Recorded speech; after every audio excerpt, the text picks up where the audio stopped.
Hello. Okay, I just want to get right to this because it is late and I don't want to waste time. We're good? Good? Okay. Oh wait, I think my stream I have to set it to 60 FPS or else it looks a little... I think it looks smoother when I set it to 60. There we go. Okay. So how's it going? You have a good day, Shiki? Matsuya's eyeing you as there's something he wants to say. As you finish your deliveries, might I talk with you a moment? I was curious to know what has become of Mevan and Kersif's remains. Oh, thank you, friend. Surely they'll be able to rest peacefully by each other's side. I and the people of Palika Stand will perform the rites as soon as we're able. As for the child, it will not be easy for her, growing up without her parents, but I promise to do what I can. Once she's able to eat solid food, the fish I catch will help nourish her.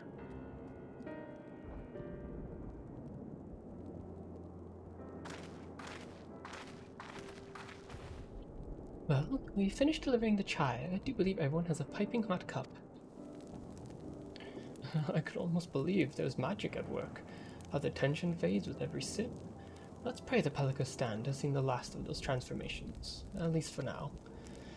They're still at risk, as every village in Thavner, like as not.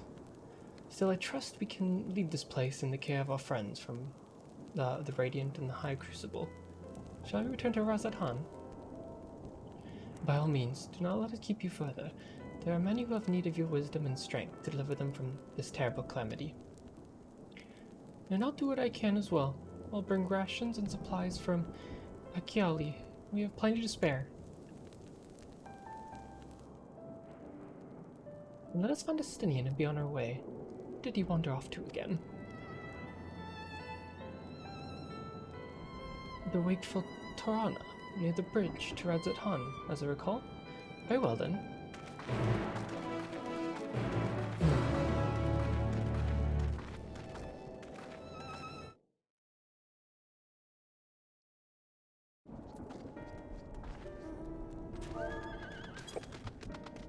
Sora having some trouble. I just look in FC chat and I just see keyboard spam and dodging is hard with internal screaming in brackets. Oh, Masora, that black mage life.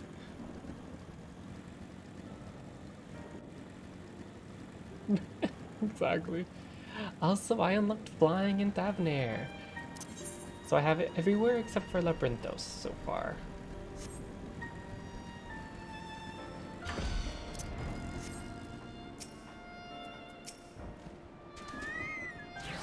Why is the Stinian of the situation of Palakistan? So we didn't have that conversation. How do you suppose the others have fared in the capital? I hope things have not been too eventful in our absence. Alphino told me everything. Oh, glad I'm to hear the people are safe. Likewise, you'll be pleased to know I found no evidence of lingering beasts in the jungles and ruins. It seemed we finished off the last of them. Hello, Ari. Trying times yet lie ahead of the people of Thavner. Fortunately, they have a wise and benevolent satrap to shepherd them through. I made it. I finally made it through the queue. Speaking of which, I've received word from Thancred a short while ago. He waits a return to the city on Elzadal's path. Come. You like my new healing chest piece? I spent farming all day to get the entire 75. Well, I have the weapon too. Entire 75 set. I really only wanted the chest piece, but it was the last thing for me to get. I got the entire set before I got the chest piece.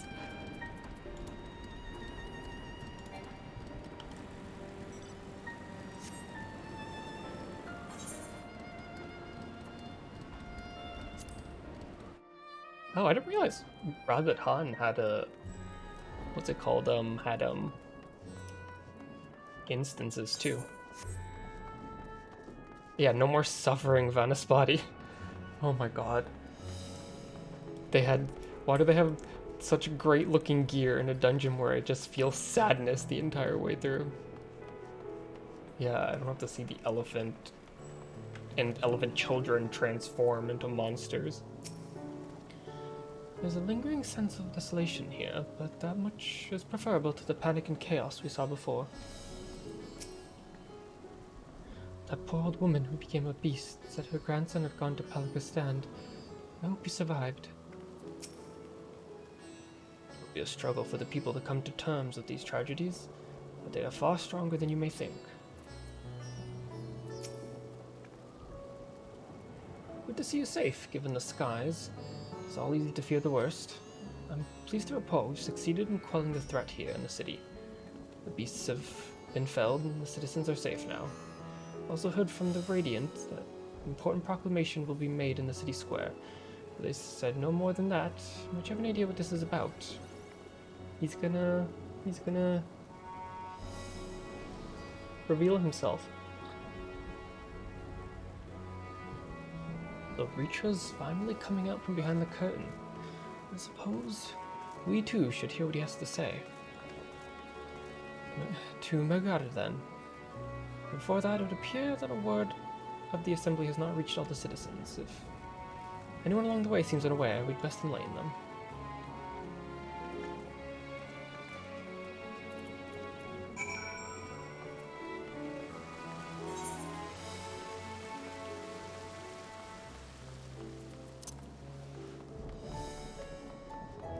I just can't wait for things to be happy again in Thavnir.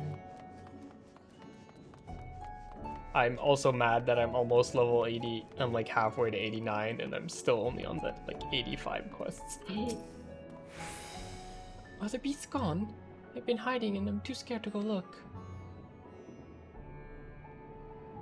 Oh, that's a relief. I thought one of the beasts was going to eat me. I wonder where Vasharn is. He's the slowest runner. I hope he got away. He could be with the other people from the palace. Maybe I'll see him in the square. Oh, you'll see Vasharn alright. Except he's gonna be a lot bigger than you remember.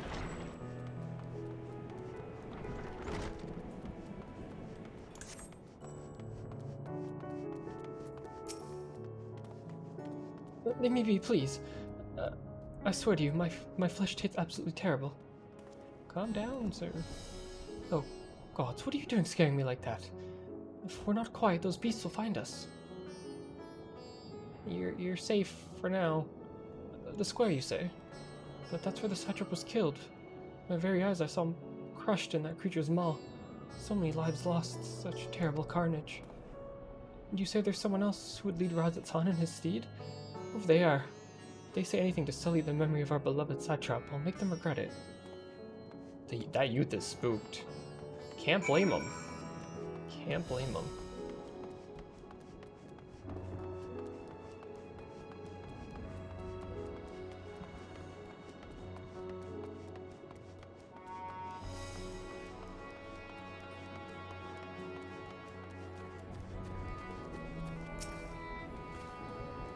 Welcome back, Kaelin. Alfino told me everything. I was pleased to hear that Reacher has chosen to reveal himself at last. The people of Razatan need a strong and wise satrap more than ever. Finish rounding up the stragglers. The proclamation will begin shortly. Let's wait here lest we miss something important. How you doing, Graha? I hear you were able to bring the situation at Palica's stand under control. Every life lost is tragedy, but you should take pride in doing what you could. Graha, don't even get me started on what happened in Palica's stand. I'm still not over it. I assumed command during the earlier panic. I did so instinctively and out of necessity. It was not my place to give orders, but I'm glad the people heeded them. But now they have need of a true leader, a magnanimous and just satrap who can guide them every step of the way. Fortunately, they are blessed with one such soul. If anyone can protect them against this... Is someone just emoting over and over? God, the calamity, it is he. Hello?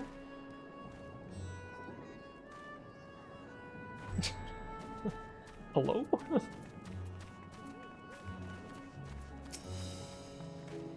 Woman and man working together towards a common goal. It would seem the people still have lingering doubts. I cannot blame them. I'm trying to read dialogue, whoever that is. Yet we know the strength is afforded us. It's one of the first brood on our side. I have faith the citizenry will come to understand and accept him in time.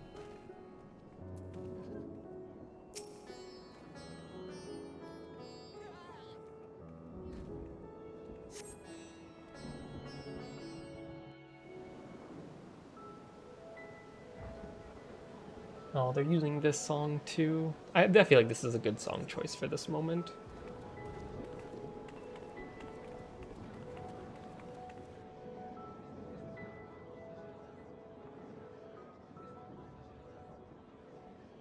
Look, someone's coming.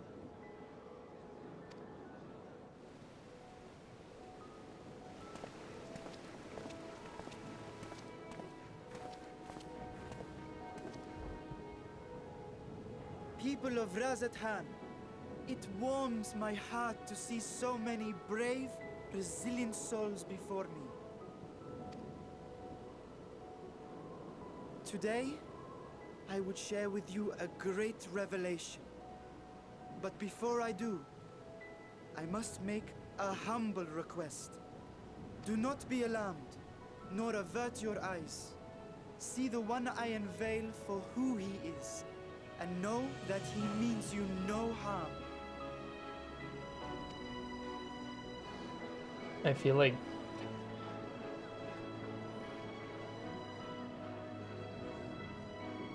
Very well. I dare say it can't be worse than the horrors we've already seen. oh my god, like what if Reacher appearing made people panic and turn into monsters? Could you imagine if they pulled some shit like that? They're just like, you think this is gonna be a happy moment, but just turns out to be horrible. Oh my god.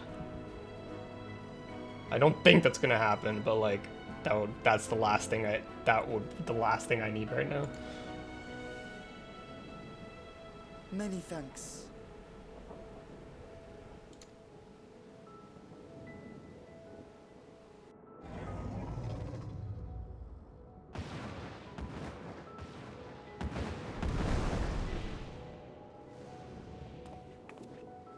A dragon! Okay, they're more in awe than scared. That's good. Wow!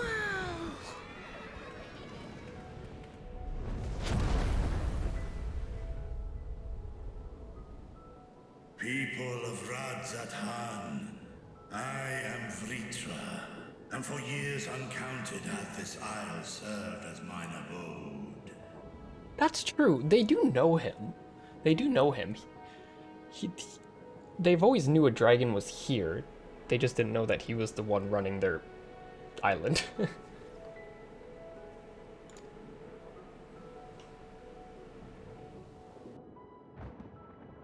'Tis as the Satrap's ally I am known. Today, I would reveal the truth unto you.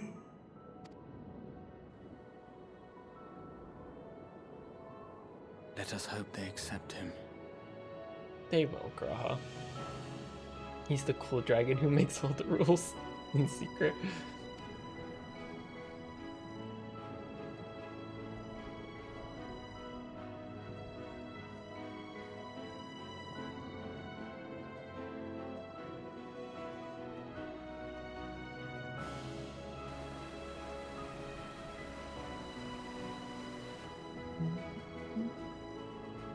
If I am hearing this right, you were the satrap all along? Vashan! I mean, Master Vitra, does your divine eye really see all? Nay, child. While mine eye hath borne witness to the whole of our nation's history, to its future I am blind as thee. Countrymen, calamity the likes of which we have never known is come to Fafnir, our home. Friends and loved ones have been taken from us. I too have lost my closest confidant. One loved and served it with dignity till his dying breath. A nobler satrap there will never be. For so long, I lacked the courage to face you. I will not easily earn your trust, this I know. And yet, I cannot sit idly by and abandon Ratzathan to her fate. A font of boundless vibrancy, this jewel of the ocean. Since time immemorial, hath she glittered with every color imaginable. To this dragon, slumbering in his dark lair, 'twas a mesmerizing sight, and one that brought no end of joy to my heart. Creature. This calamity hath stolen too much from you already. Yet so long as you live, the light of Ratzathan will never be extinguished. I pray you let me watch over it. Over you. And lend me your strength, that we might face this trial and those to come as one. I do not know you, dragon, but I thank you for speaking the truth to us. As divinities, both Manusha and Riga once joined together. So too do I believe that hand in hand, we can overcome this ordeal and welcome an era of peace.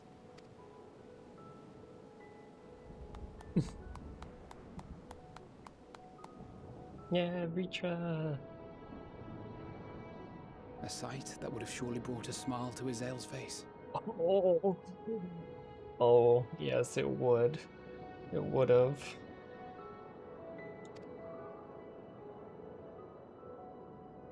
Indeed. This is all she's ever wanted, really. Hello?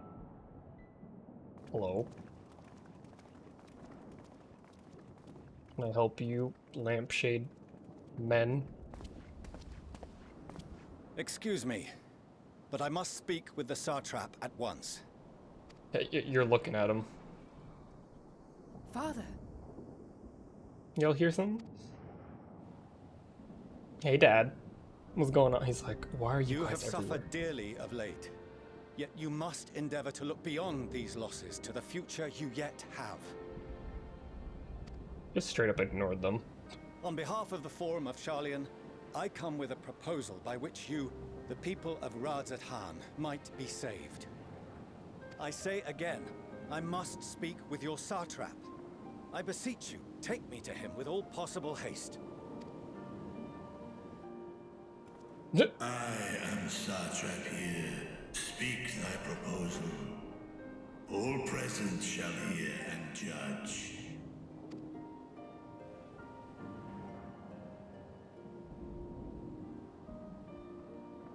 If I have given offense, then I apologize. First, allow me to share with you what knowledge we have of the phenomenon responsible for your woes. The final days. Did he just apologize to someone?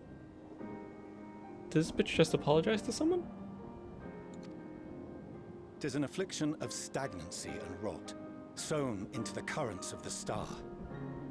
Though the first prominent manifestation was here, in Thavner, it will invariably spread to every corner of the world.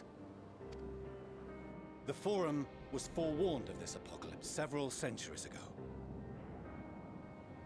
Lucky Reacher is super chill and cool, honestly. Thenceforth, my predecessors sought to prepare for the end times in the only conceivable fashion, by securing a means of escape.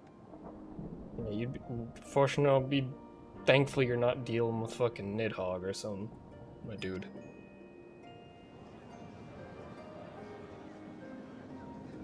Escape the star? What madness is this?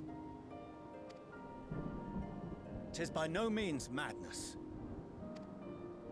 With the coming of the 7th umbral calamity, the true nature of the Red Moon, Dalamud, was revealed. that it was an artificial construct of ancient Alag.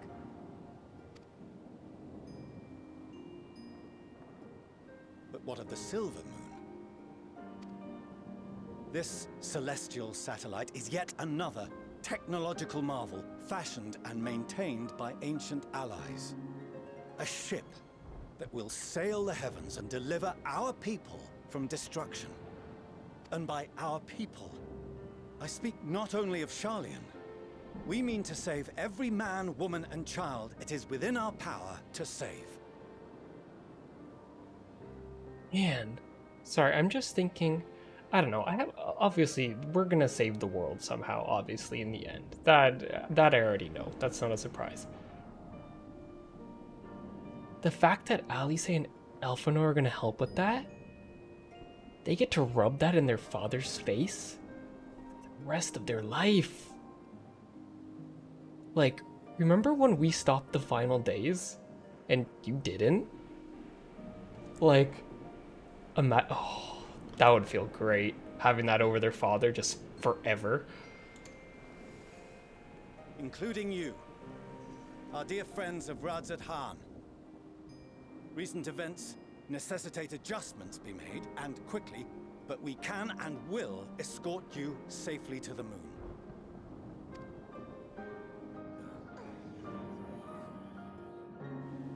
Long has thy forum been allies to Thavnir. I trust thou dost not extend this offer lightly. Yet I wonder, is this truly the way? Is there a future to be built for us beyond this star our father deemed the last bastion of hope? True.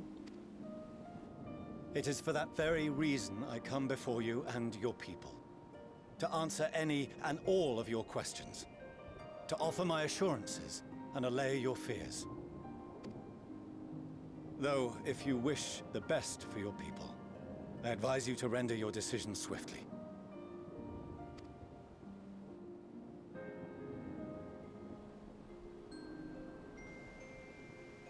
Show our friends to Megaduta. They are to be received as honored guests.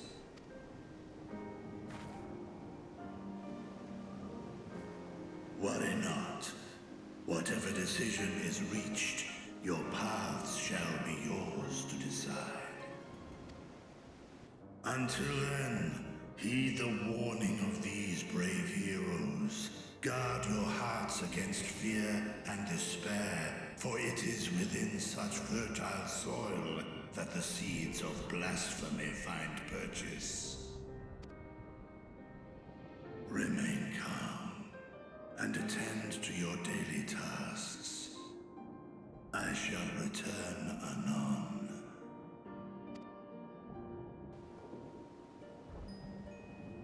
We'll do as you say, Master Vitra. We believe in you.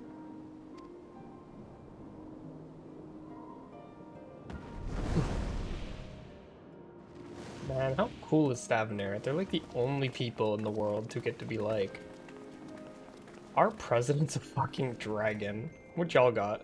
You got some 100 dudes in weird white lampshade outfits. Oh, you're still here. What a relief. Hey, Nadana. Nidana, what's the matter? Has something happened at Palaka's stand? Oh, no, not that I know of. I just hope to hear your thoughts on a theory of mine. All who undergo the transformation are drained of their ether, yes? What is it then that gives these beasts the strength to carry on as they do? That's a good question. That's a very good question, actually. Logically, they must be drawing upon an alternate form of vital energy. That put me in mind of our earlier conversation, when I tried to explain the essence which many confuse with ether. And that essence... So that essence we talked about before was basically like the power of emotion, right? Something like feelings and emotion that's separate from ether. and the transformation only happens when they have like strong feelings of dread or like negative emotions, right? So Nadana is onto something here. Akasha. Yes, I remember. Akasha, yes. The unseen gift bestowed from on high. An energy influenced solely by emotion. Yes, yes. In this instance, negative ones set Akasha into motion, thereby infusing the beasts with vitality. I posit this as the mechanism by which the beasts are born and sustained. Ah, do you still have that flower? Mm-hmm. Oh. No, I do not, apparently. If we accept that it once shone bright by drawing upon Akasha, influenced by the thoughts of those nearby. Wait, didn't Heidelin put a thing on it to make it like that I guess wilt in the sense like it's a flower and it will never die? I guess it can still die emotionally? I don't if that's the right way to put it. Then fear, terror, despair, negative emotions so powerful as to suffocate it, permeated the air in this place.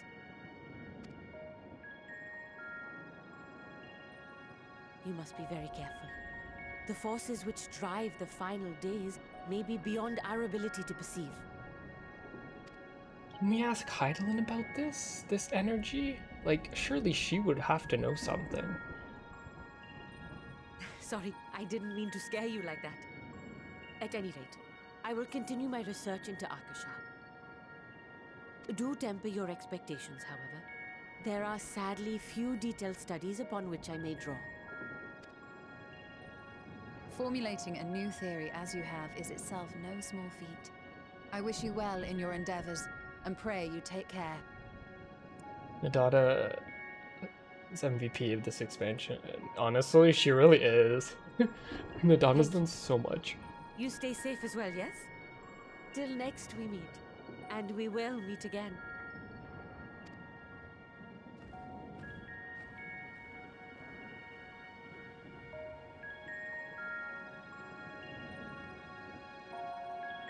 You made the tempering vaccine. Yeah, she really did.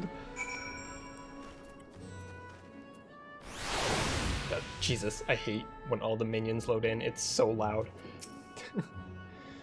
That soldier of the Radiant there, if I'm not mistaken, he accompanied Ahawan to Vanaspati.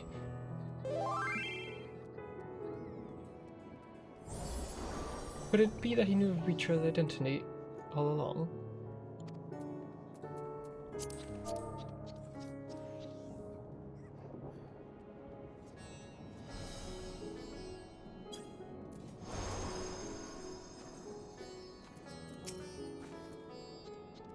We have no better, safer course of action to offer them than fleeing the moon.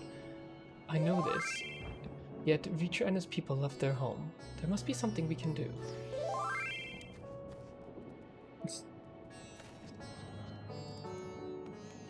Dead.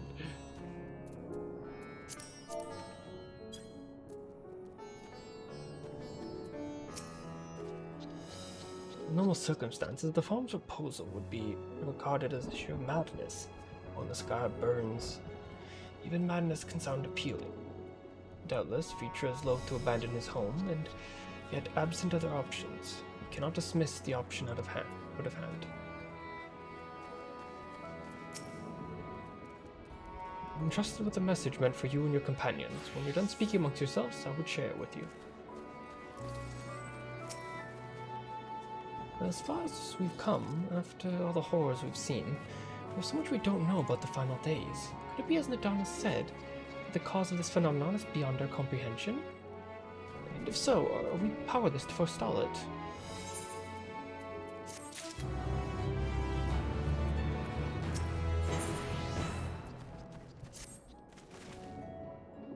Greetings, honored scions of the Seventh Dawn. I have a message from His Excellency the Satrap. Brave scions, you have my gratitude for aiding my people in this most trying of times. Alas, matters here in Megaduta prevent me from meeting you in person.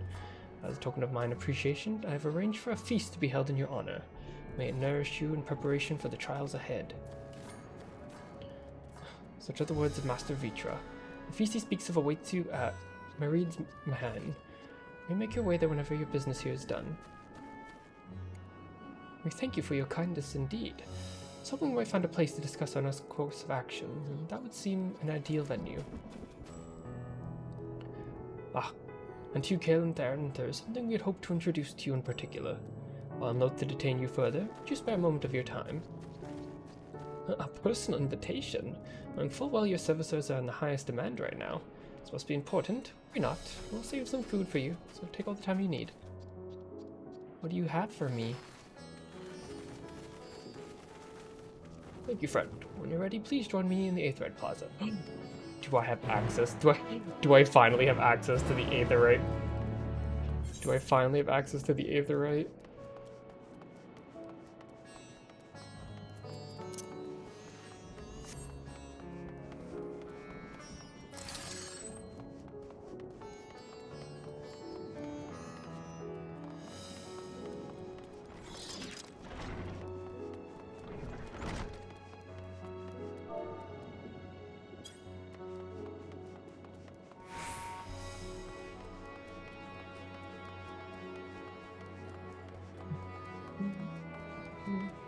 I'm Newman.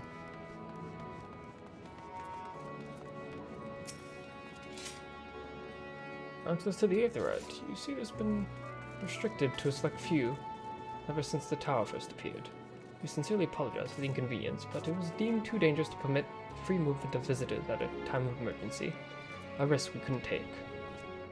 In light of recent developments, however, the Satrap has decided that such restrictions would only hinder our efforts to combat the final days.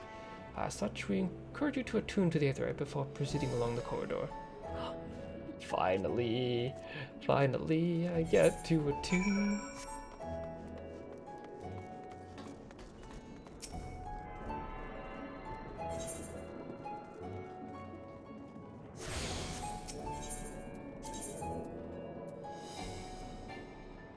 What? Oh, I never attuned to that? Oh, okay.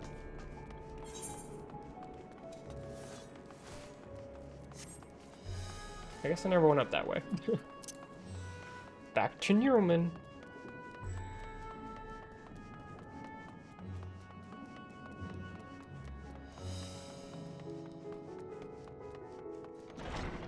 Not wrong way. Fuck. Not, I went down the wrong. Not supposed to. Can I slip through here? No.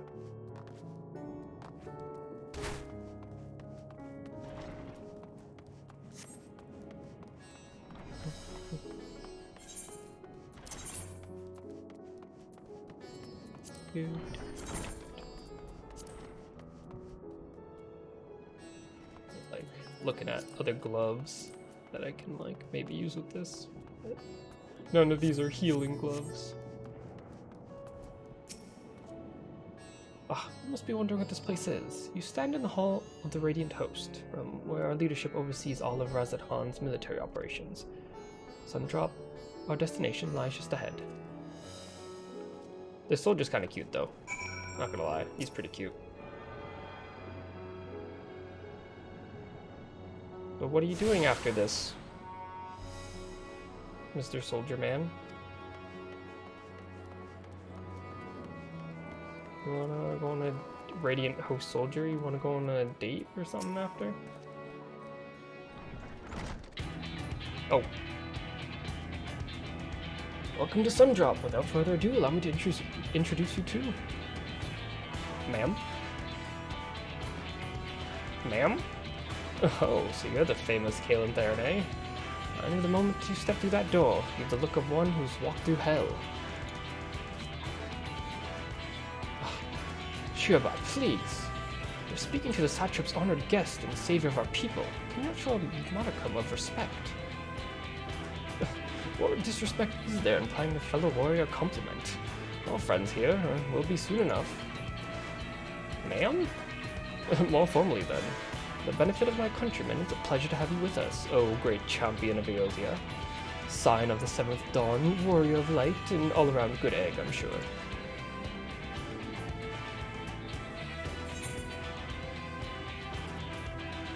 Just talk of eggs reminds me I'm late for dinner. What's this place? I do like me a good egg. Have you been to Kugane, where you've seen all sorts of foreign embassies and whatnot? Well, we've got them here in Razathan too. Other lands send delegates to oversee trade and diplomatic dealings, and the military matters to discuss, which is why all these officers are stationed here in Sundrop. I imagine you're more than familiar with each of the nations as they represent, yes? Miss Shirba is cool as fuck.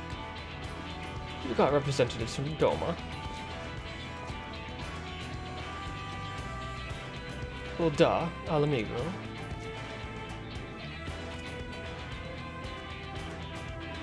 Limsa.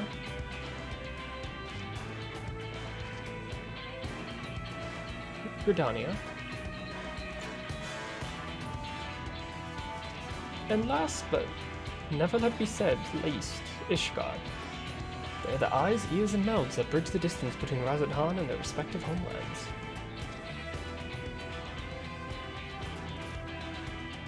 Use this brief respite to share the details of our plight with our overseas counterparts. And wouldn't you know it, all the leaders requested a few words from you specifically. You're a man in high demand, eh? So would you mind regaling us with your own account? Indulge us before you indulge yourself? Oh, is this where the role quests start? Because remember the role quest had something to do with, like, delegations? Thank you for the report. The conditions under which men are turned into beasts, the etheric anomalies you've observed, have given us much to consider. Wait, can Rogan have this? As like a facial option? I've never seen this before. This like scar? This is a really cool looking scar. It's concerning that the first transformation apparently occurred before the skies turned red. It's contrary to what one would expect. Thankfully, the information you conveyed to Lucia upon your return from the moon has already proven invaluable. As soon as reports for the calamity here in Thavner reached the Grand Company of Eosia and our far eastern allies, our leaders knew at once the final days were indeed upon us. They began taking steps to assess the extent of the phenomenon's spread. Our agents were able to confirm that, for the time being, the skies burn only over the Bounty, including the island and Corvos. Alas, it's of little comfort. They're mentioning Corvos a lot this expansion. Like, suspiciously a lot.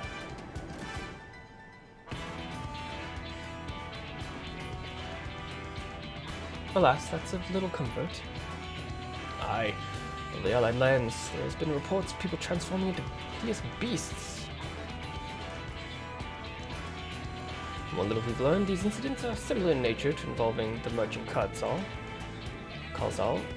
As was the case here, the victims underwent the change prior to the heavens being set ablaze. And so while the burning skies have yet to manifest themselves beyond the Bounty, the transformations do not appear to be subject to any similar restriction. If anyone anywhere overcame by despair can turn, and nowhere is safe. They said we need your hottest delegates, right? Not about the size of it. Speaking of which, we ought to give these creatures a name, don't you think? And we're on blasphemies? In Razathan, we've taken to calling the first to change, which tend to be the biggest, blasphemies. Fitting name as any. And for the clarity in future communications, we shall urge our comrades to adopt this terminology. Our leaders have taken measure to deal with the threat, best of our abilities.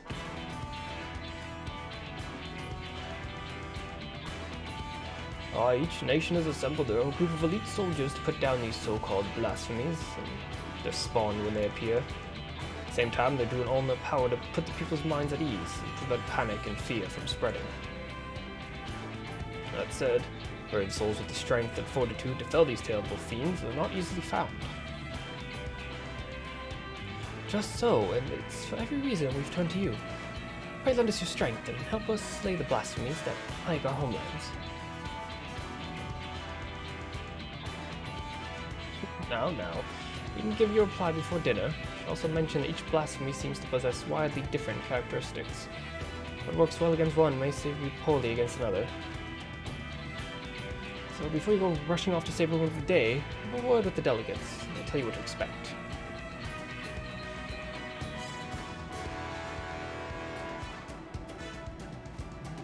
Different colored eyes?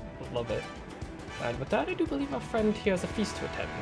Spare a thought for us while you're tucking in all that fine cuisine, eh? You get access to the role quest for Endwalker. A separate line and stories now available for tank, melee, DPS, physical range DPS, range DPS, and healer roles. You take these quests, speak with the delegates in Sundrop, and agree to help defeat the blasphemies. Hell yeah. What?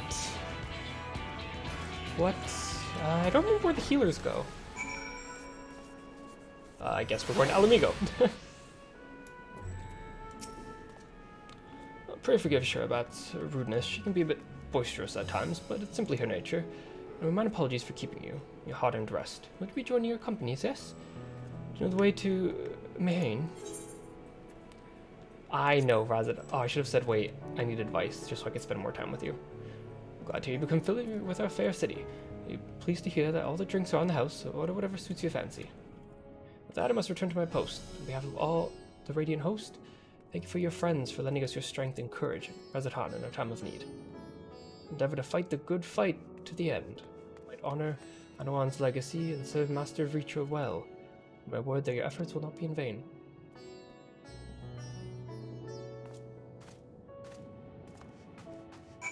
Might as well start this. We're going to Alamigo. This actually I'm happy about. That's one. Oh, for Dilla, Raubon, and Arnfeld. I'm very fine with this. I'm very okay with this. I'm happy. This is the healer version. This is the healer location. Or to lend us your aid, I'll appraise you of the situation. There's reports that a creature believed to be a blasphemy is stalking the streets of Alamigo. Ships have been assigned to track and slay the beast, but there are likely to be casualties. Most of our healers posted elsewhere. We had thought to petition you for your aid. Seems like you need better soldiers, not more healers, but that's so rude. I would be glad to help. Once again, when you're dead, we shall inform Commander Alden forthwith. My comrades in the Immortal Flames will be glad to have you watching over them. You see, as there's been no sign of any blasphemies on our lands, we have joined our Alamigan allies in their hunt for their fiend. Trouble is, the majority of our own healers are working day and night to treat the tempered. Imperius captured up Pagelthon. For that reason, we'd be glad of your help. Aye, your presence alone will be of great comfort to the troops, I'm sure. It's time. The essence, I ask you to make your way to the Alamigan quarter and report for duty. Commander Alden's overseeing the hunt. We'll explain all upon arrival. May Relgar give you strength. Do I want to do this now? No, I kind of want to. I want to do MSQ. I'll do this probably in my own time.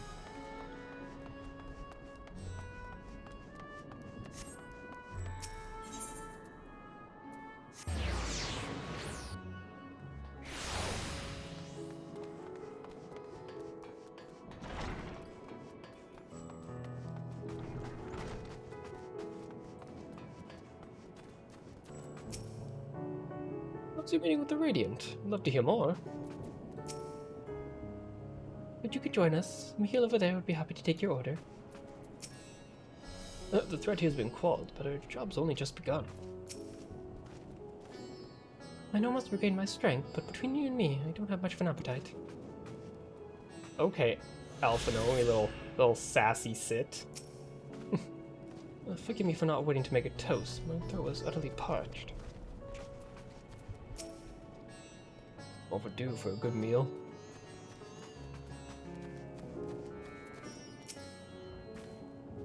Welcome. When the satrap asked us to entertain honored guests, I was wondering who it might be. This is a lovely surprise, to say the least. But, by the way, I heard all about Kazel from your friend Grahatia. I understand there's nothing could be done, but I was heartened to hear that he meant us no harm. I cannot thank you enough for dispatching the beasts. As a small token of our thanks, food and drink tonight are Mahirid's treat.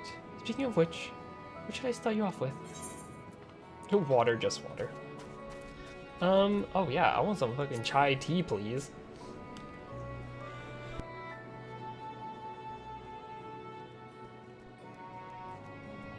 As you wish. Pray join your friends and I'll bring you a drink. Welcome back. What did the Radiant want with you, pray tell? Roll quests. Our allies have sent military delegates. That's news to me. Mind sharing the details? Oh, but then what if there's like secret dialogue options in the MSQ for doing them? Oh, shit. So blasphemies now plague all the realm. It will only get worse if what Father said is true, as it did in Amarot. If that's our model, then shouldn't we expect the effects to grow more severe as it feeds off its own spread? As if people transforming into those monstrosities wasn't bad enough. If the flora and fauna, if the land itself turned against us. I mean, Thangred, we already have killer trees in the Black Shroud. Like, that's nothing new. No one would survive.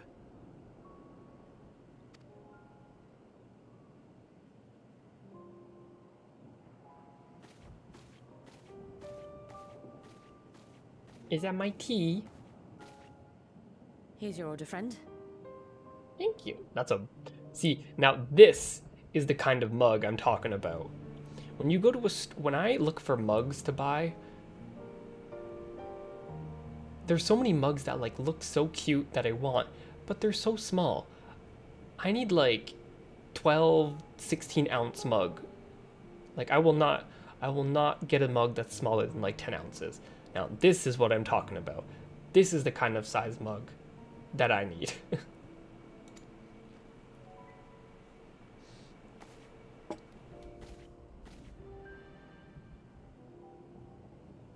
May you find comfort in these dark times. Chai tea. Ah, chai tea is very good. I haven't had chai tea in a while, actually. I should get some. Where do we go from here? If there's one thing we've learned, fighting blindly and simply reacting to what comes will accomplish nothing. We must find a solution that addresses the fundamental cause. Before our strength is exhausted, before this crisis spirals out of control. Is there something, anything we've overlooked? If there is an answer, Hydaelyn herself will have it. 'Twas she who bound Zodiac and forestalled the final days. Alas, we have heard naught from her since the Tower of Babel. Whether she cannot or will not speak, I can only speculate. Even the flower she gave us is no more.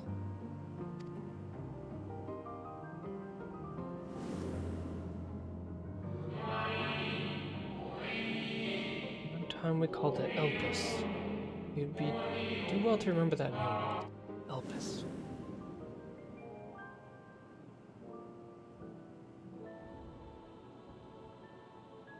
So advised the Watcher. What could be the significance of that name? Yeah, It is entirely unfamiliar to me. To me as well. It meant something to the ancients, though. In our time. Most surely. Yet I do not recall a single mention of it in the records of Anida. Another dead end. And quite literally. It's not as if there are any ancients living we could go and ask. I mean, the Watcher is like a fake. I guess, I don't know. I guess he technically wouldn't. Not alive as such, but not quite dead.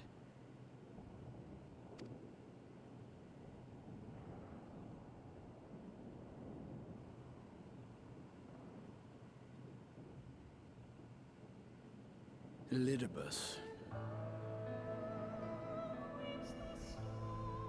I mean, he's in the Crystal Tower, I guess? I sealed him in the White Aura site of the Crystal Tower back on the 1st. Contained within that reservoir of ether that maintains it ether that is returned little by little to the sea. Naught may remain of his soul.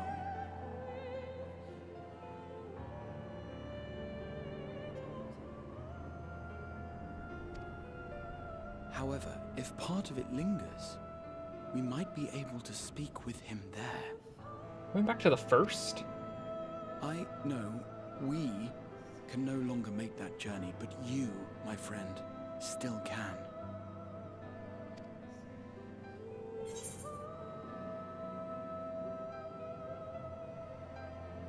He's just chilling, waiting to be sucked back into the ocean. But then wouldn't that mean his soul eventually would be reborn, and technically he could start his whole no, I guess he can't because Zodiar's dead. Never mind. Never mind. Even if he were reborn, even if you were to do the rejoining, there's nothing left. Zodiar's gone. Interesting. Hello, Dave.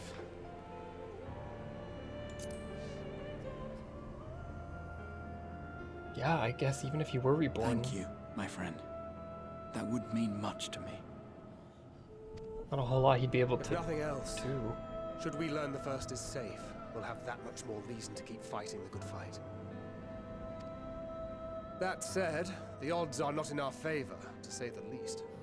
Which is why we're fortunate to have Urianger up there on the moon, working hard to make all the necessary preparations for our departure, should it come to it. And why we have nothing to lose by staying the course till the last instant. I agree, Alisa. Indeed. To the last, let us all do what we can.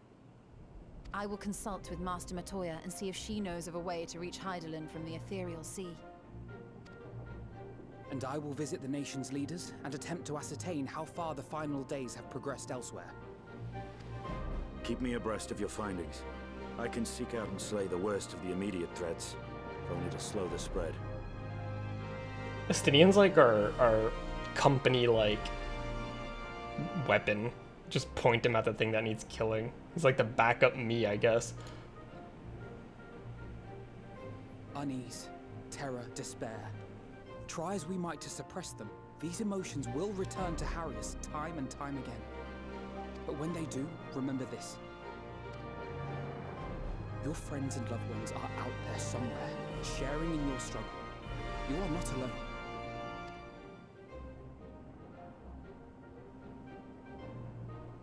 So ends the brief respite before the next revelation. Yes, so much left for you to see. Does that mean Emmett? What is Emmett? What does that mean? Where beginning ends and end begins.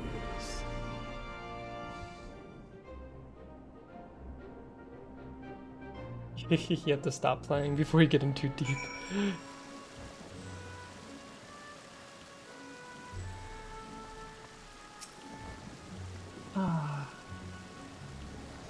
Well, I suppose I feel better on a full stomach, after all.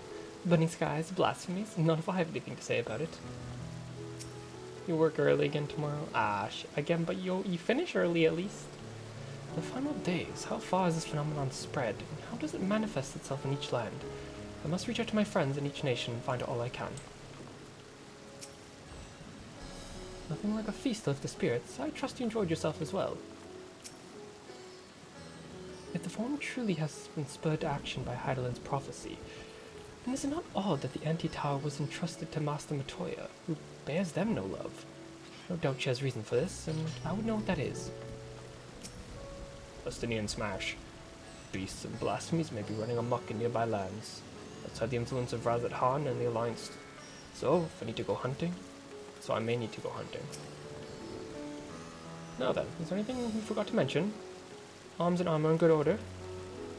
Yes, I got fresh new arms and armor while watching the same elephant turn into a blasphemy like 7 times. In that case, it's time we each attend to our tasks. When you're arriving the first, give my regards to Reen. Tell her I miss her. Dad crid. Oh, we're level 86 now. Update the title, update the title. Level 86 quest. Something he wishes to give you. Take this, Kalen. My spirit vessel. Can we put Reen inside there? Empty now, of course, but it shall allow you to operate the tower systems in the umbilicus. Oh, never mind. Even the smallest fragment of Elizabeth's essence remains, it should be possible to locate it. As for an access to the umbilicus, we seek out Lena for assistance. Chances are she still stands with watch at the Ancestor Gate. Should she or anyone else ask after me, tell them I'm living my life to the fullest, and that I'm happy, hardships and all. Oh, that's exactly, live his life to the fullest, the words Lena said.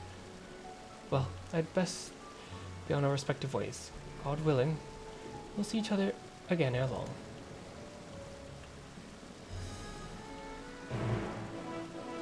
Part of me really wants to go the first, but like I kind of want to do the role quest too, just in case. I don't know. No, I gotta do MSQ. I didn't get a chance to stream really today. I gotta do. Oh, I love that they're sending us back to the first, even if it's just for like a small reason to.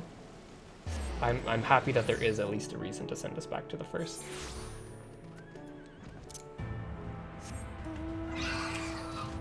Oh, Lakeland music. These purple trees. How I've missed you.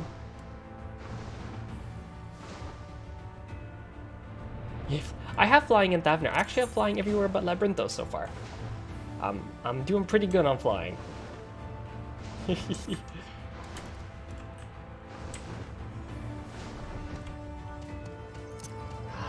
Hi, Lena.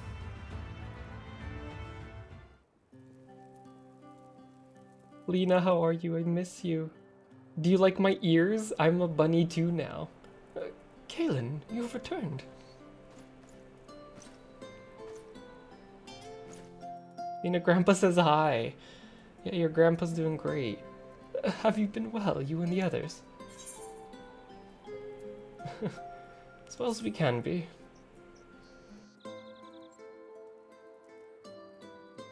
Oh, glad I am to hear that. I trust my lord is enjoying himself. Oh, he's having a field day. He went, you should have seen him. He went full Crystal XR. Not that long ago. He said this to you? These exact words? Oh, to know he's happy. It fills my heart with joy.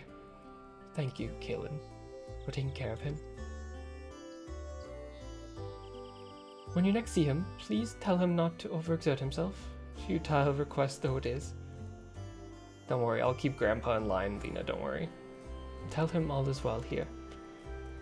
The peace you gifted us continues, and we work hard to build new lives for ourselves. And of course, we do occasionally bicker, but we've never been more optimistic for the morrow. If I had to mention one dilemma, it would be the question of our governance. Even as we speak, debate rages on how we should run the city in Exoc's absence. Most are in mind that a settlement council should continue to oversee the general running of the Crystarium, while representatives are elected to determine policy and handle diplomacy. Thus far nothing is set in stone, but whoever we choose to proceed, we will not replace our lord. No one could. Please stop praying for my grandpa. He's becoming too powerful. Grandpa is very powerful. Have we recently observed any unusual phenomena? No, I cannot say there have been. Curious they should ask me this question, though. Don't worry about it. Some days ago, Reen came and asked the very same. She was rather unsettled, in stark contrast how cheerful she is of late. Oh no, can Reen see something? With her Minfilia eyes. She and the other Crystarium youths just hosted a festival, you see. It proved so popular that there had already been plans for another celebration. One much bigger than the first. Between her preparations for the festival, the restoration of the empty, she struck me as happy and full of life. When I saw her in such a state of worry, I couldn't help but feel worried in turn, especially since she wouldn't tell me what troubled her. Oh god, her Minfilia eyes are seeing something.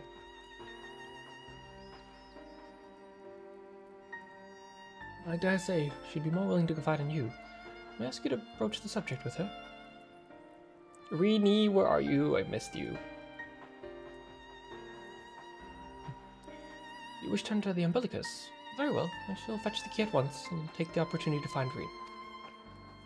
Please wait for me in the city, in front of the Cabinet of Curiosity. Shall we start? I'll be as long as soon as I can. Oh, do me and Reen get to have a little chat together? Oh, Reen, I've missed you. It hasn't even been that long. I still missed you, Reen.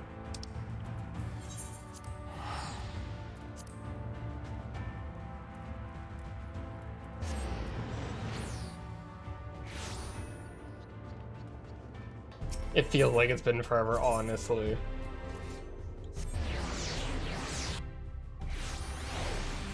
Oh, I totally went to the wrong place. Where am I going? Out of curiosity.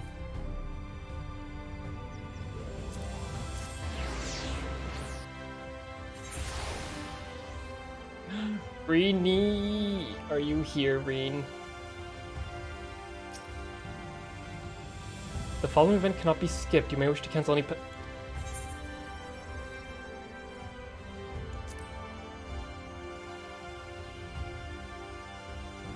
What's gonna happen? What's gonna happen?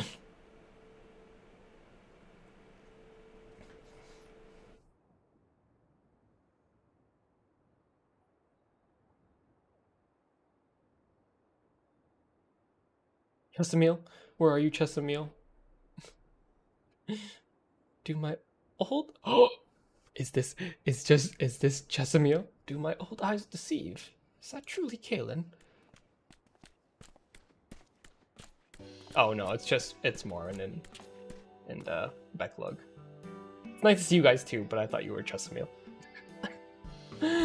Ah, it is. Well, glad am I to see you hale and whole, my friend.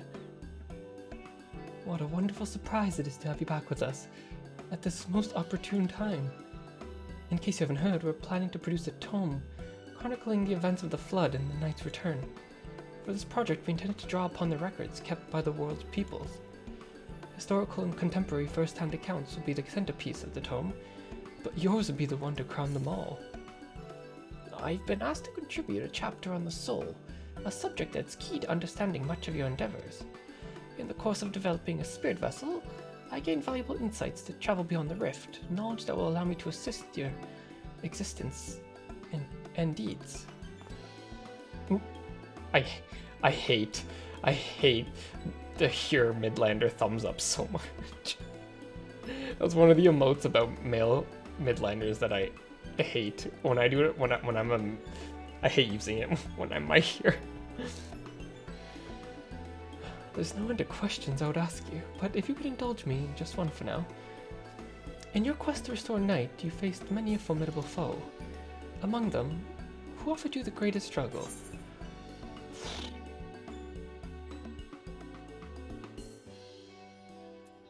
Tanya, driven mad by light and loneliness. Vothri in his misguided self-righteousness. Hades, who bore the burden of his people. Okay. Obviously Hades in a story sense, but if we're going just based on the trial, totally wiped on Titania the most. I don't know what it was, but for these three, Titania was by far the hardest one on release. Fucking Peace Blossom Puck and Mustard Seed fucking destroying parties left and right. I'm gonna go with Titania. Ah, yes. Titania, the fallen fairy king. Against such a fiendishly playful opponent, I can imagine that even the Warrior of Darkness must have struggled. But you succeeded in setting them free, and your victory proved a pivotal moment in your quest. Well, we'll see that it features prominently in the tome. I know you love to talk his ear off, Morin, but we really should be on our way. Those documents from Yulmore won't collect themselves. Of course, of course. Afterwards, would you care to join me for tea? I was hoping you might clarify a few points in your treatise. Till next time, then. Do tell the others to look after themselves. Our overzealous friend in particular, remind him not to overexert himself again and again till his ears fall off. If that's what it takes him to take it to heart. Everyone's telling Graha to just relax. I will keep it a secret. He passed the fuck out, saving like 50 million elephants from a tower collapsing. Chesamil. Chesamil. Is that the Warrior of Darkness? It's probably just the children. Is it the little Makote child? There, yep. This Makote child fooled the hell out of me. It's him! It's really him! What are you doing here? If you're going to battle, I can give you some medicine. I made it myself. Don't come at me with that, Riki Tio. You fucking fooled me with the new healer class. Best not, Riki. You'd only give him a stomachache. We've come to see Morn to get his advice. One of the god finally agreed to teach us how to fight, but first we need to choose a fighting style. Well, I know I want to be a mage. Arkell isn't sure. I think you should be a warrior, Arkell. You look like a mini Ardbert. I think it would fit you. Magic isn't really my thing, so I was thinking of taking up the axe, or the sword, or maybe the bow. I think you should take up the axe, Arkell. They all seem to be alright, but it's hard to decide, so I thought I'd ask Morn. He knows lots about things. He isn't here. Oh. Oh, why don't we have the Warrior of Darkness choose for you? What do you think suits Arkell best, axe, sword, or bow? We gotta go with the axe. He's basically a mini Ardbert. The axe! If you took up the axe, you could be just like... Ardbert the Warrior. Oh, don't do that to me. Oh, I miss him every day. I miss him every day, even though he's inside of me. I love that tale. Let's borrow that book today. It's really popular, though. I hope it's still in there. Thanks for helping me decide, Warrior of Darkness. I'll start with that style and maybe try something else later on. And when I get really strong, I'll have a bout with you. Yeah, I said it. Yeah, I said he was inside of me, so what? Don't you me, Dave.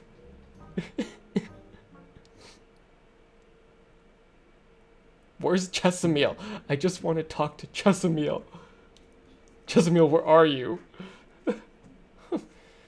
Such fun he's been having a basking in the adoration of musty old bookworms and wide-eyed youngins, but does he spare a split thought for me? Of course not. Chesamil, please. Oh. I know who this is. My second favorite character. I waited and waited, but he wouldn't so much acknowledge the presence of his beautiful branch, even though they're right here. Such a heartless thing are saplisses, cold, cruel, and heartless. Come on. A few I need you. Oh, faithful few, loveliest of branches, how I've missed you. How I've missed you, my loveliest of branches. If you've truly missed me, you should have cried out for me at the top of your lungs the instant you've arrived. To make up for it, you'll call with twice as much passion next time. Though for there to be a next time, you've some few struggles to overcome. Oh, my adorable sapling. The world's on the verge of destruction, is it? How do you know that? Keep that to yourself, Fiol. How do I know this? Joined as we are, spying on you is a simple thing as sliding down the back of a rainbow. Would that I could aid you in your quest, but the fate of we Fey folk is bound to that of the star. Where it goes, so do we follow. Such is our way. So you can spy on me? You can spy on me from the first in the source? The most I could do for you is spare you the pain by gifting you the sweetest of eternal dreams. But if escape's not to your liking, then you must struggle with your fellow mortals. But are the ones you're waiting for? I wonder what manner of conclusion awaits Tale's End. Bye, Fail. Is that Rini? There they are.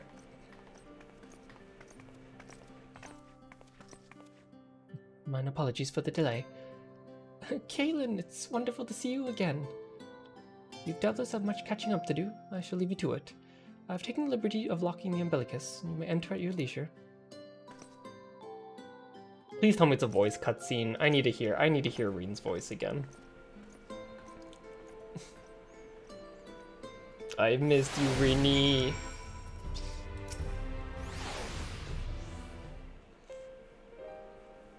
I'm relieved to hear that everyone's well. I had this feeling, like a pit in my stomach, and I was afraid that something might have happened. Oh, something's happening, Reen. Maybe I'm overthinking things, but it's just that...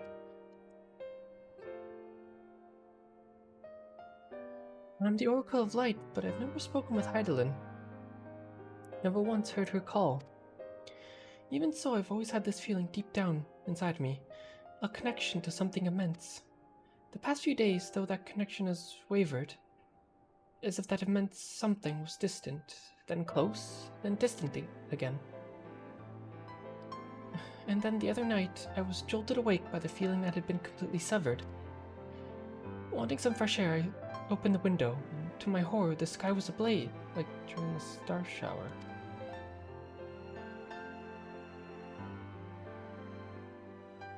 But then I blinked, and everything was normal. The next day, no one said anything. No one else has seen what I'd seen. As far as I could tell, nothing was out of the ordinary. I began to wonder if it was a figment of a half-remembered dream.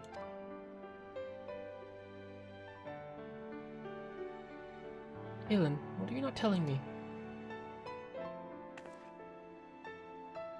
I have to know, please. It doesn't matter how terrible it is. The final days be happening, Reen.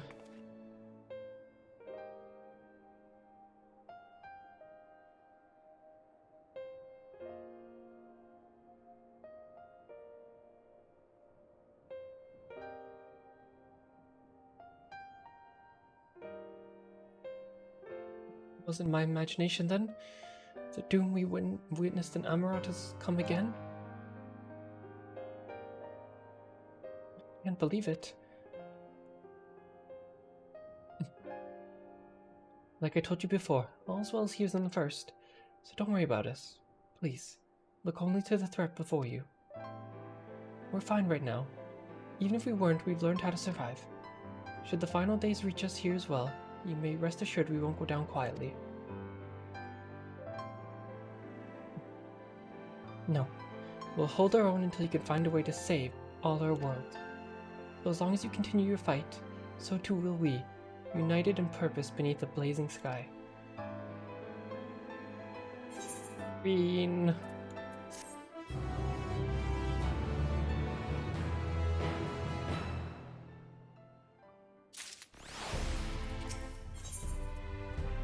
Hope upon the flower. Reen wears a look of steely resolve. You're headed to the umbilicus to consult with Elidibus, right? I'll do consulting of my own and speak with Lena, decide how we might prepare for the final days. So it's farewell for now. We'll see each other again, I'm certain of it. No, Reenie, I don't want... Reenie, we just met... I don't... Can't you come with me? You can come with me to talk to Elidibus. I don't... We just seen each other again after so long, Reen.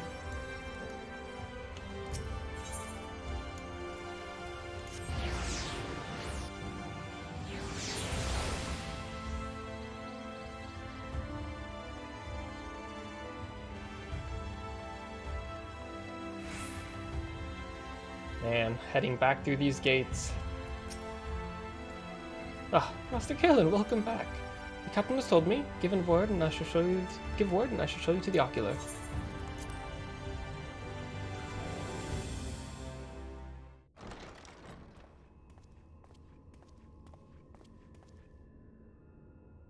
you doing, Elidibus? It's been a while.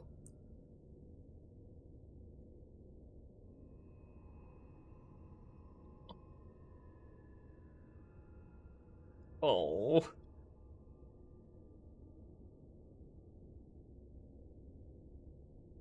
I kind of wish they put Emmett there. That'd be nice, a nice touch if they put Emmett in the group shot. Because he was there too.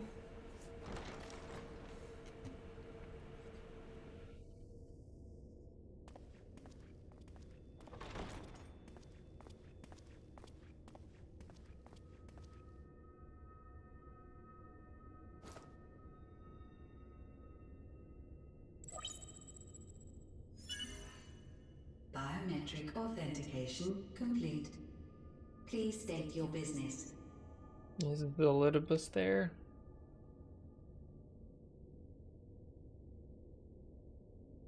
Acknowledged. Reinitializing Sidcus Tower systems.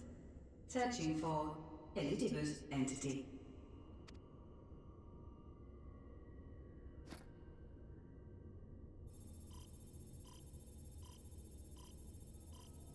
Would he even be inclined to speak to us? Located in subterranean core power accumulator. Projecting image.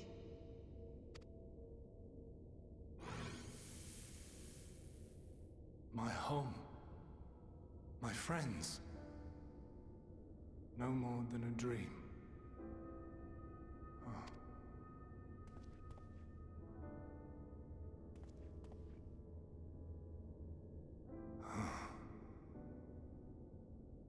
You. Why have you awakened me? I no longer sense those places beyond, or Lord Zodiac. You must explain all. He's gone.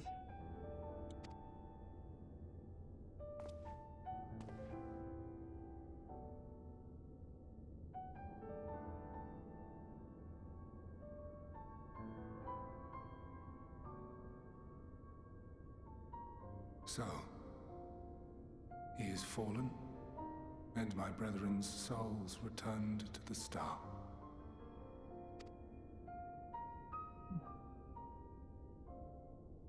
The doom we sacrificed so much to prevent is come again. Old burdens now yours to bear. But if this is Fandaniel's design, then I, as Elidibus, have a duty to fulfill. He is emissary. Your unsolicited act has restored to me some few memories of the convocation. Such knowledge as I have, I will share. Thank you, Elidibus.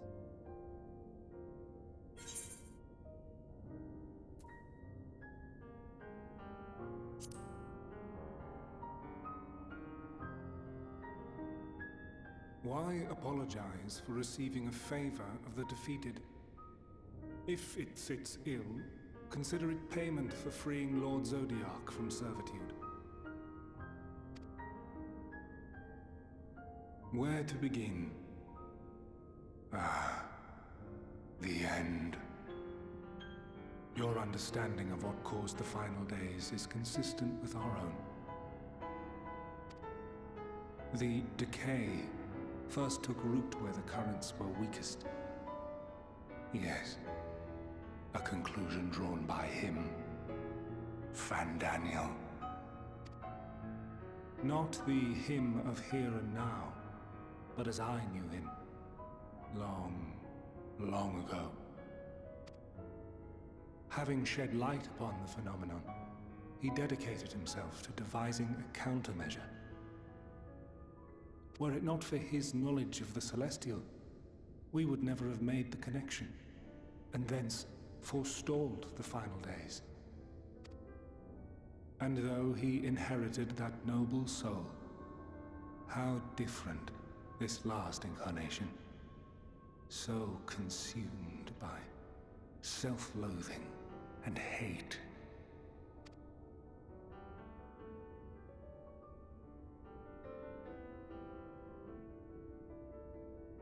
Elpis. Yes, the name is familiar to me.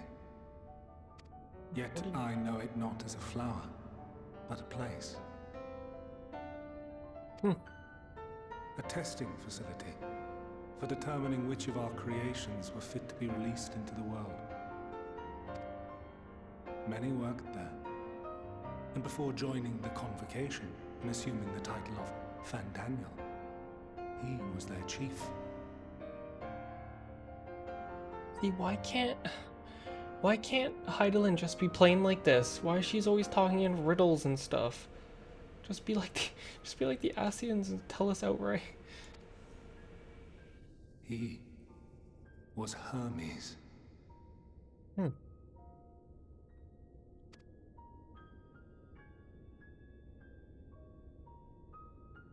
That is all I know. The crystals tell little of the lives the 14 led prior to their induction. So, Daniel was Hermes. We have Hades. We have... Who else do we know? We know Gaia.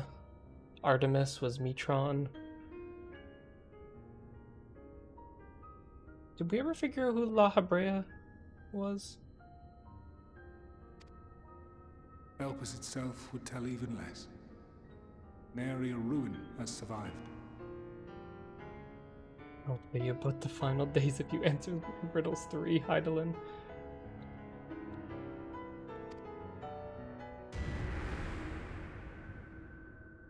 Wait. I saw you there. In Elpis. No. I did not.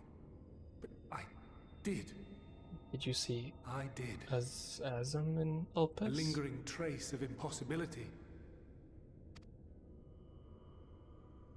And a truth that fills my heart.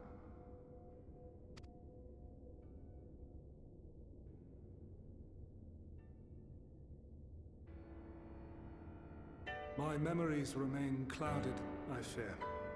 However, they have revealed to me one possible course. You must travel to Elpis, to the time when Hermes served as its chief. Huh?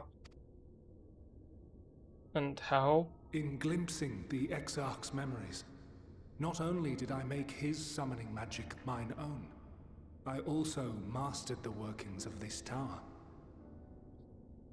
But you can just... Which, having absorbed my empowered essence, now harbors an abundance of energy. Are we time traveling?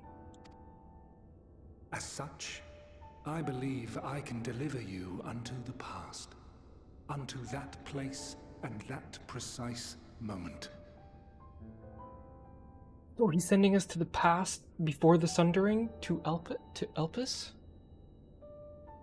Given the eons that must be traversed, the gateway will not be fully formed. And how do I get back?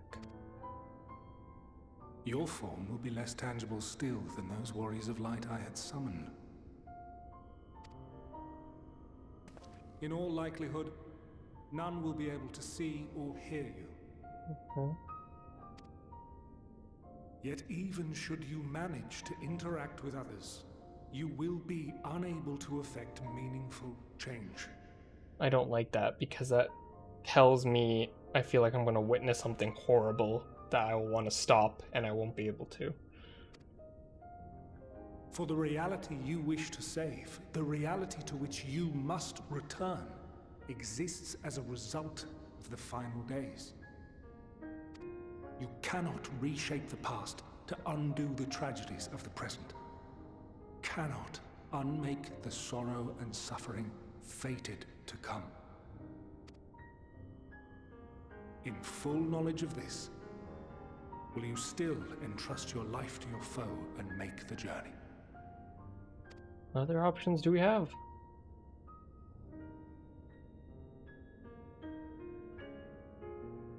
Very well. I shall cast you unto the river of time. Let this be my final act. You must input the commands. I no longer have the authority. First, you must reconfigure the systems, that the tower's ether may be channeled for the magic. Are we taking the entire tower with us? Or is it just a gate? Could you imagine if... what the Crystarium would think if we just took the tower? I don't think they would appreciate that.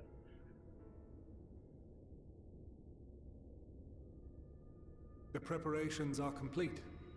The gateway will soon open. Return at once to the Ocular.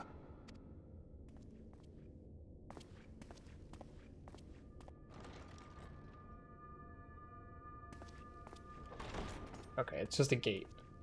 Thankfully. All appears to be in order. The ether flows unimpeded. The magic should consume every last mote of my essence. Why are you surprised? Did I not say that this will be my final act? Lord Zodiac is no more. There is nothing for me here. The ones I love and long to see again are waiting in that promised land, beyond memory and dream.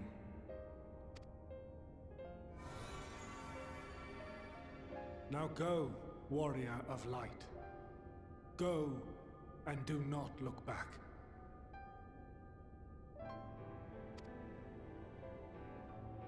Bye, Elidibus. This game's gonna make me feel for the bad guys, honestly. Well, Heidelin, I take my leave of you.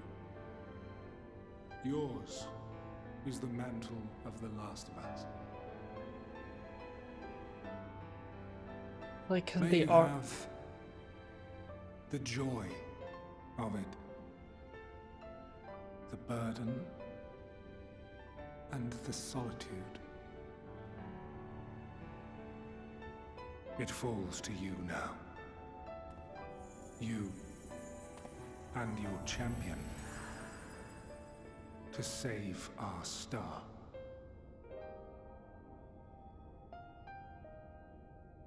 It's like they're the bad guys, they're the antagonists, but like,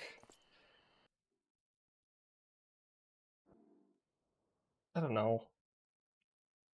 I guess, you know, they have killed a lot of people with rejoining. So, that I can't deny. So yes, they do bad things, but it's like bad things for good reasons. So, I don't know.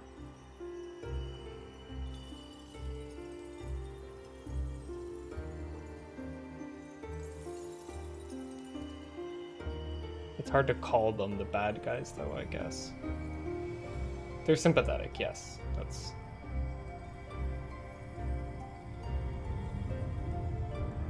God, where the fuck?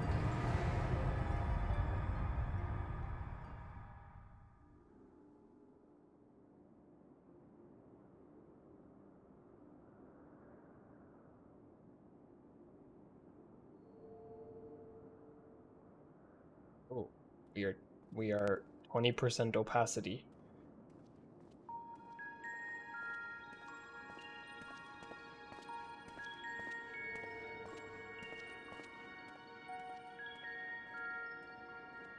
Oh, it's weird. It's weird, like, seeing them as actual people and not just like robed shadows.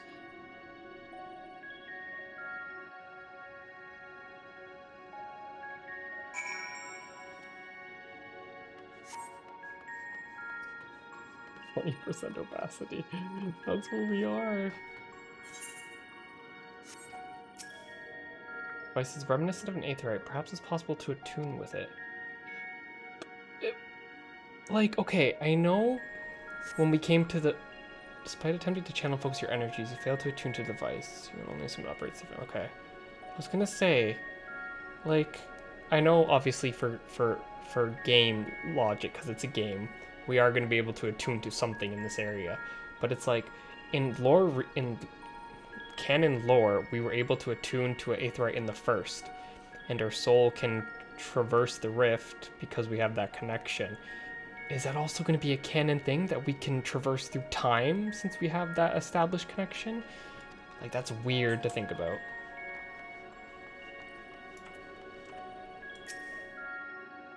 Man stands dutifully by the aetherite-like device, a guide for this ability in all likelihood. You attempt to get the man's attention, but if he sees or hears you, he gives no indication. Elidibus warned, your form appears to be intangible. Elidibus was like, here, turns your opacity down.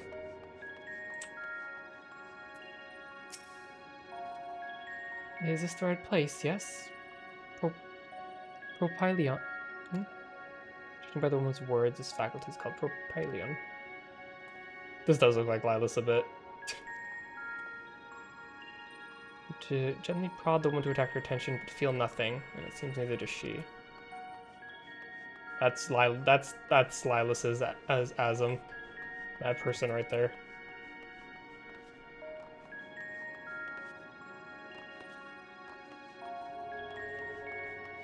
Someone here in this room is wearing the PvP hair and it makes you laugh.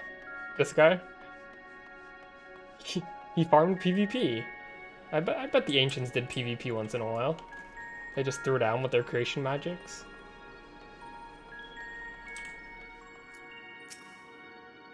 Remarkably large man wears a black robe and a half mask, much like the phantoms you've encountered in Mare Lamentorium and the recreated Amarat. It would seem you've made it to your destination.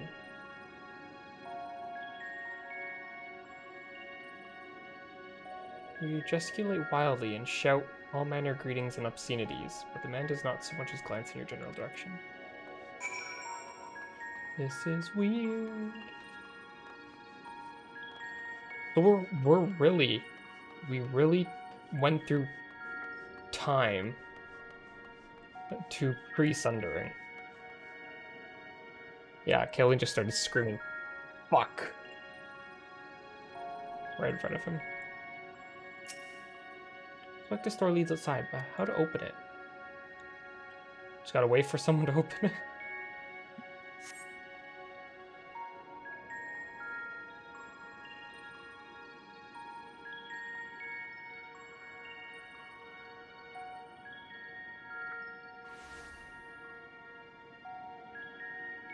And here we are, Elpis.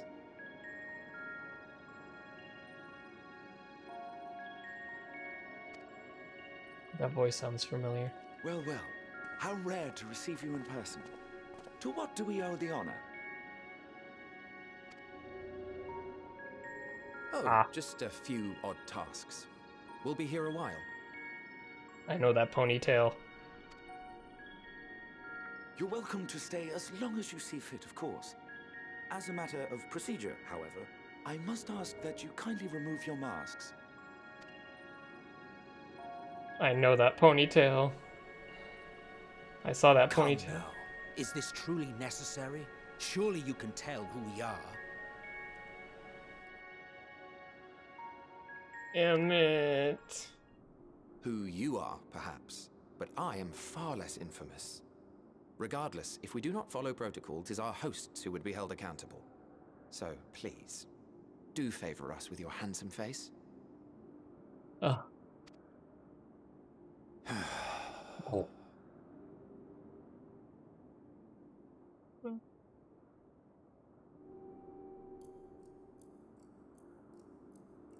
Hi, Emmett. Okay, Emmett. Okay, Emmett.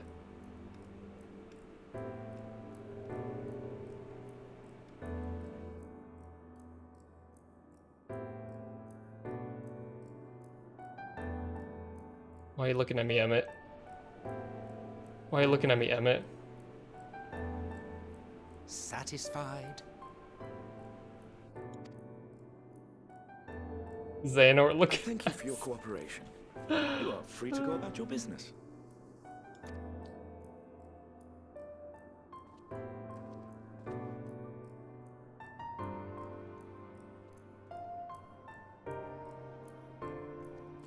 This is so weird. Oh my god. By the by, you see it too, yes? Hello?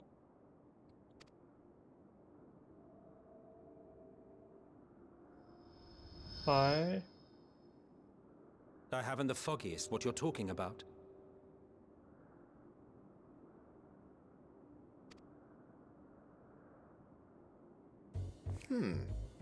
That's odd.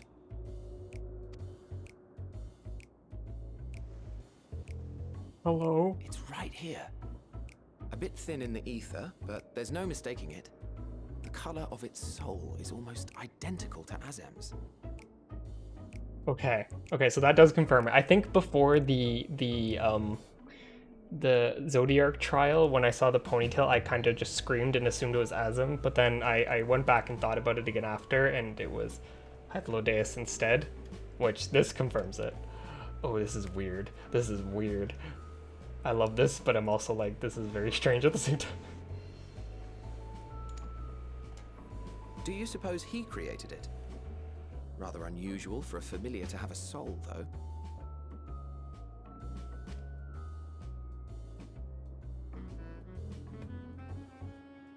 Don't ask me. All I know is that it's trouble. Doubly so if it's his spitting image. Is it his spitting image, though? Is it his spitting? Is your Azim a fucking rabbit? It's weird because we've met him 3 times, but it's been 3 different hymns every time, right? It's when I went back and thought about it, because I was like, was that Azim? But then I realized when I looked back on it, it said like familiar, and like anytime they use the word familiar, it's always for Hythlodaeus. So let's leave it be. Come now.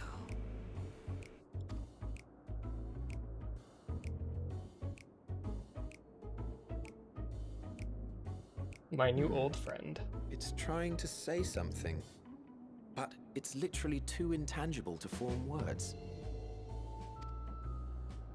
Can you make me tangible? Why don't you give it some ether? Spare a snifter of your bounteous reserves. Wait, why are they both so hot though? Like, what the fuck? Who do you take me for? This is weird. I was never attracted to Emmett. Like, Emmett was a cool character, but I was never attracted to him. But, like, I'm kind of attracted to this Emmett, which I don't really like. Why, a dear friend, of course. One who wouldn't let acts of kindness, such as my accompanying him on errands to far-flung outposts, go unrewarded. And Hythlodaeus is just hot as fuck.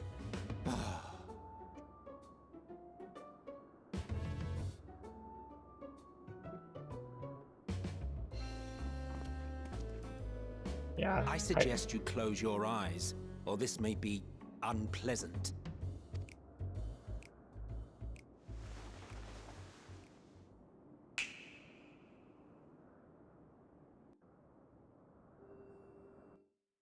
Weird. He fucking snapped. He fucking snapped. You may open your eyes.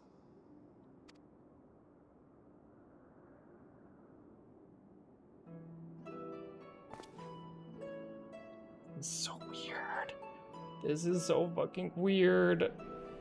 Oh, we're big. We grew. You even adjusted its size. The better to indulge your whim. This way, it will be easier to communicate. How very thoughtful of you. And may I applaud your artful reinforcement.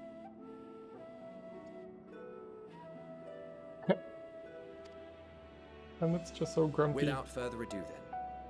Greetings. I am Hythlodaeus, Chief of the Bureau of the Architect. He said it. Sulking beside me is the most honorable Emmett Selk of the Convocation of 14. Sulking beside. I just love that, like, this is totally like a thing, like it's canon that like Hythlodaeus and Azim just annoy the fuck out of Emmett constantly. And how might we address you, my new friend? He's so done with both of them. A fine name. And I'm pleased to see you understand our words. How do I tell them I'm from a future where your world gets cut into 13 other parts and we're enemies? Like. So tell us, whence have you come? The thinness of your essence suggests you weren't created here. Like, this is so weird. You do not know? Or cannot say? Allow me to ask a different question then. what brings you here? I have no idea.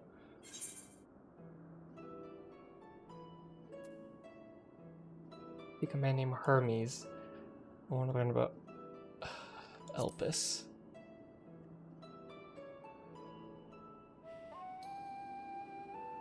Well now, the same as us. Perhaps Azim wished to come too, but had to settle for a familiar. If he truly wished to be here, then he would be.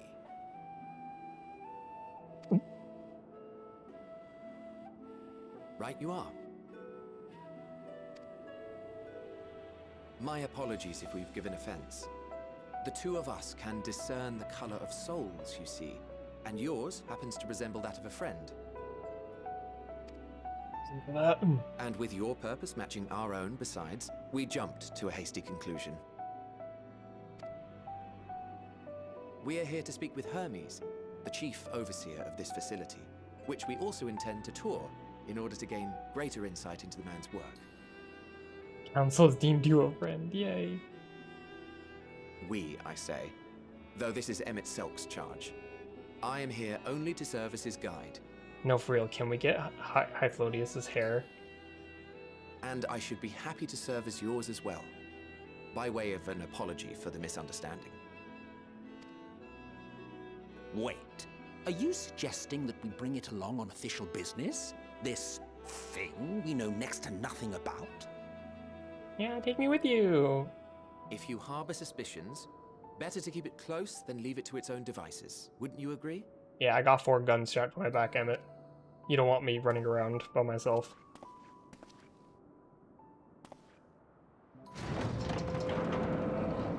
Besides, having a mysterious life form in tow is the norm rather than the exception here. Emmett's so done and he just got here.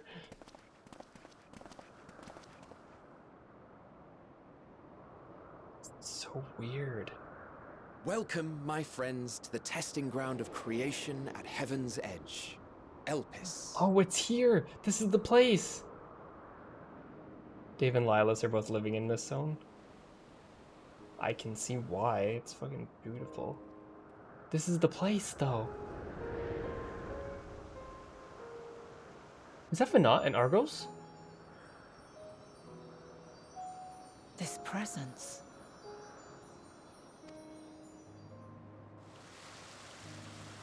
Oh, look at them! Look at the little babies. What is that? Hermes! Visitors! We have visitors!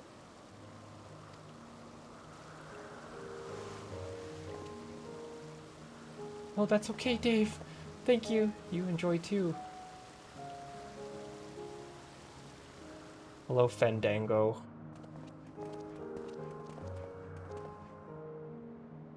What secrets are you hiding, I wonder? Emmett, you don't know the half of it. Let me tell you.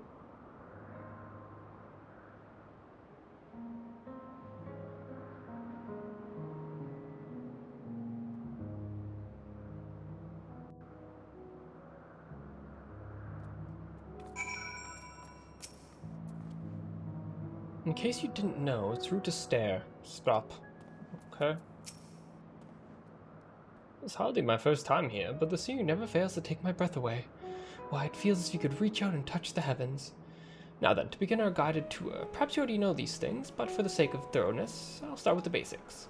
Using concepts to give shape to ether, creation magics allow us to bring forth anything we desire, be it inanimate objects or living beings. Anyone may conceive of concepts, but they must undergo evaluation at the Bureau of the Architect. As part of the process, living beings and certain arcane entities may be sent here to Elpis for in-depth observation and study, which gives them the excuse of having random monsters roaming around this map. Fascinating facility, isn't it? I dare say you'll enjoy touring it with us. Wait, are they literally just my companions for this area? That's weird. Now then, our friend Hermes, aside from overseeing the facility, also conducts his own research. Chances are that he'll be he'll be at the main observation hub, so let's seek him out there first. Tired as you are, however, you stand out a little too much. Our dear Emmet Selk wishes to keep a low profile for his errand, so... do you know how to make a robe? It's a basic concept will do. No. No? In that case, Emmet Selk. Ugh, no. Your whim, your responsibility. You're getting not another thimble of ether out of me. The way he scrimps sometimes, you'd think he wasn't a nigh bottomless font of magic. Very well, I shall make the robe, but perhaps you can assist. Come, let's search for the requisite material.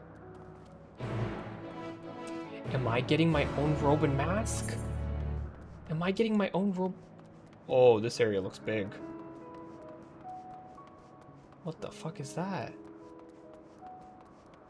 What is that? Ophidian? It's like a flower snake. Oh, hello.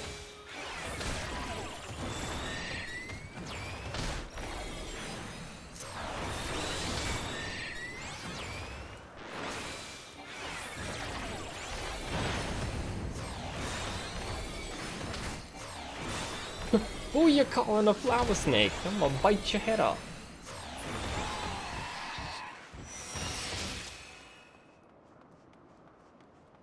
This map is quite big, it seems like.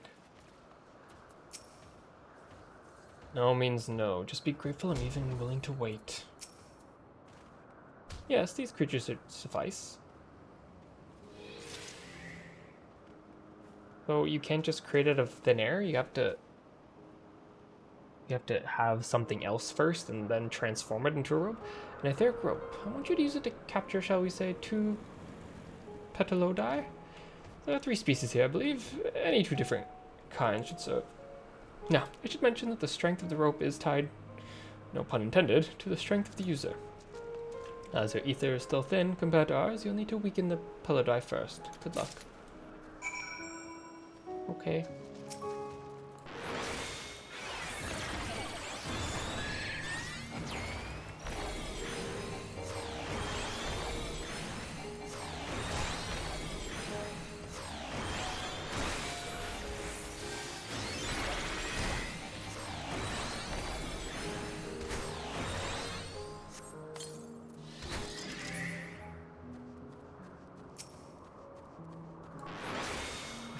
It's very pretty. Might actually turn it up a bit.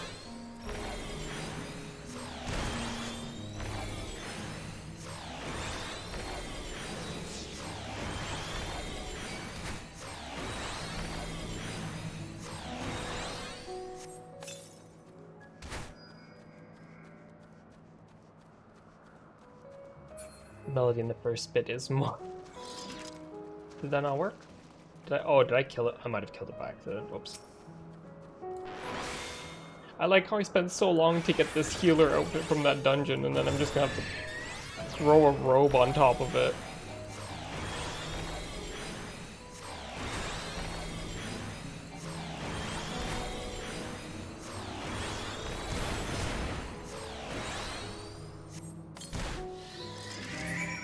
You don't have to wear it. Nah, I should wear it. Oh, I'm sorry I called you guys flower snakes. Leave me alone, please. Yeah, just like I wore Tataru's jacket all the way through Garlemald, I'm gonna wear it.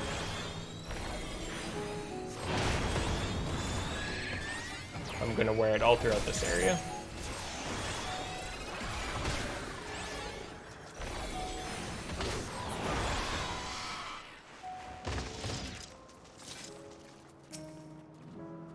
About the pelodi. Come, let's see ya. Here's your butterflies. Yes, these fine fellows will do nicely. Now for a spot of reversion.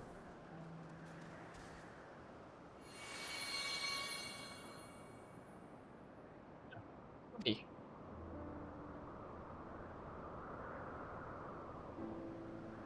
Fancy, but we're trying not to stand out. Try to emphasize.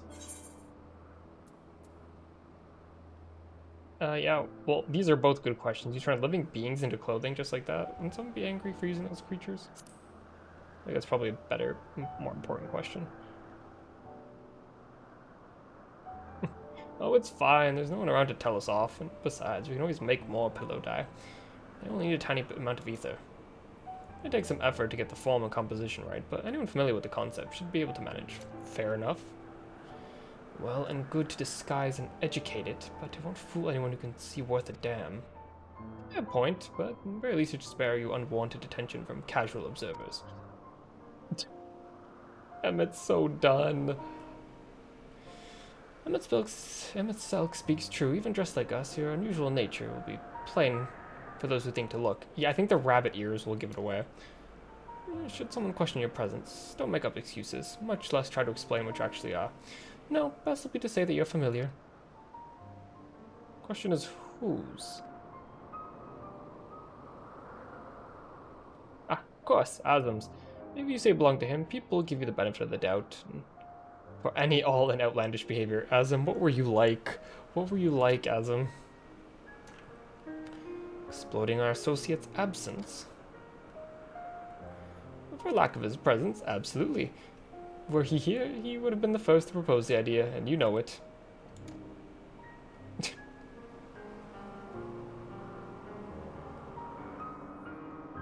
Your story is settled. Let's continue on with our errand.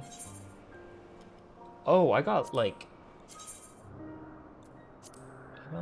boots and stuff too? You couldn't have made me clean clothes, guys?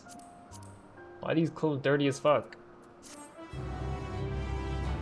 Hythlodeus certified drip. Let's go. Dripful Lodeus.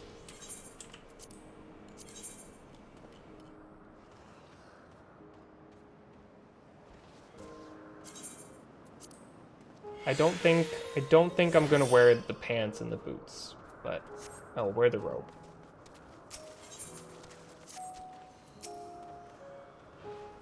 As dubious as it is, passing off as Azam's familiar is probably the best approach. Should take offense, the others are ready to believe his recklessness is to blame. He is welcome to mend his way. Path of the child in your original size? I think not. Augmented or no, the ether is far too thin to be considered normal. Lodeus is ready to continue.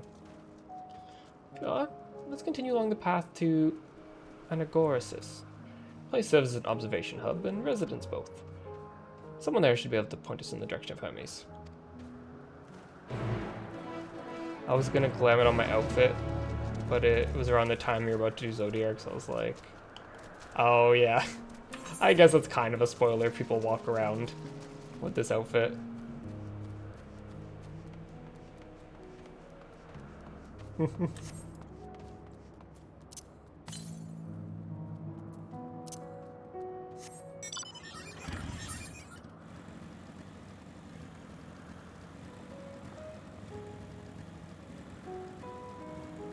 This place is very cool looking. They got unicorns here too.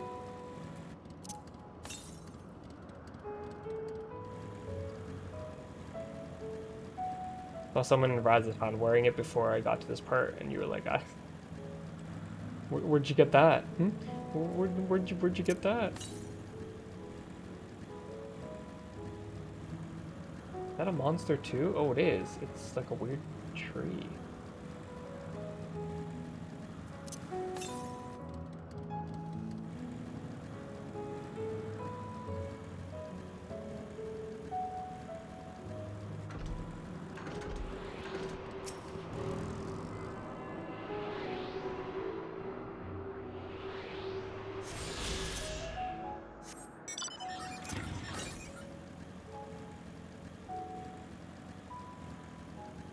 I'll probably go that way later. I don't want to go too far from them. Yeah, and how can I summon my chocobo here? I'm traveling through time.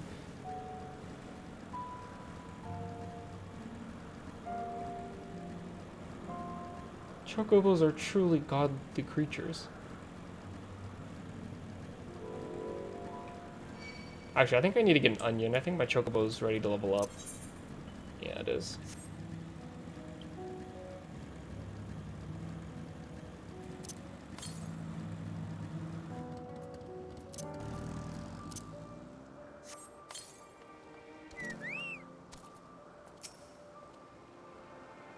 was wondering what she was examining, but it seems to be the bush itself. See how if this observer knows Hermes' whereabouts. Hello, I am a rabbit. Yes, can I help you? I wish to speak with Chief Hermes. Do you know where you might find him?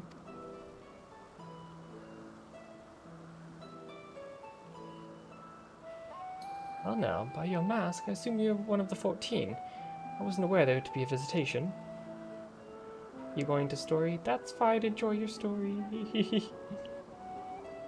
Between you and us, it's something of a surprise. Your discretion in the matter would be appreciated. I see, my lips are sealed. That she should be conducting observations as usual. His focus of late has been aquatic creatures, so I expect you'll find him in one of the pools here. The pools, you say? Many thanks, and apologies for disturbing your work. I say, Hythlodaeus, while I never met Hermes, you know him well, do you not?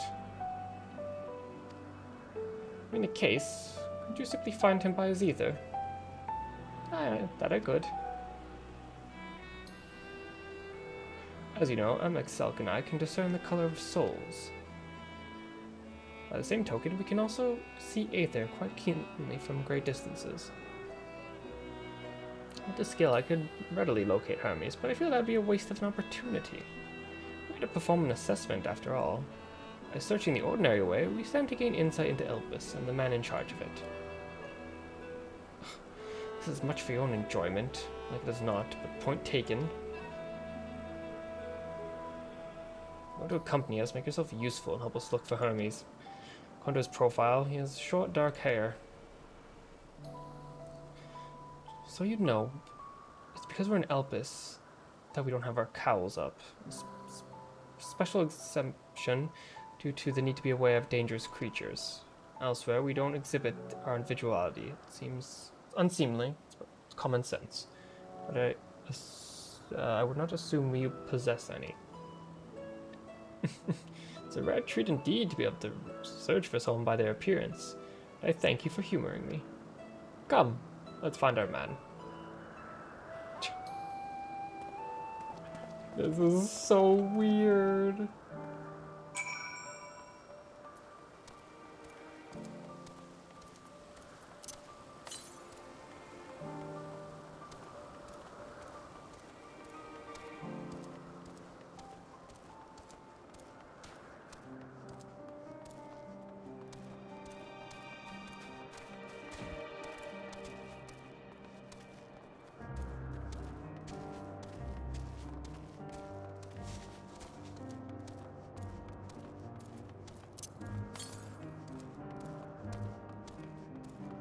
This building is really cool, though.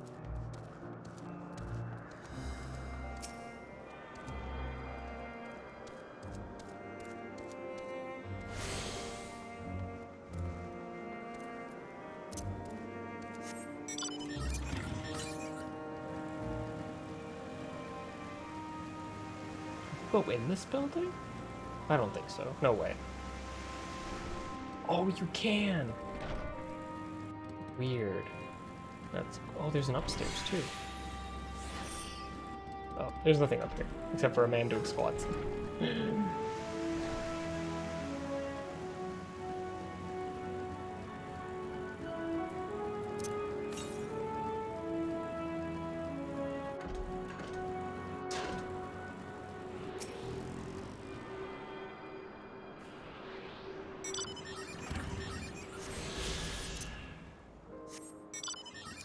Is that the squat room?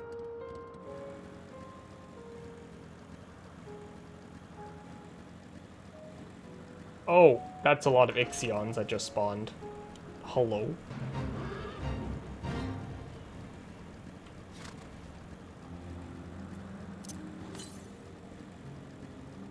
Damn, Ixion's been reduced to a fate that spawns like 50 of them.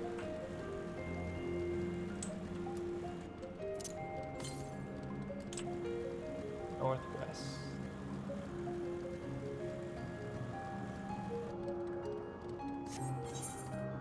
Can't seem to take this.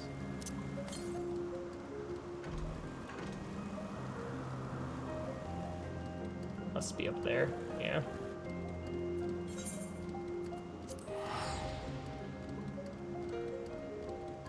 The music here is very good.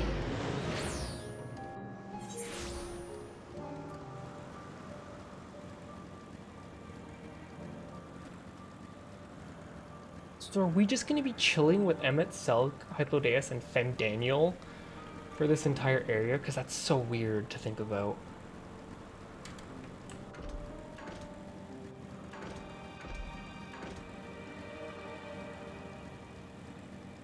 Like, that's extremely weird to think about. And who is this girl? Why is she like a bird? They have such funny faces. What are you?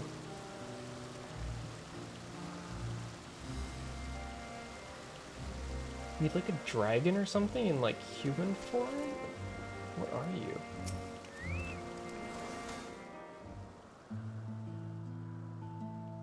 Hi, Fandaniel.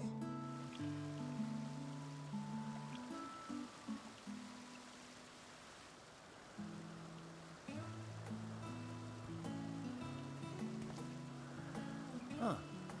You are...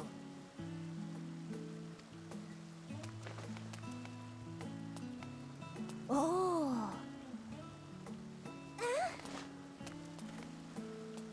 Different. You're different too. You. You and me. We're alike. Friends. I want to be...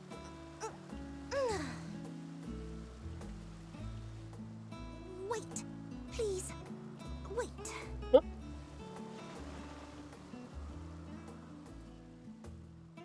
Greetings and salutations. Can you hear me? Do not be alarmed. I mean you no harm. I wish only to hear your words, share your feelings, and know your thoughts. Wait! May we please be friends? She's the voice! She's the voice from the trailer. The... May we please be friends? The "you have suffered enough" voice from the trailer. Ah, I see you found him.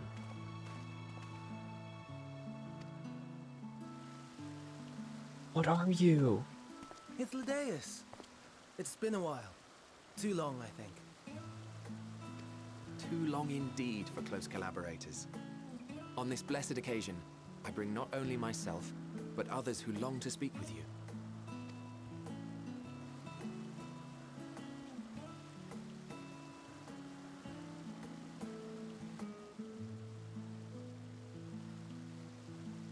You are of the convocation. Emmet Selk at your service. Do I have the honor of addressing Hermes, Chief Overseer of Elpis?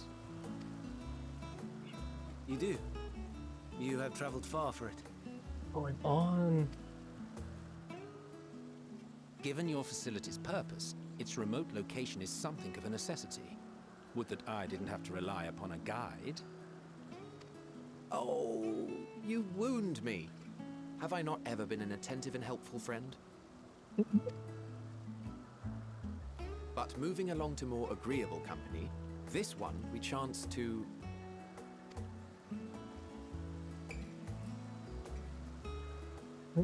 He's helping.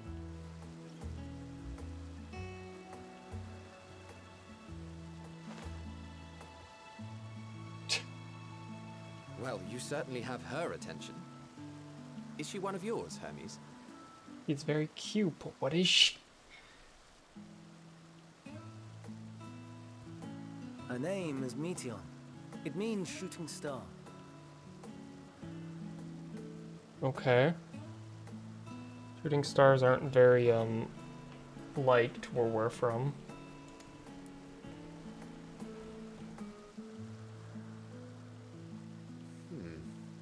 If I may make an observation, her ether is terribly thin. I fear she might dissipate at any moment. Nor do I believe you've made a submission to the Bureau. I would remember such a concept if you had. I haven't, as you say. I judged it too early. She's a pet project of mine, still undergoing preliminary testing. But rest assured that I will attend in person ere long. Very well. Being an authority on flying life forms, I appreciate that you are exacting in your work. I shall look forward to your submission. If we have finished with the perfunctory chit-chat, I would discuss official matters. Oh, Emmett.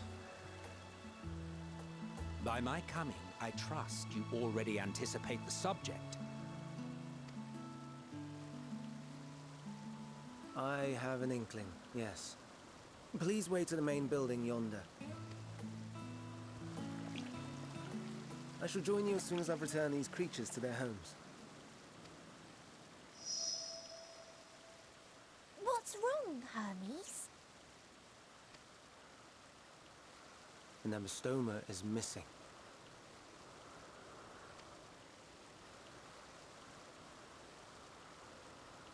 Is that bad? They're just little guys. They're just little creatures. I may have found it.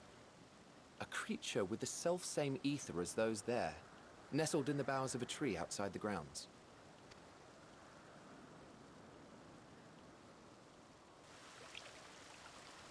You're saying they can climb with their sorry excuses for limbs? Don't insult them, Emmett. They're just little creatures.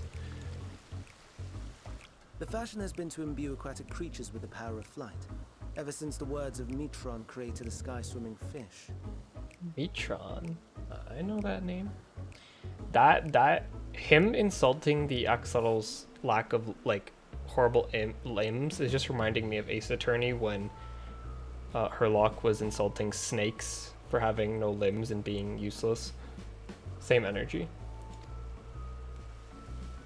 The Ambistomas too can fly, if only slightly, and they could conceivably climb a tree. Whether they can come down safely, however.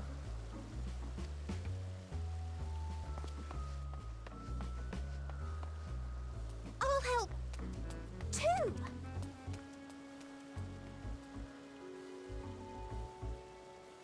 Emmett is just done with everyone's shit. Constantly, all the time. What are we supposed to do with this lot? Bask in their glory, Emmett. Look at them, they're adorable. May I suggest we split up?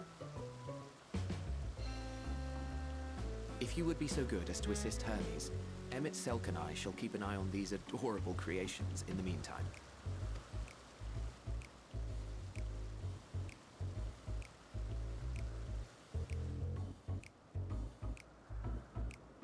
Good to know Emmett is just done with everyone's shit, whether it be present day, thousands of years into the future, or pre-sundering. He's just tired all the time. Babysit the babies.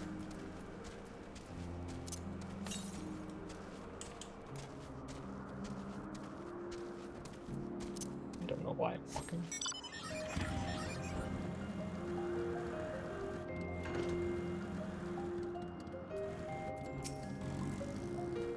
Hermes, are you alright?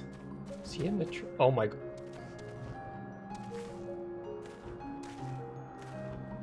What is...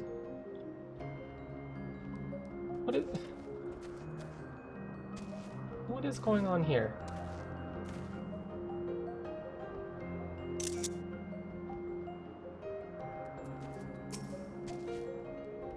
Seems Hermes and Meteor have found their quarry, a creature known in this age as an Ambrystoma. Yet, though it has been safely extracted from the tree, Hermes appears to have found himself in quite the predicament. The Ambrystoma. He saw it flying up high in the tree. He climbed up to get it, but it jumped on him and he slipped. Do you need a hand? No, I'm fine. I feel a little embarrassed. Now, for your own safety, please stand back. Oh, just wait till you see your present day self. He's a fucking embarrassment. Fucking everything. I want to punch him in the face. Now, for your own safety, please stand back.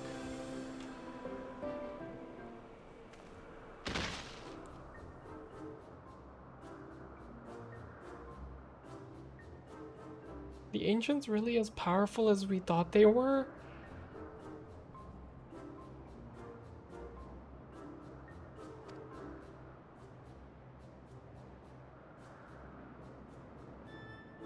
They just seem like a bunch of clowns so far. Hermes, are you alright? Oh, alright, yes. My apologies for making you worry, Meteon. Both you and, I'm a familiar. Theron, you're called. An intriguing name.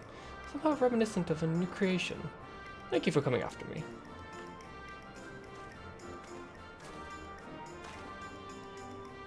Can't believe Hermes is dead. Oh god, we're gonna we killed fucking Hermes. The future's gonna change. Nothing's gonna happen because he's fucking dead. Fandaniel's no longer. As for you, little one, you'd best be more careful. Look at him wiggle. You may be able to fly, but that doesn't mean you cannot fall and hurt yourself. Oh no, I had forgotten about its fellows. This is definitely Fandaniel. Truly, what a relief. I must thank Emmet Selk and Hythlodeus when I return to them. But first, with distractions out of the way. As Chief Overseer of Elpis, permit me to welcome you to our facility. I hope you enjoy your time here.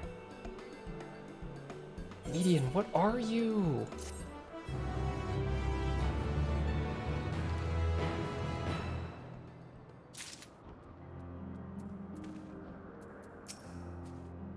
I'm glad they're safe, Hermes and the Bristoma.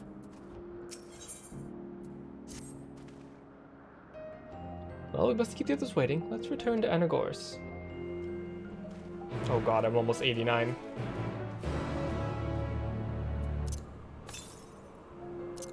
Let me grab this first.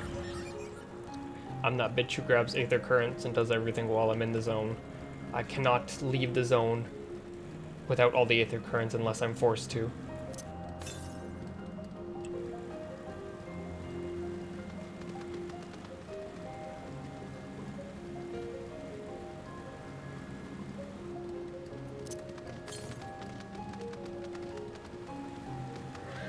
Oh no! Oh no, what?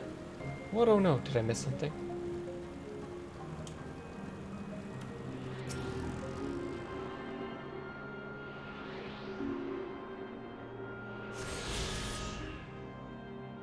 Oh, for my level. I know, I'm getting close. Oh, I don't want to hit 90 because I'm going to waste a bunch of EXP from the story.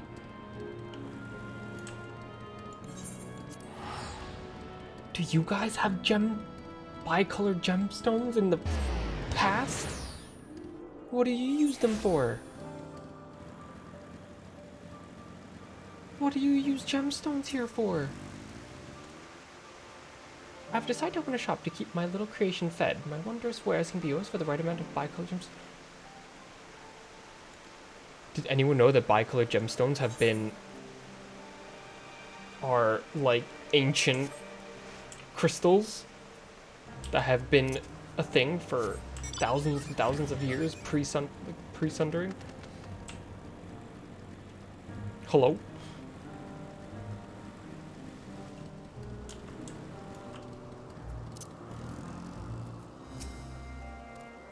It was blissfully uneventful in your absence. The little ones are on their best behavior. Ugh, no more errant creations to distract us from matters of actual import, I trust. Some creations stay outside, others stay at Tysis, like the Ambrostoma. My apologies for the trouble. Oh, your kind assistance. All the Ambrostoma are safe and well. I'll pleasantly send them back to their space, if you would go on ahead to the main building. Upon entering, you'll see a table and chairs, a meeting area. We may speak there. Very well. Take care not to let the creature slip away again.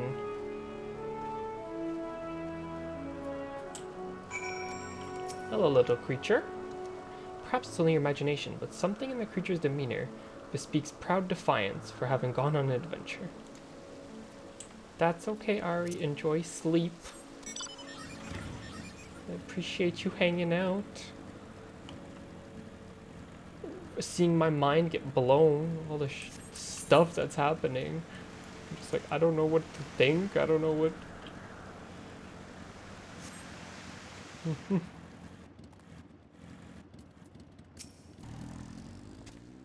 Well, Ahmed Selk's been accommodating thus far. He's the one who has business with Hermes. If you wish to attend, you'll have to ask his permission.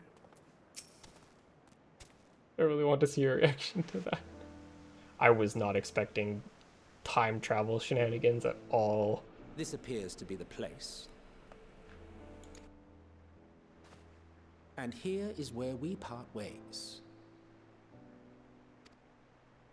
We will be discussing highly sensitive affairs.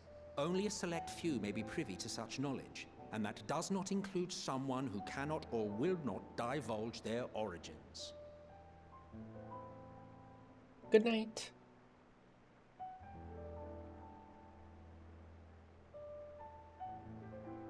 What? Will I have to remove you by force? I mean, I've killed you in one life, Emmett. Don't make me do it again. That's smart, though. I have important things to say to him as well. Yes, I'm sure your business with Hermes is quite pressing. You may speak with him to your heart's content after ours is concluded. Emmett. I do not object to his attendance. Get fucked, Emmett. Get fucked, Emmett. Hermes, this is highly irregular. Perhaps, but I believe he can be trusted. Meteon would not have taken to him so quickly otherwise. Moreover, the presence of a third party may help me to maintain composure. What does that mean?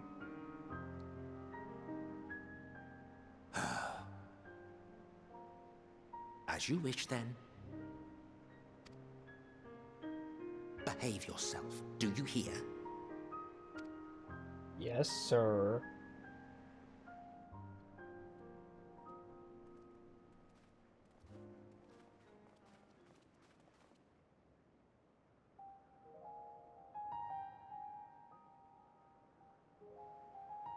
So, it's finally happened, then.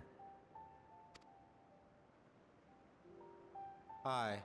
Van Daniels declared his intention to step down and named you as his preferred successor.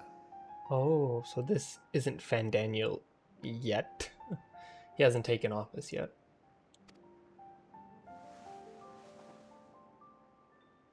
In recognition of your knowledge and your works, the convocation is giving the recommendation due consideration.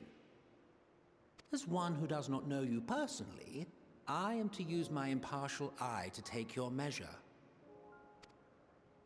And above all else, to ascertain your disposition towards the invitation.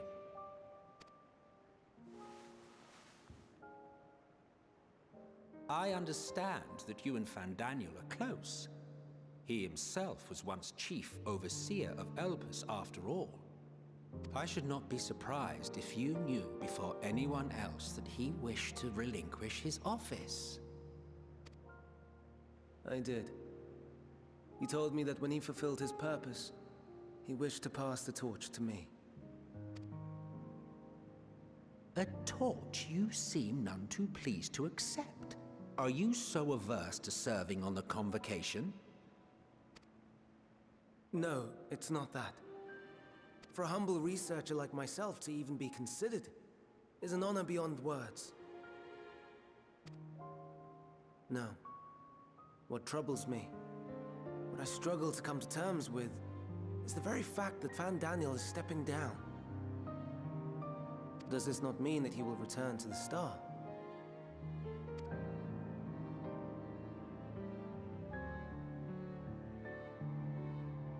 Of his own volition, yes, like so many others have before him. Return to the Star? Does that mean die? Well now, that's not a word I hear often. Is that what you say here in Elpis?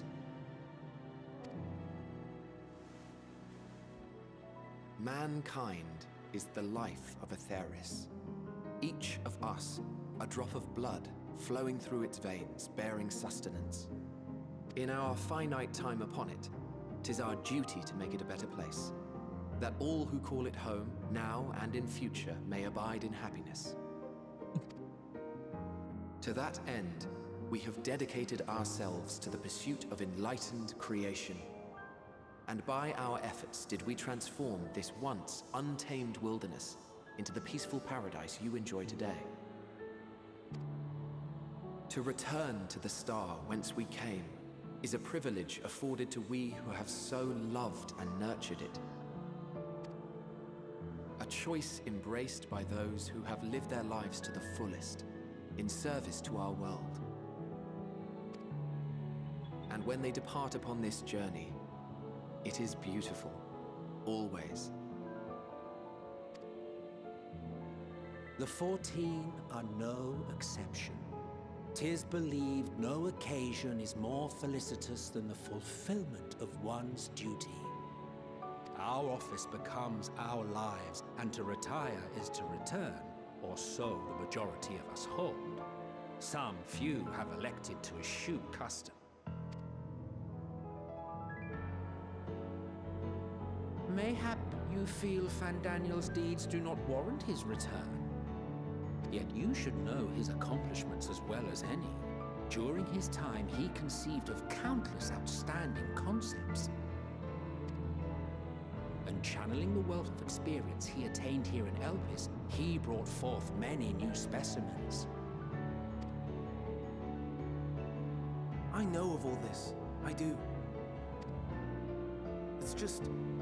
I cannot fathom why someone so great and wise, who could still do so much good, would want to end it all.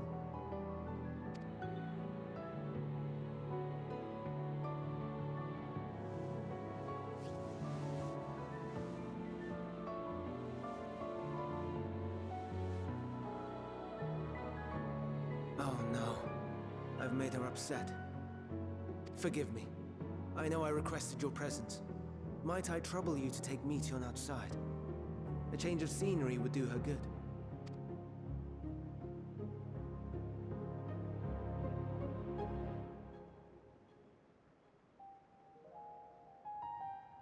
What is she?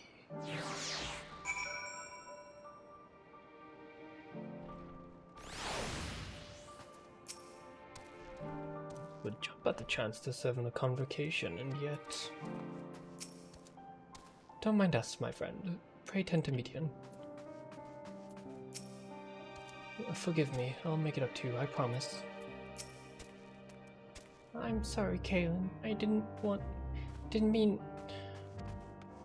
A walk. Perhaps we can go for a walk.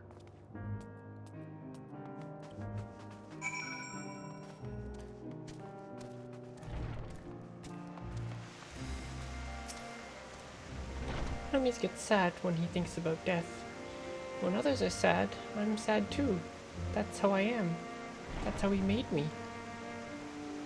But don't worry, I'm fine now. So why did you come here? You want to learn about Elpis and Hermes? Oh, I can teach you. I can teach you. We could take turns. I tell you something, then you tell me something. Sounds like fun. Oh, it will be, it will be. Where to start? Oh yes, let's talk to Memnon. He should be near the Aetheryte. I'm not good at explaining, but Memnon is. So I'll have him explain instead. Oh, she's accompanying me. Oh, Meteon. Oh gosh, just teleport. Oh god, oh my god. A little bird friend. She said that when others feel sad, she can feel sad. She can feel emotion. Is she like the flower? Is she the flower? Like, what are you? Ah, the Aetheryte. Anyone can use it to teleport anywhere. Well, maybe not anywhere. Not to the ground or other isles. For that you need teleporters and permission.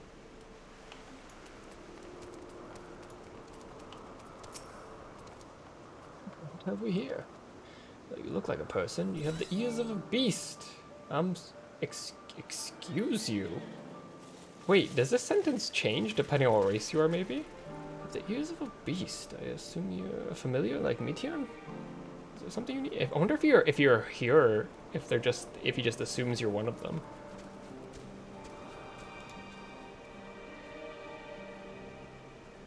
Yeah, like what happens if you're here? Because they would have no distinction on like the difference, right? They mentioned your tail too. Oh, okay. Mrs. Kaelin, could you teach me about Elpis? I have to do this again when I Fantasia back to it here and see. New Game Plus. Ah, familiar, familiar, is it? Very well, I'd be glad to introduce our fair facility. Tim? Maybe it'd be like, damn, you're short. But they increased the sides to make us match them, right? So...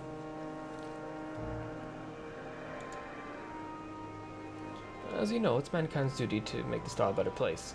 As part of this duty, we employ creation magics and bring forth new life. However, we cannot simply release our works into the world, for it would lead to chaos. No, any and all life forms must undergo extensive testing to determine their fitness to exist. Testing which is conducted here in Elpis. Every candidate is subject to rigorous study in which you identify their properties, surmise what habitats might be suitable, and speculate as to the effects they may have on the environment and other species. Should be judged a beneficial addition to the star, and be allowed to take place in the world. The two of you are created with the hope of making the star a better place, so heed your masters and we'll be good. Do you hear? We will, Minmon, we will. Thanks for the lesson. True. You had a turn, now I get a turn. Where did you come from?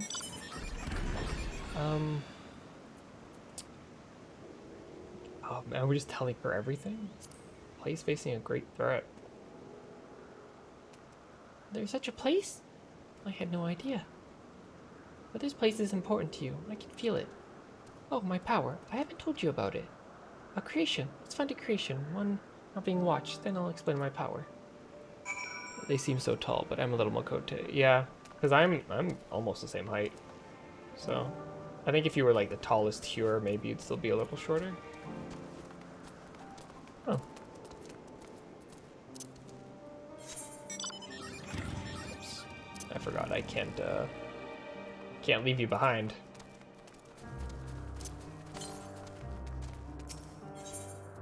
Fix my stuff, please.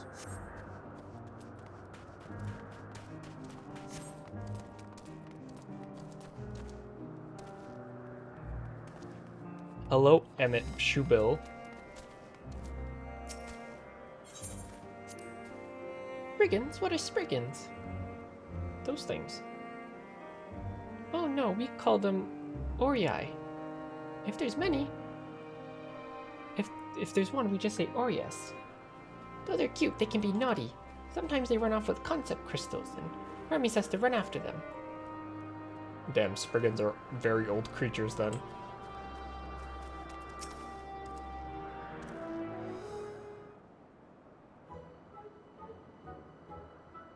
Hello, Shoebill.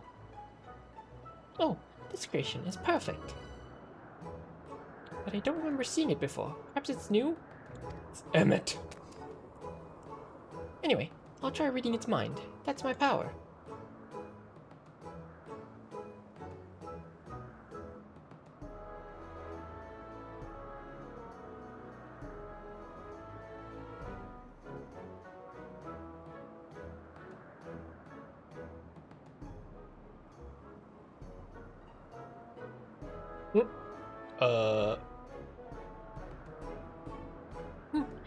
I can't read it. Maybe there's nothing to read.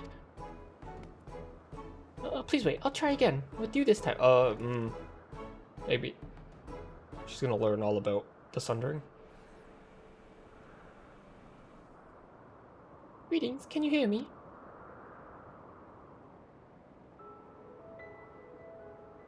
This is my power.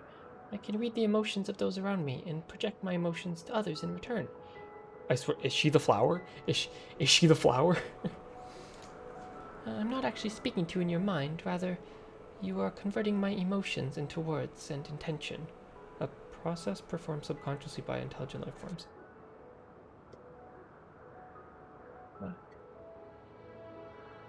Wait, that sounds like the echo. Rather, you are converting my emotions into words and intention, a process performed by subconscious.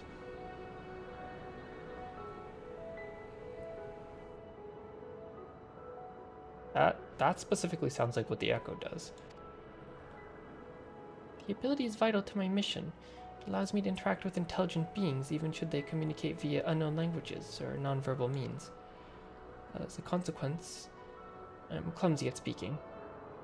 Yet, though I struggle to express myself in this fashion, Hermes wants me to speak as much as possible. For everyone has thoughts and feelings they wish to hide. I harbor an affection for you, one that's difficult to define. And aside from the fact that you share common traits with us, your thoughts are complex, prismatic. They draw me in and leave me wanting to know more. Out of respect for your privacy, I'll refrain from using my power when speaking with you. Nevertheless, I want you to know that I wish to be your friend.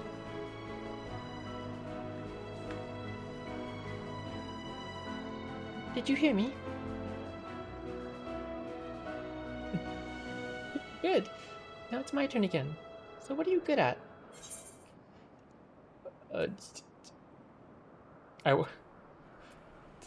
Fighting. I kill primals very good.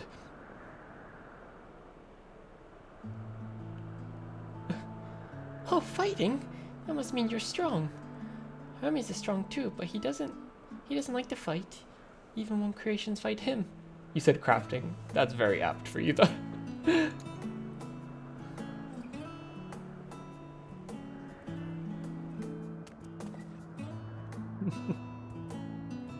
Emmett, why are you watching us? I think we might be bothering it.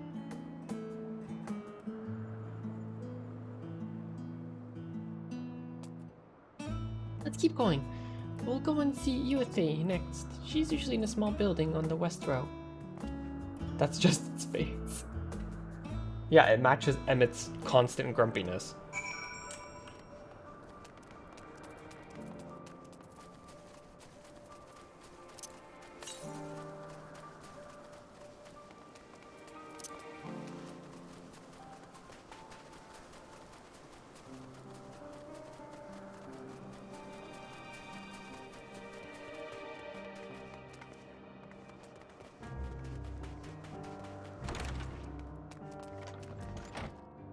Hello. Well, Median. You see, you brought a friend today. Greetings, Yuathe. An apple. Could you make me an apple? The kind Hermes likes, covered in syrup? I want to share it with Caitlin. Oh, candied apple. Hermes is certainly partial to them, but you know you can't eat, Median. You aren't made to do so. Oh, but I like it, too. It may seem that way, but it's due to your ability to share others' feelings. You've taken Hermes' likes for your own. In any case, I can't prepare an apple right now, but I'll bring one for Hermes soon, I promise. I'm sorry, Caitlin. I want to show you my favorite thing. Then I could ask about yours, but I failed. Tell her what do I like? Oh, is that what you like? Yes! Yes, I can feel it, your joy and happiness. Caitlin was like, explosions. And that makes me happy too. Thanks for sharing with me, Caitlin. Well, we walked and talked a lot. Maybe Hermes has finished talking too. Shall we go and see?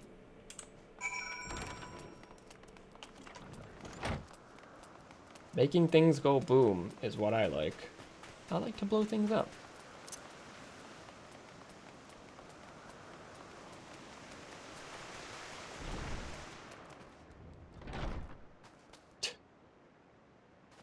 Hello, random bot. How are you doing today?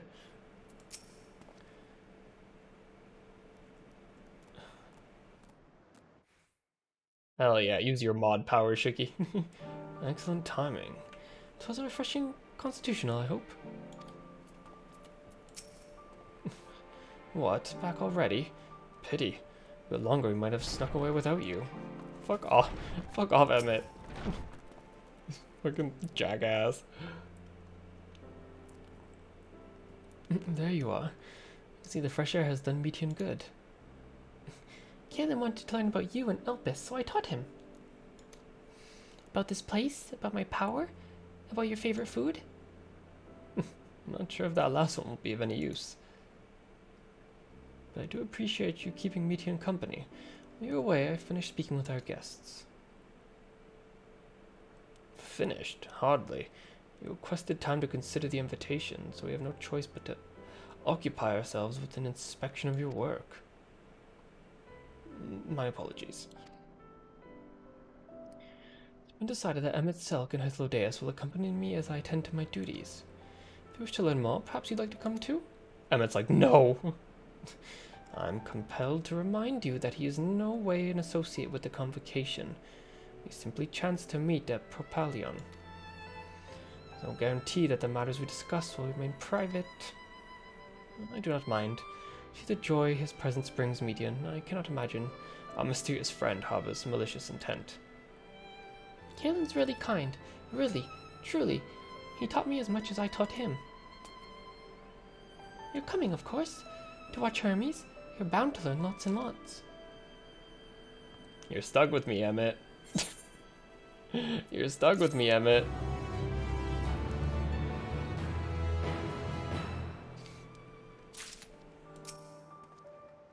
Though I see new creations on a daily basis, here they look at them with a different eye. It'd be interesting to observe what Hermes at work. It's held that all civil organizations should conduct their affairs with total transparency. Convocation's no exception. It doesn't mean we're obliged to show our work to unknown entities such as you. Feel yourself privileged and behave accordingly. It's time we all get to go on for a walk, isn't it exciting?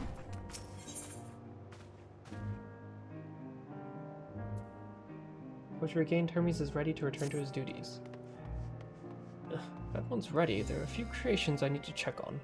First, we shall return to the spot where we found our wayward Embrystoma. Have care when you step outside the hub, for there may be unruly creatures about. Are there any Cubus here? Do you have Cubus here? Hey, Hermes, where's the Cubus? I need to know. Emmett, where are the Cubus? How do you know about the Cubus, Emmett? The delightful part of our days. Where are the Cubuses, Emmett? The Cubi?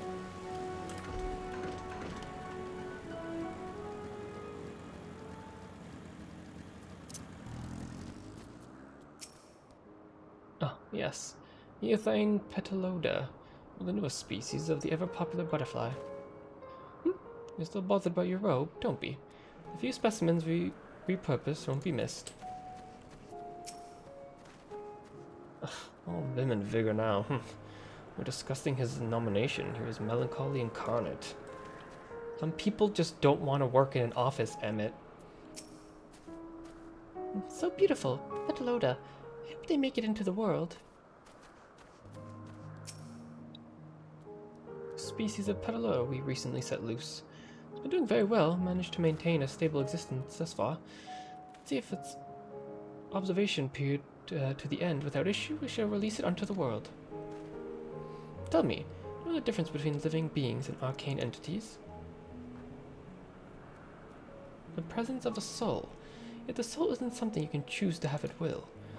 No, it manifests only in those whose beings whose forms adhere to the laws of creation, that can endure on their own. Beings that do not fulfill this requirement, such as those spontaneously born of magic or of natural phenomena, do not have souls. No matter how much it resembles flora or fauna, if it lacks a soul, then it's considered an arcane entity. So you see, it's not for mankind to decide what's living. That domain lies beyond our manipulation, and it's hubris to assume otherwise. But come, let's head to a nearby beacon. I've received a report that arcane entities have gathered there. Some people just want to work with nature, Emmett, and they don't want to sit in an office for a 9-to-5 job. Let the man play with his butterflies. and his axolotls. Wage slave Emmett. Honestly. Why do you think Azam doesn't sit in the office? Azam's like, fuck this shit. I'm taking a day off and doing whatever I want. Every day Azam just calls in sick.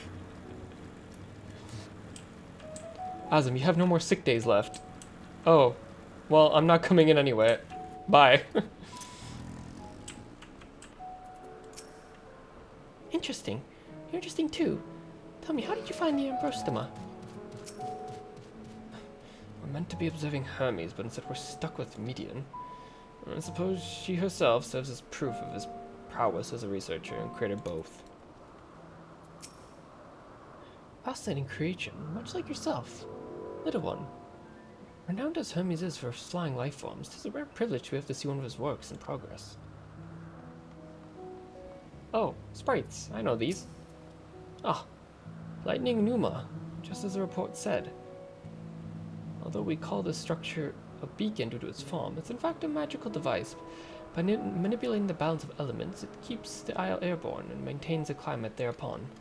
And of course, in the course of its operation, it often sees an internal shift given towards an element. Right now the element is lightning, which draws the Numa here to replenish their ether. It appears Median is busy. Would you care to assist me in her stead and feed the Numa? Where's their mouth? Do I just... By using this lightning converger, you can harness the ambient lightning and focus it into a ball. Veritable feast for our dazzling friends. Go on, give it a try. Injects the lightning sprite with a ball of lightning.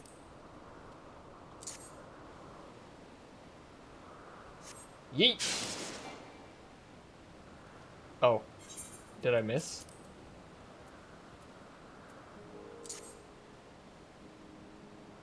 Yeet!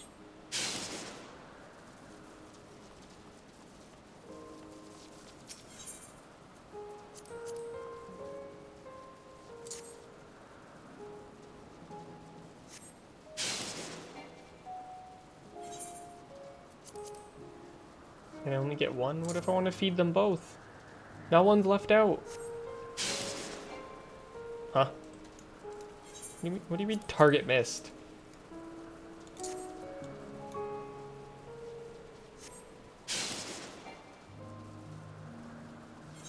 Hello?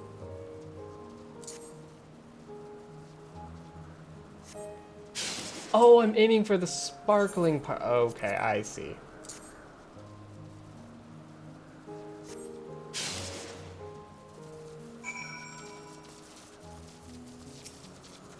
Hermes is like, what are you doing? Idiot. Perfectly done, Caleb. I don't know about perfectly, Hermes, but I appreciate it.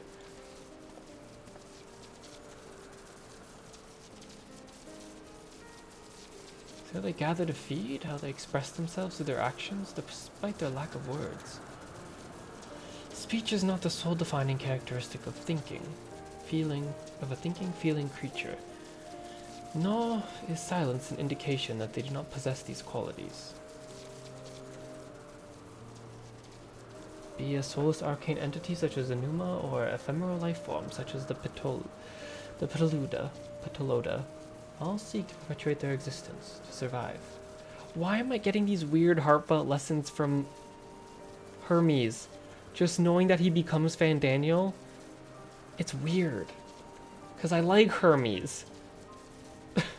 It's making me feel very weird about things.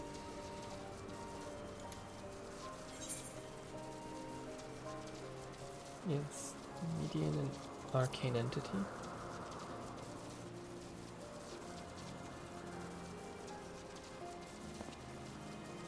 Good question.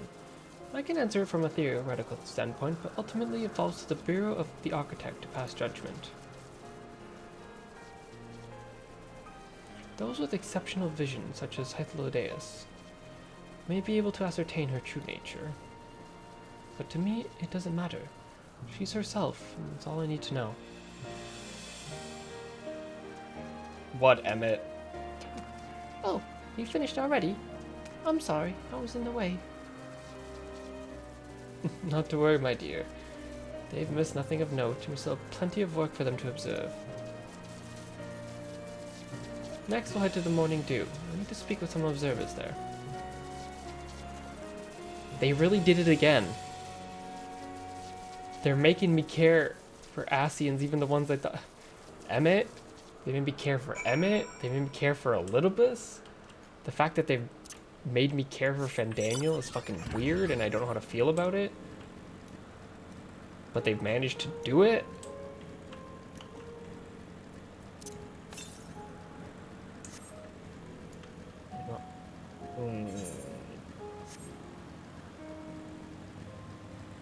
Very strange. I don't know how to feel about it. A Goobboo! I know these. It's adorable, but beware it sneezes. Mommy's went flying once.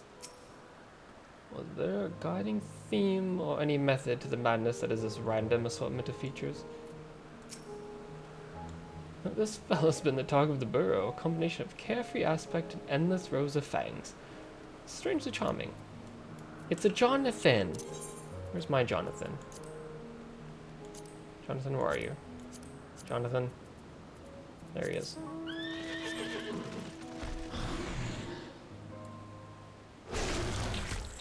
Nice.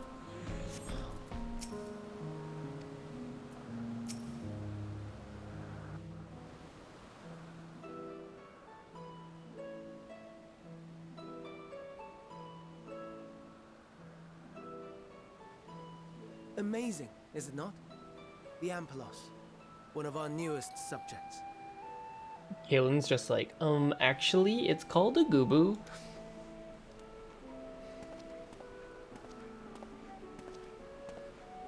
So, how are we coming along? Actually?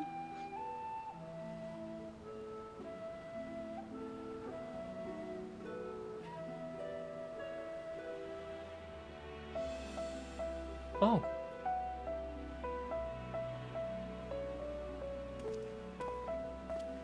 It's another one. It's another flower.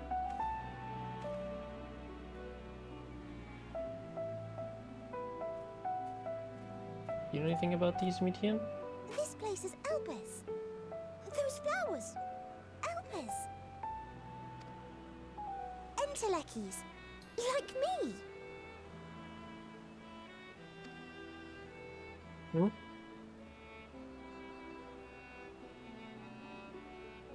They are a product of Elpis, and so named for their birthplace.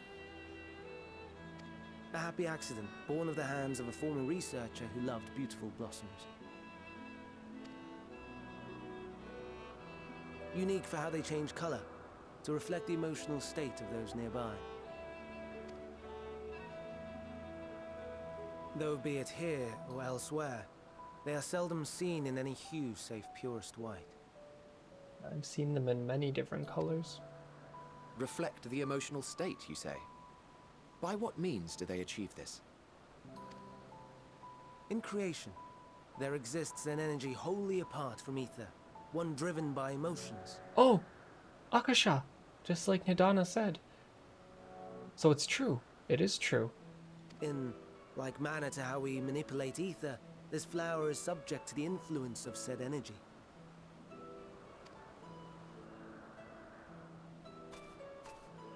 Well, it has no will of its own. It is sensitive to the prevailing emotion in the vicinity, and reacts by altering its color and vibrancy. Can you write a thesis on this, like a paper, so I can bring it back for Nidana? Akasha? It is one of the unseen energies defined by Harnish alchemical theory. Though a gross oversimplification, some describe it as an essence influenced by feeling.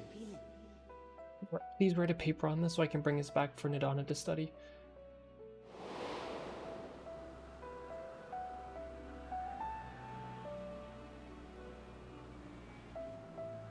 Akasha.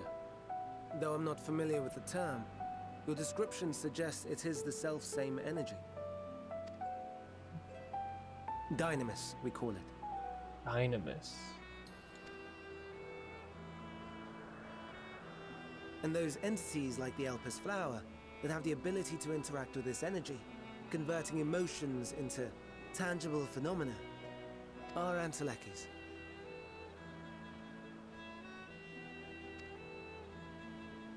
That's me!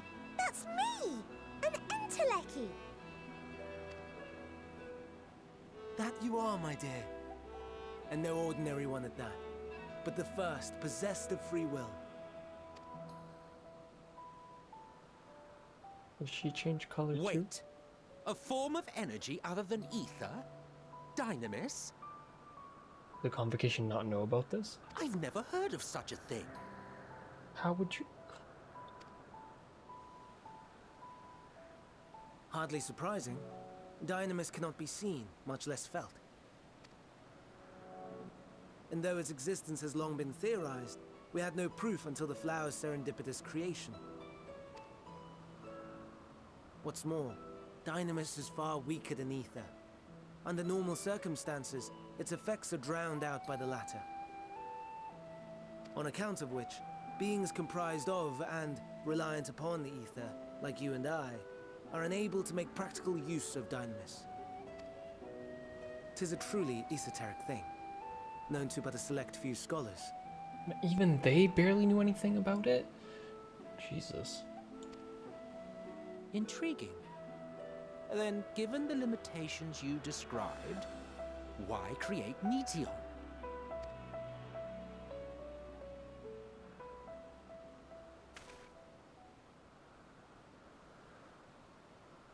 Our star, Aetheris, is especially rich in ether, so much so that its name is derived from it. However, when we consider all energy in existence here and in the vast space beyond, Dynamis may account for as much as 68.3%. Very specific number. The more abundant form by far. Were we able to control it, we could open the door to limitless possibilities. 'Tis not unlike a gently flowing stream, unable to break through the dam of ether barring its path. But if we could imbue the stream with the vigor of a raging river...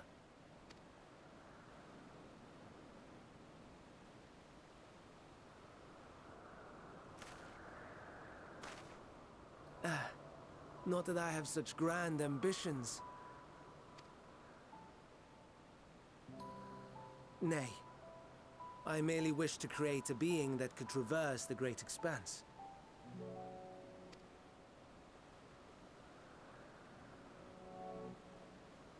The relative scarcity of ether beyond the bounds of this star was a concern.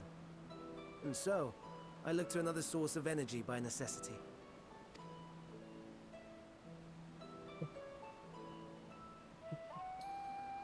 That being Dynamis. No wonder her ether is so thin. Precisely. Yours is thin too. Like an Enteleki. Like me. We can travel and harness Dynamis. Can she, like...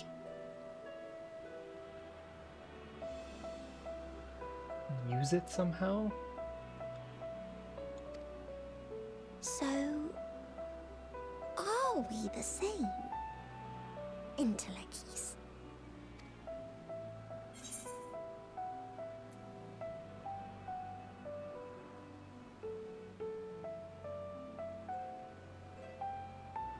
I've been known to transcend my limits with nothing but determination. That sounds more akin to the desperate flailings of a wild beast when facing imminent death. Fair. Fair enough. A deficit of ether alone does not an Enteleki make. It would, however, make it easier for you to interact with Dynamis. The less ether something has, the easier it is to interact with Dynamis, which is probably why the Blasphemies use that energy, because they have no ether at all. And limited though its influence may be, this quality could prove the difference between victory and defeat. You do well not to underestimate it.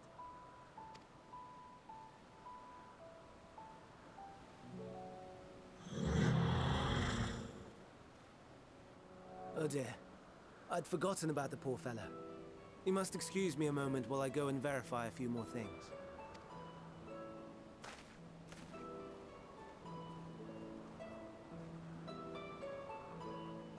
Okay, we're learning some stuff. We're learning some stuff.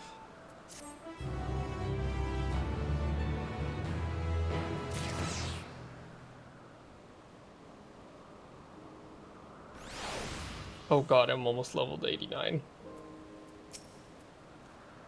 Never before have I heard of Dynamis or Endwalker. I can only assume the Elpis flower was submitted to the Bureau before I joined. This look appears to be deep in thought. Not I nor anyone would be able to make use of it, even if we knew. But it irks me to discover that it's an entirely different form of energy. No one told me. That personal annoyance aside, Fami's knowledge is undoubtedly impressive, given that there are none among the 14 who specialize in the Celestial. He'll be a welcome addition. Somebody can be persuaded to join, that is. I still can't understand his hesitation. What do you specialize in?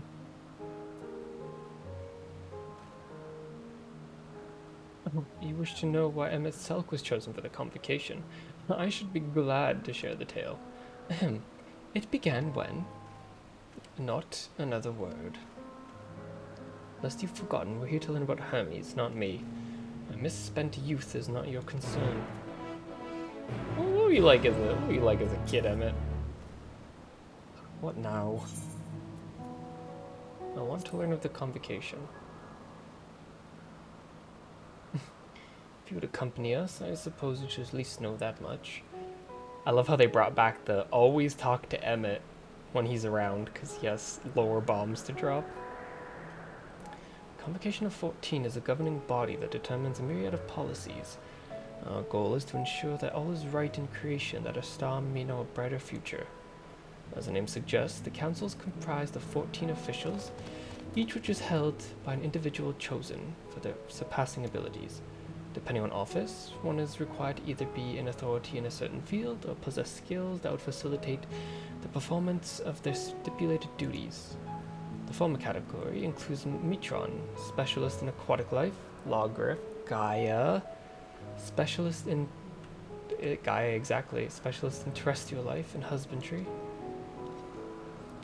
Halmarot specializes in fungal and plant life. Emerolith specializes in medicine and healing. La Habrea, specialist in creation magics, who's brought forth phantom beings of the highest complexity.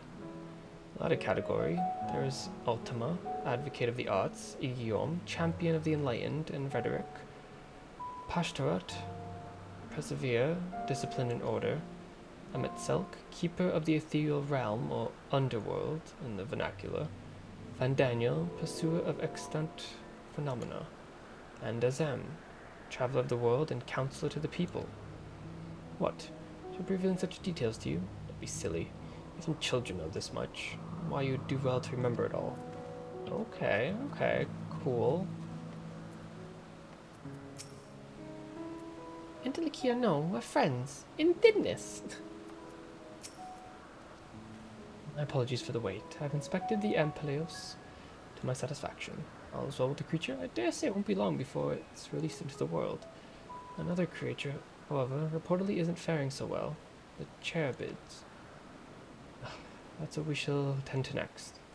Emma just gave me a little history on the convocation and every seat. If you would follow me, my friends, we should return to the main island and head north.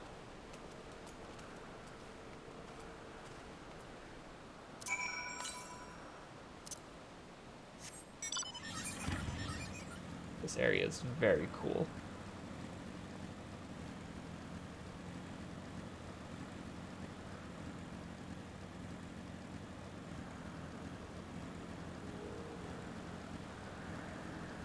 This area is like so unexpected. I'm just like, what? I really like this area though. Why is this one blue and shiny? Oh, forgive me, I thought another member of the convocation had come. This is turning out to be an eventful day. A slight difference in etheric balance between these cherubids. By this, it may be assumed that they aren't the original creations, but their offspring. 17 bird, a winged snake.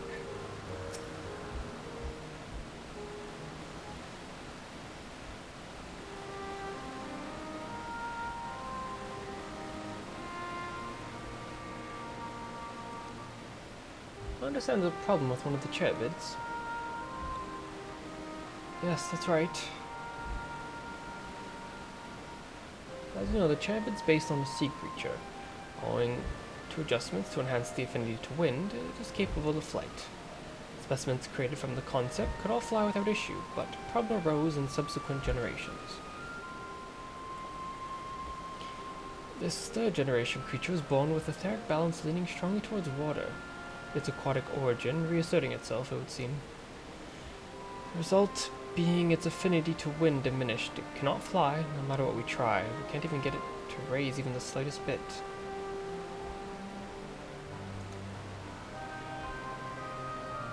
With such change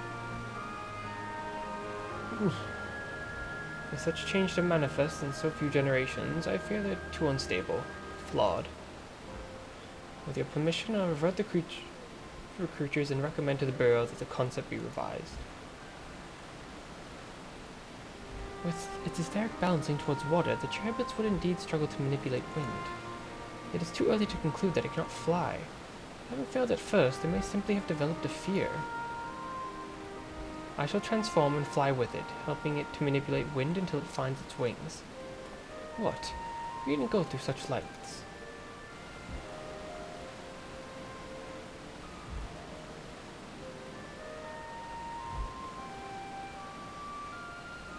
The Hermes is very...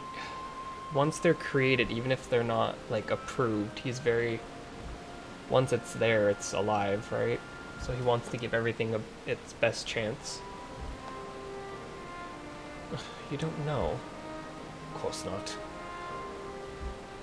Transformation is an art which manipulates the vast quantity of ether to construct another body around oneself. Practice allows one to assume any conceivable form, thereby transcending the limits of one's flesh. Convenient though it may be, transforming in the presence of others is considered vainglorious in the extreme, as uncouth and unseemly as running about robeless, shameful. I might understand you make a habit of this. Nothing of the sort, it's just that when transformed, I can wield the wind and fly. May seem excessive, but that's our shame next to the lives of these creatures, yeah. He doesn't want to give up on anything. They deserve a chance, and we owe it to them in all our power. Be that as it may.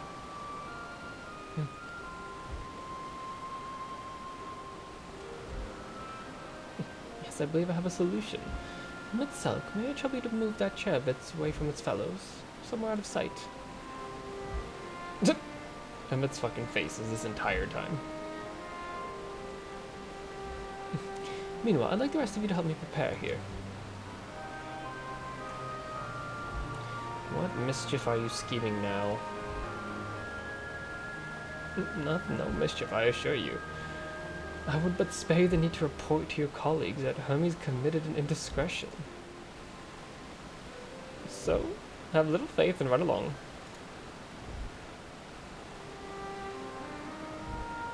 Yeah, he does whatever Height says. He likes him despite all the grump. I trust you don't mind.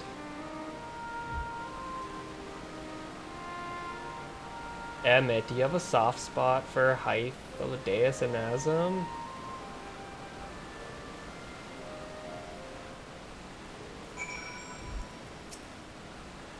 Which bother, we can simply begin anew. I'll defer to the Chief Overseer. We must help the cherubids fly, or else they'll all die. Philadeus is a man of ideas. I wonder what he thought up this time. Ametzelk is out of sight? Good, let's speak of the plan. It's a stroke of genius, really. We have Ametzelk train the cherubids. Aside from being unable to fly untransformed, You can readily see ether currents, and with adept spellcraft, he can also employ suitable wind magics to guide the creature along. Well, he's indeed capable of all you described. It's not his duty, and loath to trouble him with it. Don't be, as I mentioned it would be. Also for his own sake. With that settled, let's begin at once. Kaelin, I want you to go to Emmett Selk. Tell me you have a favor to ask. You'll be disinclined to cooperate at first, but you mustn't discourage. With our friend, the trick is to be unflaggingly persistent. Off you go now, and good luck. Chat mode, I have a favor to ask. Oh, I'm sure Emmett would love to help me with a favor. Emmett, why the fuck did you take it so far? My dude?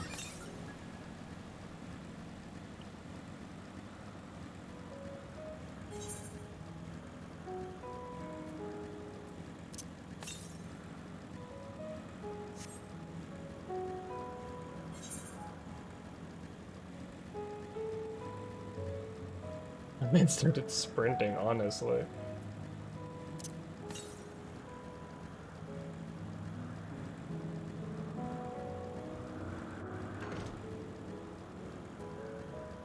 Ether current to the west. Oh, I think this is the one I tried to look for up here, right? And I couldn't get it.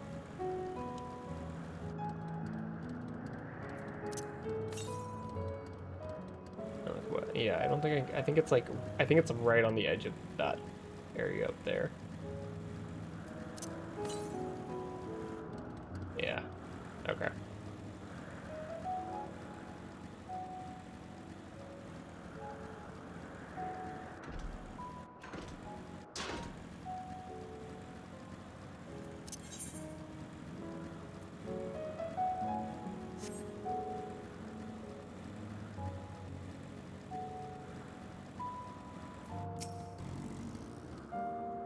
Well, I prepared for your preparation for that scheme. That's clearly not a scheme complete. Oh, right. I have a favor. There's a U in favor. American translation.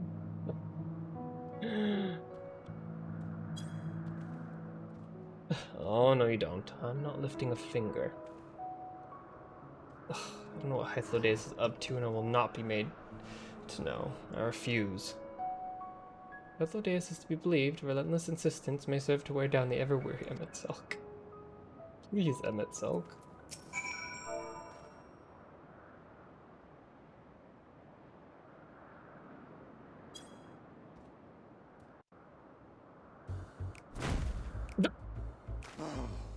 No, no, no. You are not foisting this nonsense on me. Please, Emmett.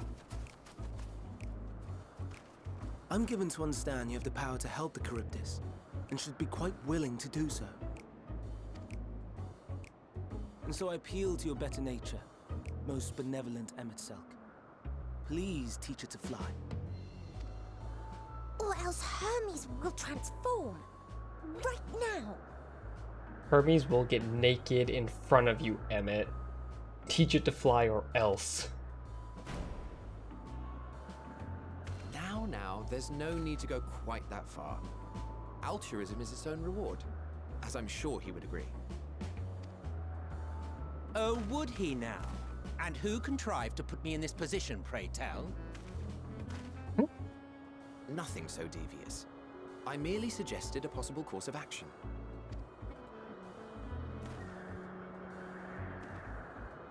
Hythlodaeus is like the best fucking character. Please, Emmett Selk. Please.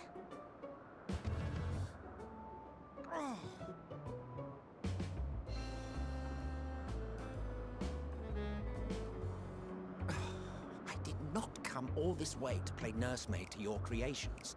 I'd thank you to remember this favor and let it be the last.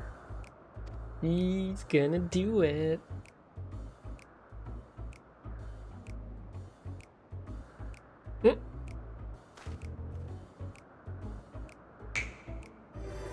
Not that finger, Emmett. Oh wait, I know that thing. That's the pre-order mount. Once it is taken to the air. It falls to you to shepherd it skyward.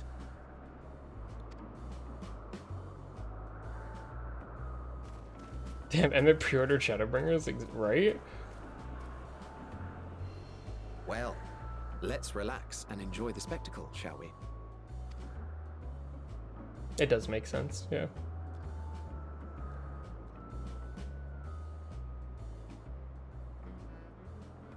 I like how me and Heathledaeus are just chilling while they're doing this. Are we having one-on-one time? You were wondering why Emmett Selk joined the convocation. Truth be told, he wasn't the first choice for the office. I was, on the strength of my ability to see ether. Oh, interesting. Why did you turn it down? I declined the offer. For though my vision is exceptional, I am pedestrian in all other aspects. Worse even. Heathledaeus said, I don't want responsibility, I want to work my minimum wage job and clock the fuck out. Quite abysmal when it comes to manipulating ether, for example. Couldn't transform even if I had a mind to do so. I'm built normal. What good is the ability to perceive a problem if one cannot act to address it? Emmett Selk has no such shortcomings. He excels in vision and manipulation both, the latter to an extraordinary degree. If there is a mage more powerful, I do not know of them.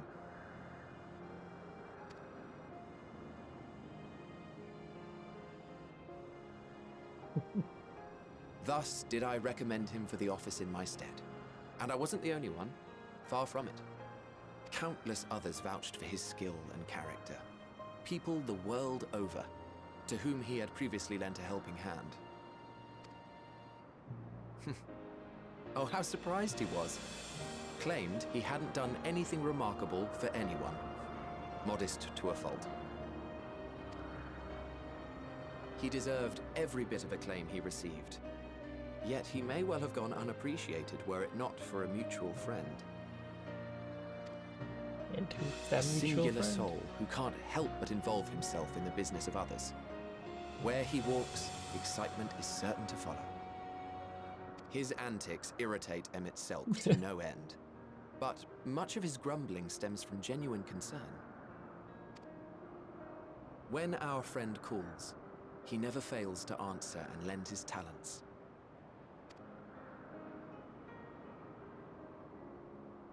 And in the course of doing so, he himself came to be recognized and respected by those around him.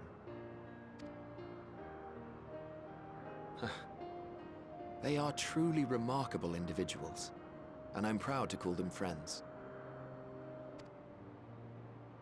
To help them realize their dreams. This will be my greatest contribution to our world. And when they have fulfilled their respective purposes, so too shall I have fulfilled mine, and together we may return to the star. Look at me, spilling my innermost secrets. I can't seem to help it with you. I can only assume it is due to the color of your soul. I just don't understand how you can be so alike and yet so different. And if you'd believe me if I told you. Well done, my pet. Well done! It's flying!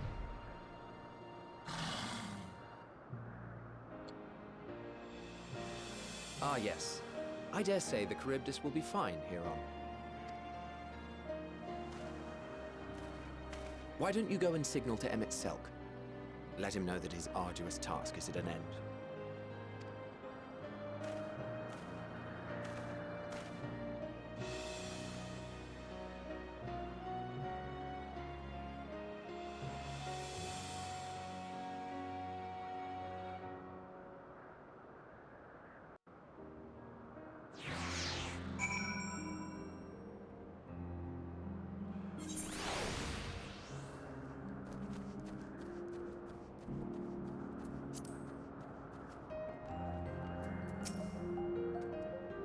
Look, Kaelin, look how the champion flies. It's flying. It's really flying as it was born to do so. Thank goodness. Come on down, Emmett.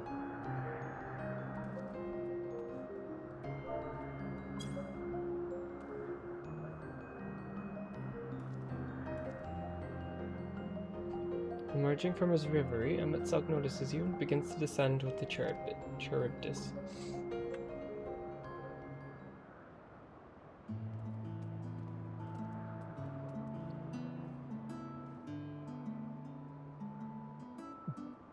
I have no words to express my gratitude. Thanks to you, the Charybdis has learned to fly.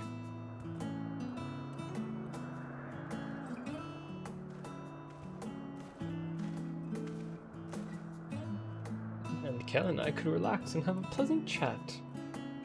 I'm sure you did. Creature needs some small assistance at first, but soon it was flying more or less on its own. I doubt you'll need the repeat lesson. That was really impressive.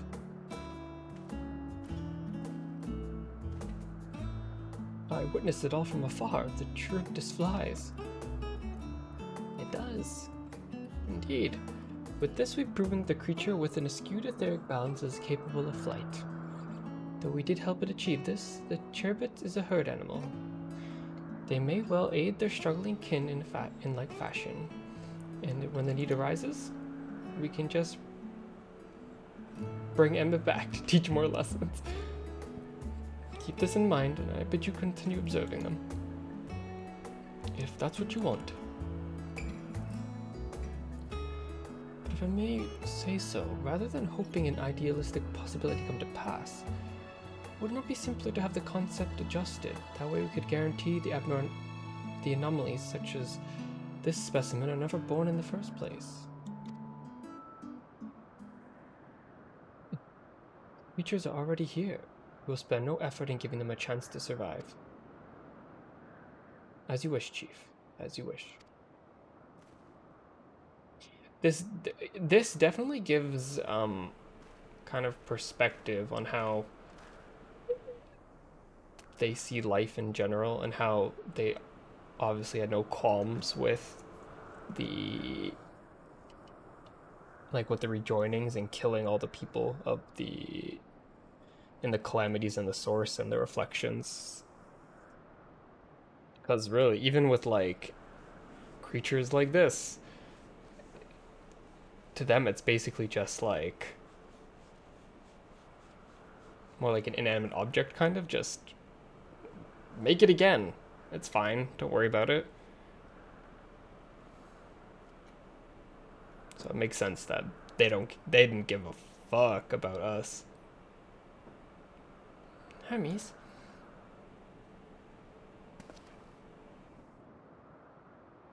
I'm fine, don't worry.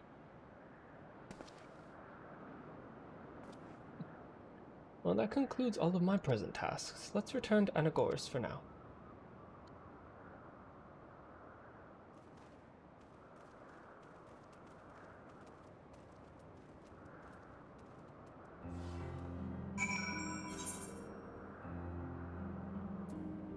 And Vanat is here. We saw her in the opening cutscene, but where is she? I assume probably somewhere on this island. And she knew something was up.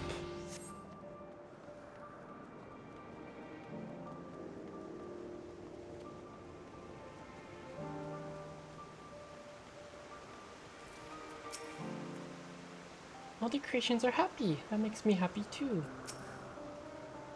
I thoroughly enjoyed myself. At the end, most of all. Oh, I like you too, Hythlodeus. Now you've seen what I do. Is that everything you were expecting? Yeah, her spidey sense tingle. What? You want to apologize for forcing me to help, do you? Take your breath. You didn't force me to do anything. I merely chose the most expeditious way to have done with impediment to our business. Okay, Emmett. Oh god, I'm about to level up.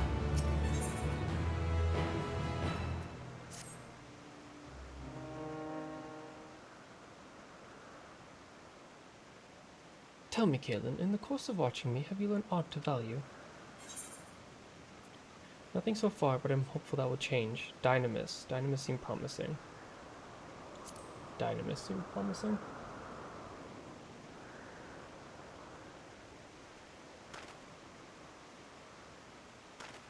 Dynamis, you say? Curious that such an obscure phenomenon should be of any interest to you.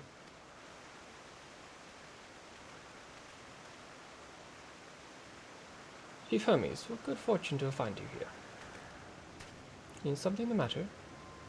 It's... Icon. I'm afraid it's done it again. No sooner did we release one for observation than it set upon the nearby occupants, slaughtering them. Is the creature hungry or somehow provoked? I just fed them myself, and the occupants are keeping a wide berth. It's in the nature of the icon. That's the blame, the innate viciousness.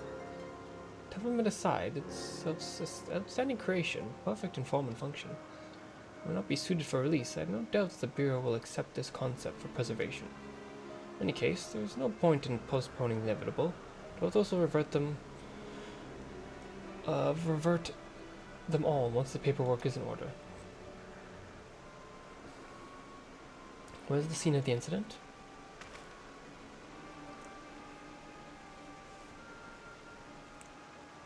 Just the path of the 12 Wonders. As you make your way, you should see it on the left. Don't know if Dorthos is still there, however. Hummies, wait!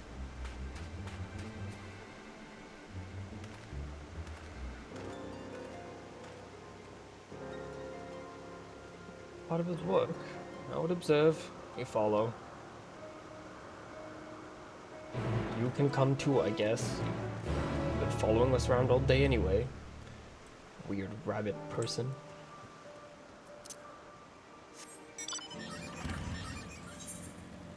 Oh, there's a blue quest. Okay, I'll pick it up, but I'll do it later.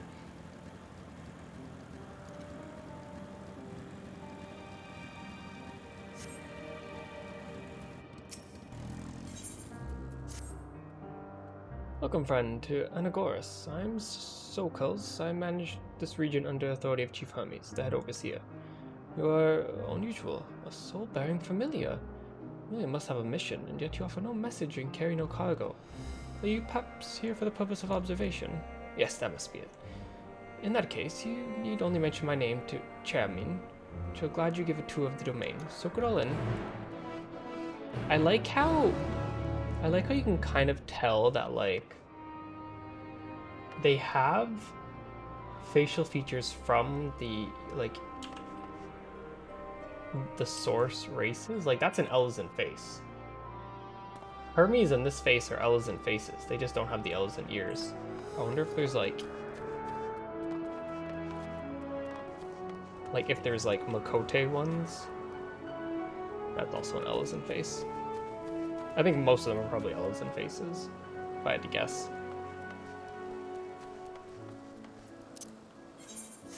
I wonder if there's, like, any of the other races, like Makote faces, or, like, nah, it seems like that looks like they're mostly just Elzen.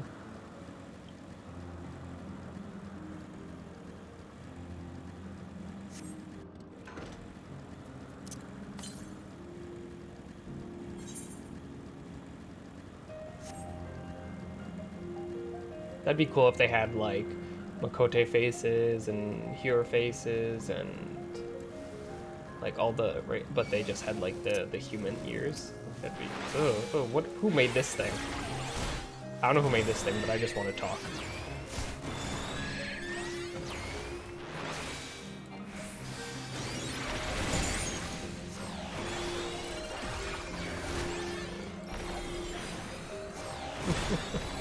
Got a pretty hat.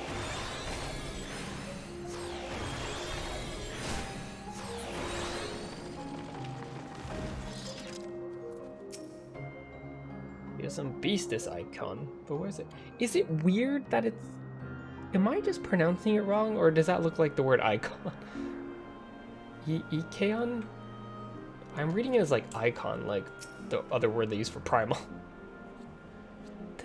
Occupede is no easy prey. With its hooves and horns, it's designed to be formidable even on land. Yet they didn't stand a chance against Icon. I might just be reading it wrong. Yeah. It's heavy. Hermes' pain. Lacerations and burns unmistakable. Icon was indeed responsible.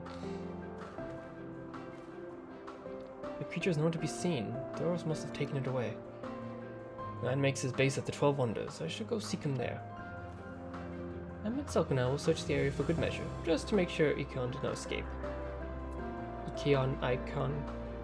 My thanks. Let's meet at the 12 Wonders when you've finished. I'll go on ahead. Please follow with Kaelin.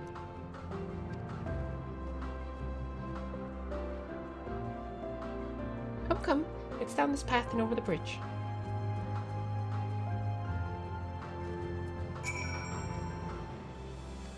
This is the same.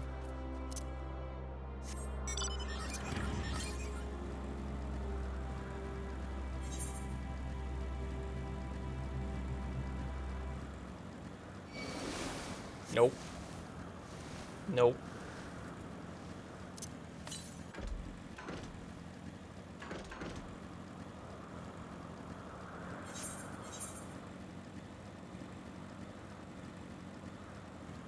Got some blue griffins. Pretty cool looking. Got the whale thing from the Aniter dungeon.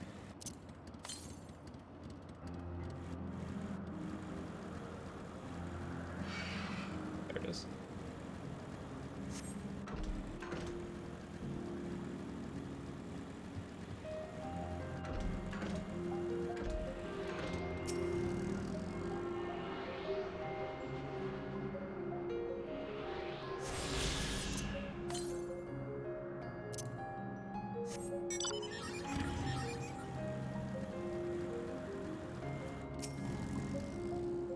There it is, the 12 Wonders. Miss is looking for Doros. Let's look for Doros too. He's a man with long blonde hair, I think. I'll know him when I see him.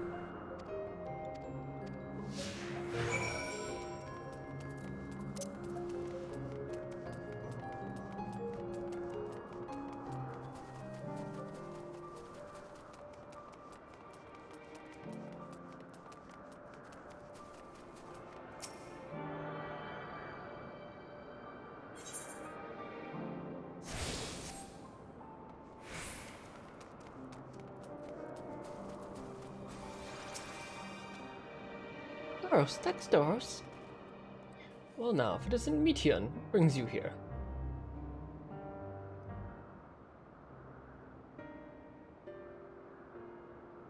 As I thought I heard familiar voices. They don't have masks. I just realized, how come none of them have masks? I never noticed. Oh, they're wearing them. Oh my god, I'm fucking stupid. I'm like, where are the masks on their chests? They're fucking wearing them, idiot. I didn't realize you two decided to help me search for Doros. Thank you. I'm dumb. We're in charge of Ikionos, I believe. Where are they now?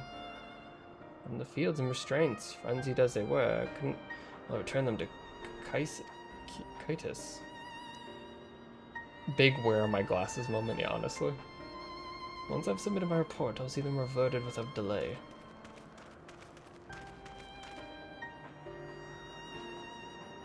As he says, the beasts are indeed quite ferocious.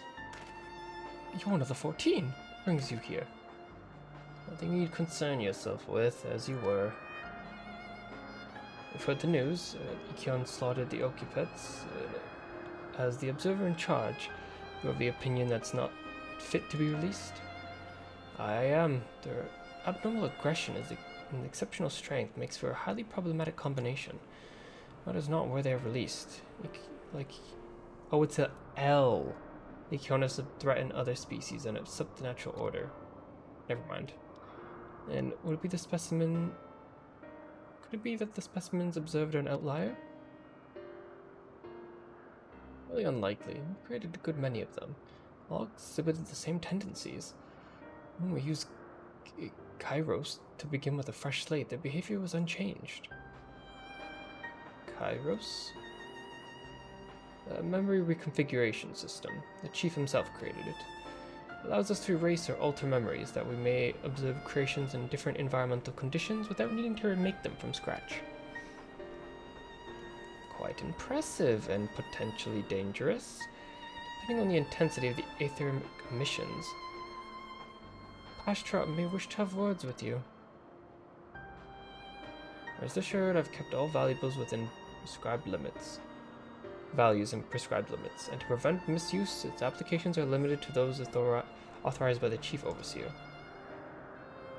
I must understand, to manipulate the subject's memories is an intrusive act I deeply abhor, but it's still preferable to execution. I'm now Chief, let's not be so melodramatic. What was born of ether is simply being reduced to its original state. I know the distinction concerns you, but we mustn't lose sight of the bigger picture, making rational choices for the sake of a more prosperous star. If a creation cannot properly be studied even with the aid of Kairos, we remake it. If a creation is deemed detrimental to existence, we unmake it. It is all for the greater good, and none question the necessity of such routine processes. I understand these things, I do. I never think to unleash a clear and undeniable threat onto the world. Insignificant though their individual lives may be next to all of creation, it's all the Lycanos have. Before we seal their fates, we owe it to these beings to exhaust all options, to ensure that nothing has been overlooked. If you insist, let me provide you with a full report, and we may take it from there. Lycanos, yeah. Would it be possible for us to attend the discussion? Emmett Selk may better carry out his duties. By all means. Pray, show them to the meeting room.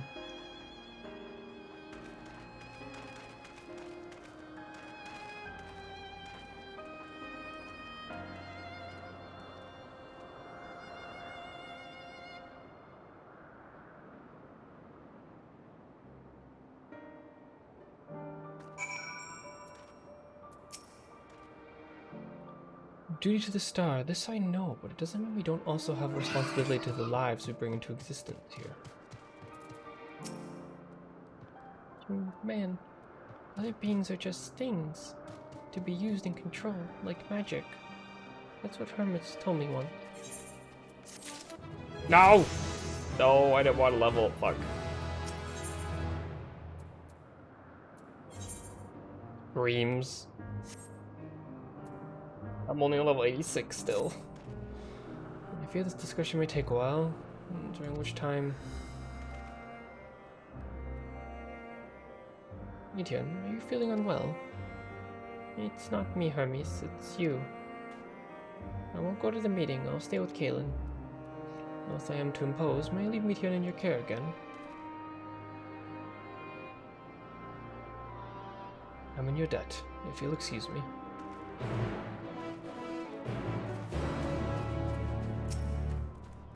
Can you help me with something, Kaelin? The meeting will make Hermes sad. I want to cheer him up with a flower. Hermes likes flowers the most.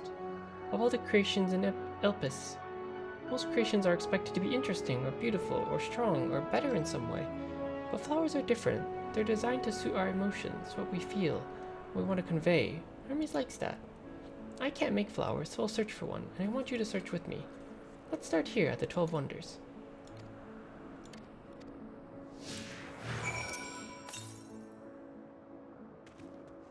I feel like that's probably going too far out of reach. I might leave her behind. That's fine.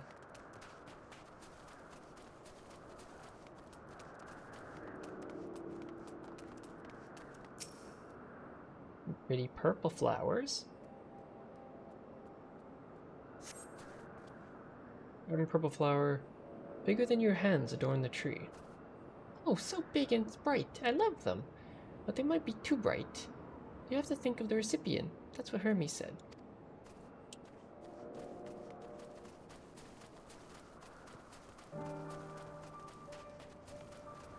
I don't think we're gonna bring a tree back for him. A tall, slender tree rises before you. You crane your neck to look for flowers. Now, hold on. No flowers. If there were apples, we could have covered them in syrup. Let's head outside next. Don't worry, we won't wander far. What better gift than a full tree? Rip that shit out of the ground. Like in Animal Crossing when you eat an apple and you can just dig up a tree and put it in your pocket.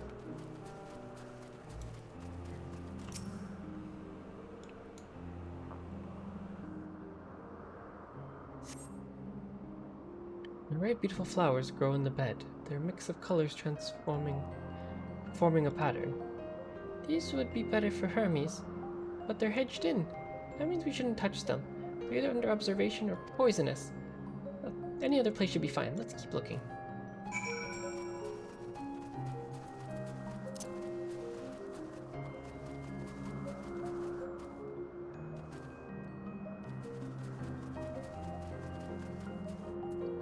This is the plant that they use in every expansion that spits seeds at me every time I run by. Maybe not this one. Set on a tall, thin stalk, the oddly-shaped flower is mesmerizing in its undulations. Oh, a conian! A flower that can move. When Hermes wasn't looking, it shot seeds at him. Not a good gift, maybe. But you're good, Kaelin, at spotting flowers. We'll find something soon.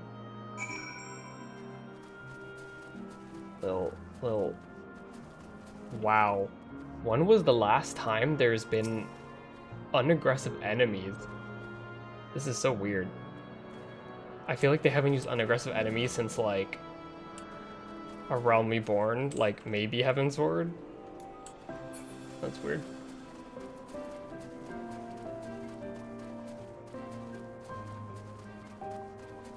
Yeah, chill butterflies.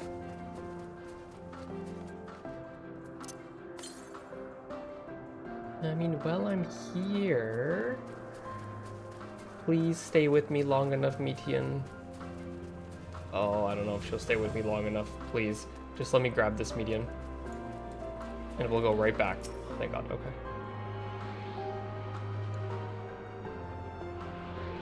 Okay, check this shit out. Look at this. It's not a flower, but it's like a ball of wind. Isn't that fucking sick? Oh God. Oh God. Oh no. Oh God. I have to go the long way around.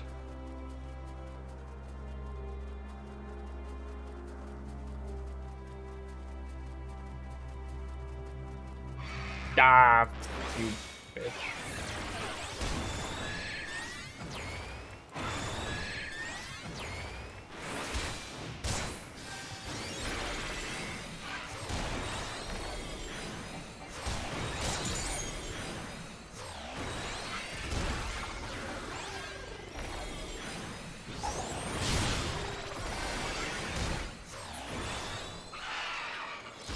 Medina just like stands there.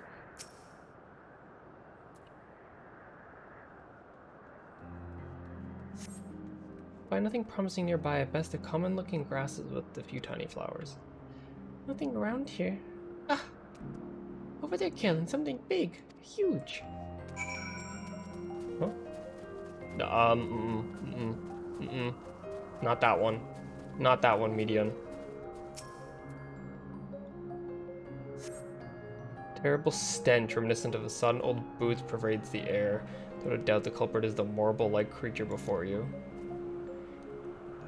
It's an Adonis! Adonis? I don't think that's a great name for that. Things around the mouth look like petals, but the flowers are the orbs on its head. When Hermes inspects it, it swallowed him up. He didn't leave his room for days. What do you think, Kaelin? Would he like it? I'm gonna say, nah, yeah, no. No, not this one either? Mine are good flowers, harder than I thought. I'm sorry, Kaelin, but could we switch a little more? Maybe as far as the fields over there? I'll pick something after that, I promise.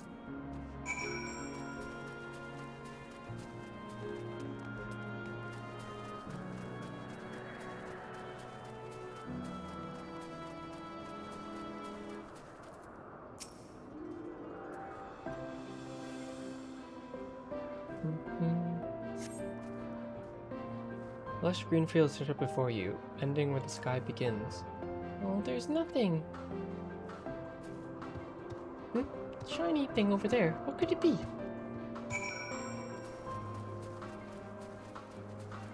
Oh, it's an Elpis.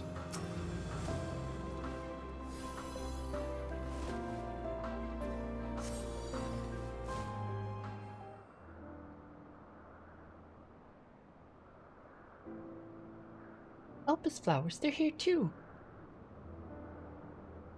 Miss likes and dislikes them at the same time. Like, they're Entelekies, like me. They feel his pain and turn dark.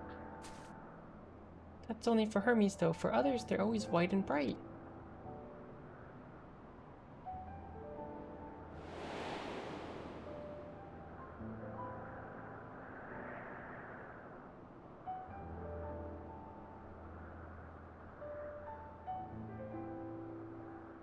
Really?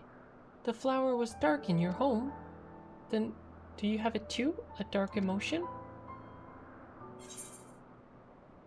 I've known the pain and sorrow of loss. I've felt great fear and frustration. I dare say I have a few.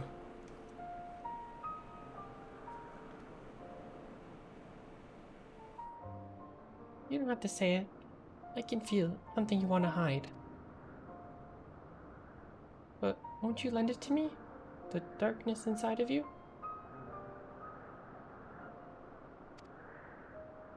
I want you to make that flower dark in front of Hermes. He's been in a dark place since before he created me. He needs to know that he isn't there alone, that others are sad too. You need me to put all my fucked upness into this flower? Yeah, I'll do it. Truly? You'll do it?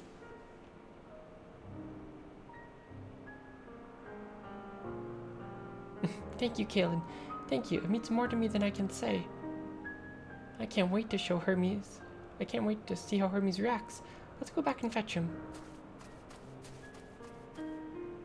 I'll think about fetch quests.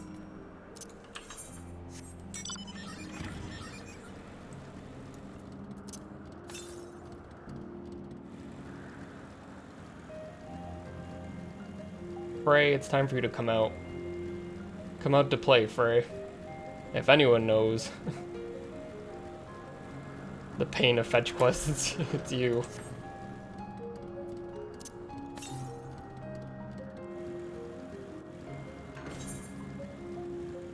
I feel like this one is also on that big flying saucer. Yeah, okay. Cause I'm a lazy bitch and it only costs 70 gil now to teleport in the same map.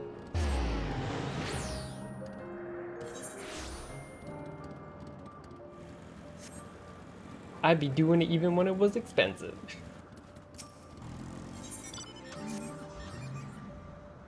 My, what a familiar essence you have, like that of a familiar. If you're familiar with the concept?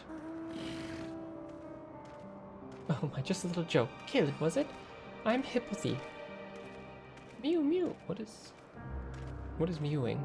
Oh, the Gale cat. I just noticed it. Yes, we're getting to that. Kaelin, say hello to our familiar friend here. She's an Ilorios. Ilorio, or Lorioi, one of our newest creations, highly attuned to abnormalities in their environment. At the first sign of danger, they'll sound the alarm, by which I mean mew loudly. We do our best to observe all our creations. Elpis is simply too large to maintain a constant vigil over each and every temperamental species. A more efficient means of detecting conflict between creatures was in order. Thus I've taken this Ilorios under my wing to further develop her capabilities in this area. And she does enjoy our little walks. This evening we're testing the ability to pinpoint sites of conflict. Would you like to observe? Simply tell her that the task has begun, and she'll do her utmost to locate disruptive creatures. Please do subdue any unruly subjects once you've found them. We can't have beasts running amok. I will do that later. I am too invested right now.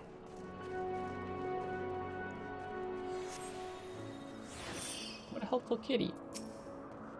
It seems they're still talking. Let's wait until they finished.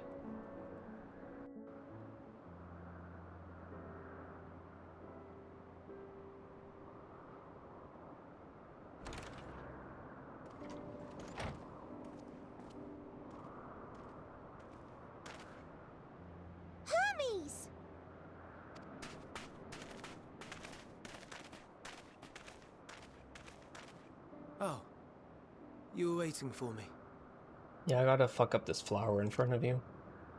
You've finished talking? Yes. We've come to a decision. My thanks for keeping Meteon company. Emmett Selk and Hythlodaeus have already retired to their rooms. There is room for you too, if you would follow me. Wait! I want to show you something first.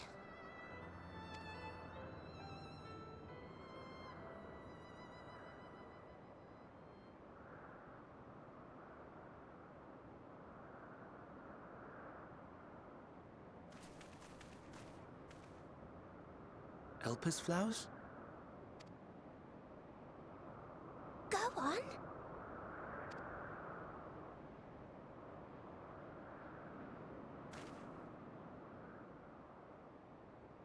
Am I gonna kill all of them? Just pick. Oh my god.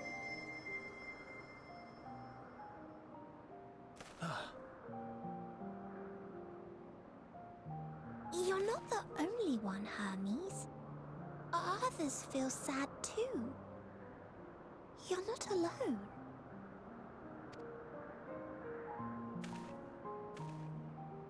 I see Meteon has shared much with you.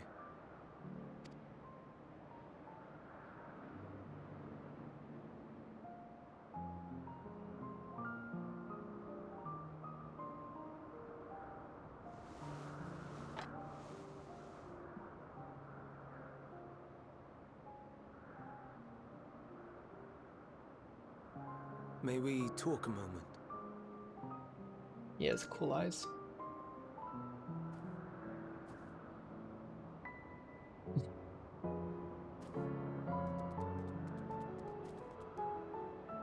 A porcupine.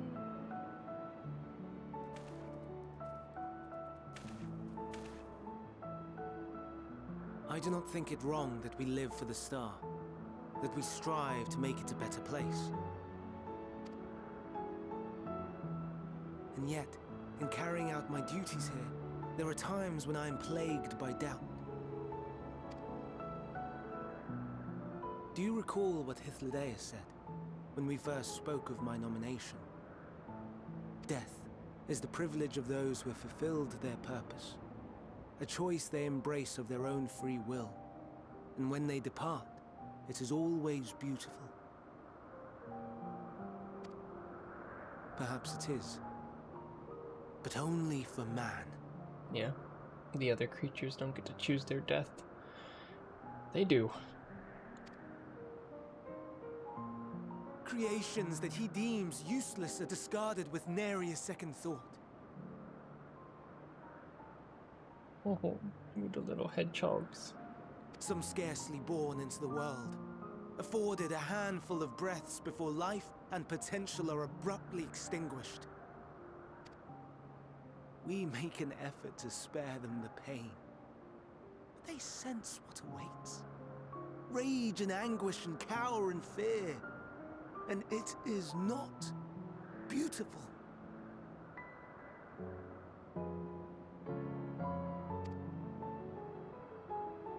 Yet no one cares. No one. So fixated are we upon the duty that we do not pause to question the method. Pain and suffering, confusion and despair, writ plain in the eyes of those poor creatures. Yet no one sees. We turn a blind eye and carry on in blissful ignorance. Not amiss. And always, always the blossoms shine pure and white. A contradiction so blatant I could scream, want to scream. How can you all accept this aberration? Then I wonder, am I the aberration for thinking thus? And I am filled with dread. But now I know I'm not alone. Not the only one for whom the flowers weep. I won't ask what you thought as you kneeled beside the Alpes, or if you only did it at Meteon's insistence. Nevertheless, I thank you. To know that you too have experienced suffering is a comfort.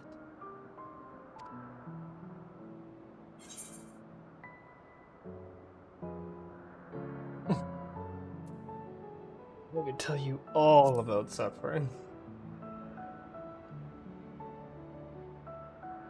Lest you misunderstand, I derive no pleasure from your pain. It's just the fact that you are still here in spite of your suffering gives me heart.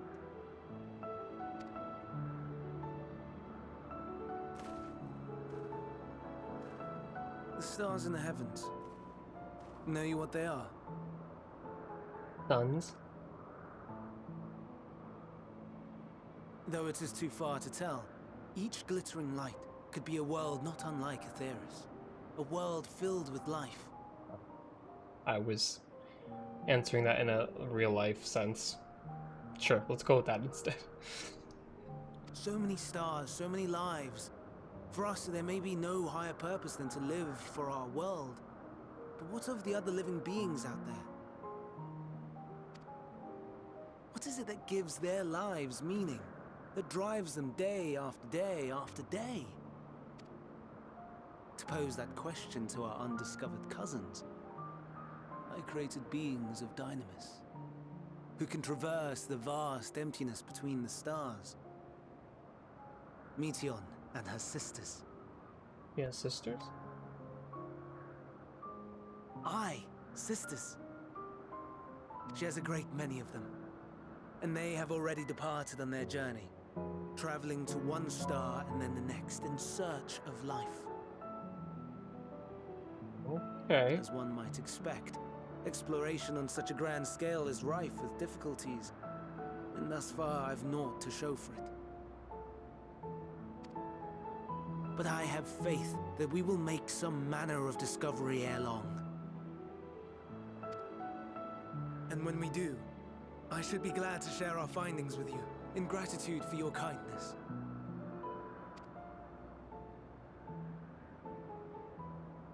It's getting rather late.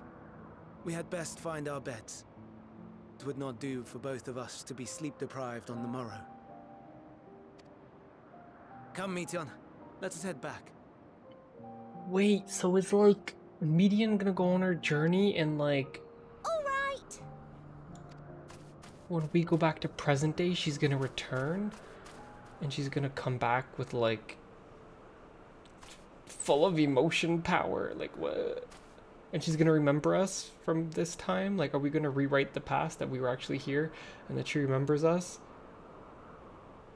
What's gonna happen? I'm so... Because technically, Elidibus said that, like, we can't change anything, but they've seen us and we're talking to them, so are we currently rewriting the past?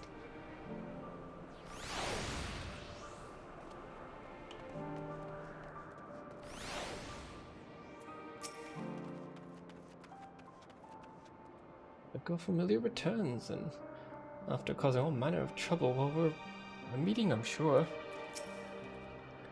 you able to get some rest? Please don't hesitate to let us know if you're feeling tired, or we might exhaust your scarce reservoirs of ether.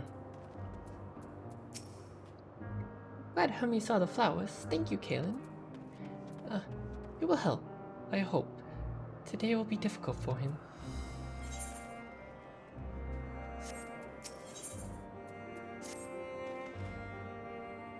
All too brief interlude, perhaps, but it's time I attended to my next task. As Amixelk and Hythlodaeus are aware, we reached a verdict regarding the fate of Liakonos. 7 were created for observation. All 7 must be unmade.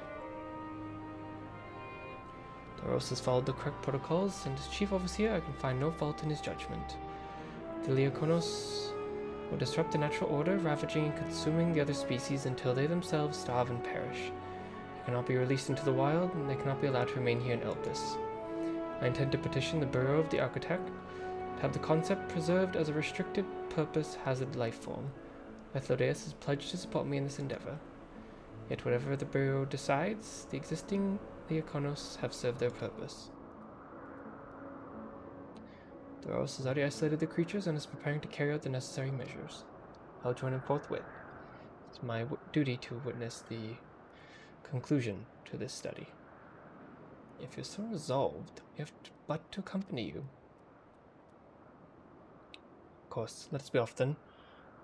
We return to the main isle.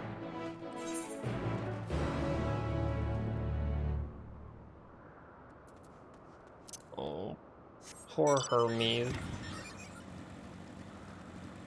Man, these assholes really made me care about Fandaniel. I'm so mad. And like when you kind of think about it, it's like, I guess you can kind of see why he'd rather just have the final days and say fuck it all, and maybe see why he was so against them going back to how things were, because he didn't enjoy how things were. He was like the only one who didn't.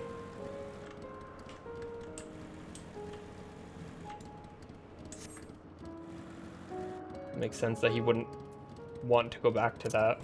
I guess it's easier just to try and destroy everything.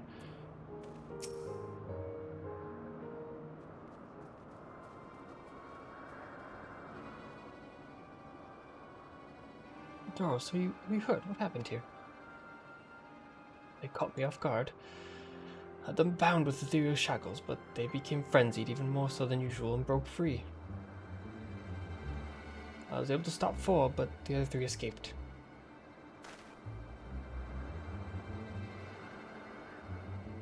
I see them to have taken to the air above the 12 Wonders.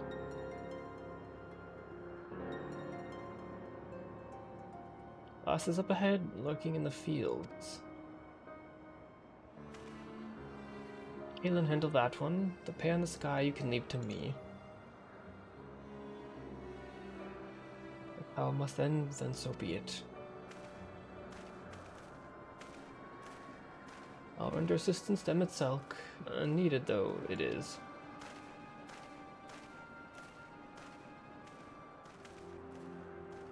Midian, you have to stay here with Thoros. But Hermes? The Leoconos must be reverted. I would spare you their pain and mine. This is my burden, not yours, but if you intend on helping, then please follow my lead.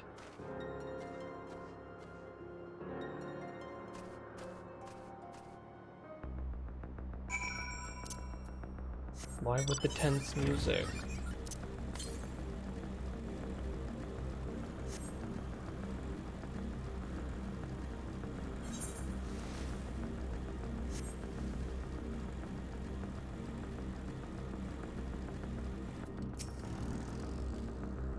I appreciate your help, and lament that it's necessary. It is our quarry, within striking distance at present, but it feels threatened. It may well flee beyond our reach. Here's my plan. You approach it slowly, in full view, and draw the Leoconos' attention. I'll warn you, its abilities are as fiery as its temperament. Once it spots you, it'll unleash orbs of flame. But fear not, by my measure, you're more than equal to the task. Withstand the onslaught for a few brief moments that we might give me time to catch up with it unawares. Ready? Let us begin.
I was like, what do I do now?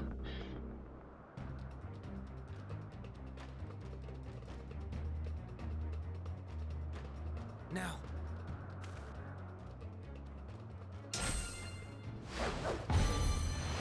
Oh, he has the staff too. Just like Hermes in Greek mythology.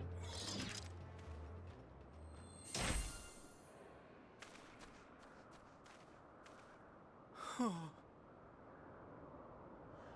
Forgive me. Please. Yeah, it is. Forgive me. May you and your kin find peace. Wherever your souls may drift in the underworld, may you find tranquil seas.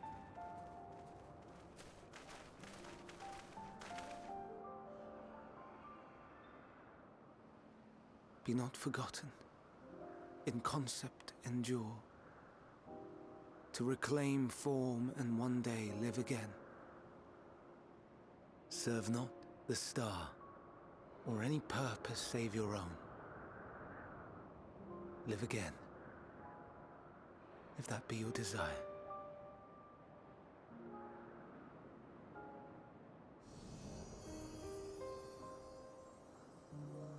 Hate, if that be your want. We are worthy. But leave your suffering behind. Lay down your burdens, be born anew. Fly high, fly free.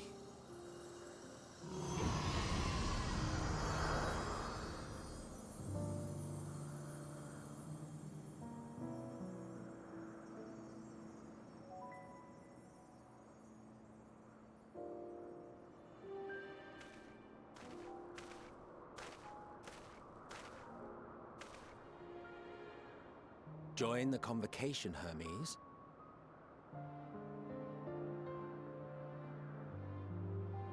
You do not belong here. Leave to replace another. To be replaced.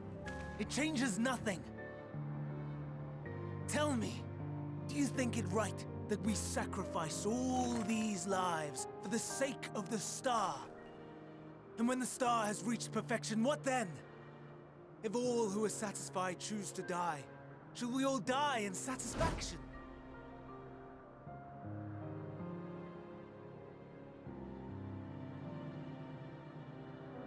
I do not know. Were I to take up the seat of Fandaniel, it would be tantamount to approving my predecessor's death. I do not know if it is right. And to be torn by such thoughts, I do not know if I am fit to represent mankind. Hermes! Please don't be angry. It hurts so.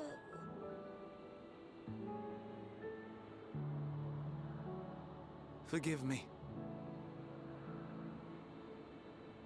If you would still consider me in spite of everything, I beg some time to gather my thoughts. Meanwhile, Hythlodaeus, I fear I must trouble you to attend to the others. 'Tis no trouble at all. Take as long as you require.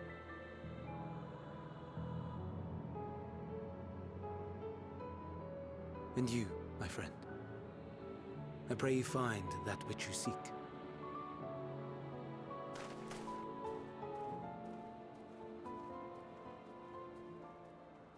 I expect we have some few matters to discuss. Shall we return to the 12 Wonders for a time? Aye.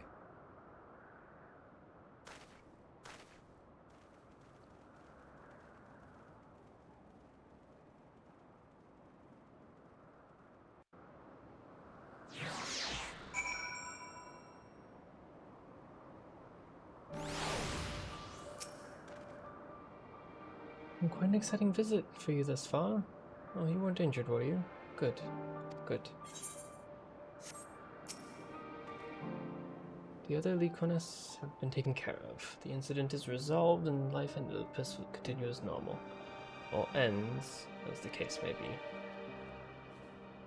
Rationally speaking, I understand Hermes' argument. No matter how well deserved the rest, there is a pang of sadness when a colleague leaves us. Yet never has the departure caused me such grief as Hermes appears to feel. What it must be like to experience such torment.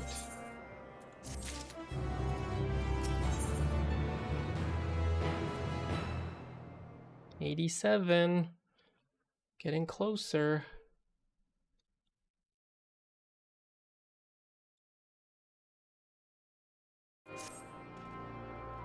Where to now? Is there anywhere else you'd like to visit before we leave? I should be glad to show you the way. Hermes has not yet outright refused the position with the convocation, merely postponed the decision. As such, I may as well resume my assignment. If we cannot accompany him, then I'll be content myself with questioning his colleagues. However, the pragmatist, allow me to remain as your humble guide. What are you, Kaelin? Will you come along with us? I guess. Wonderful. Our fellowship travels on unbroken. I say we explore the other parts of Elpis and see what new encounters there are to be had. If you'd follow me, head back first towards the Anagoras.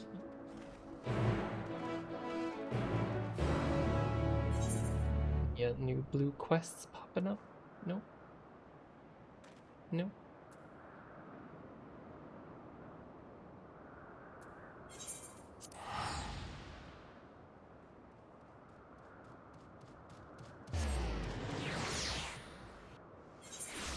Oh, I wanna finish this area, but it's getting late, or I guess early. But I really want to finish this area.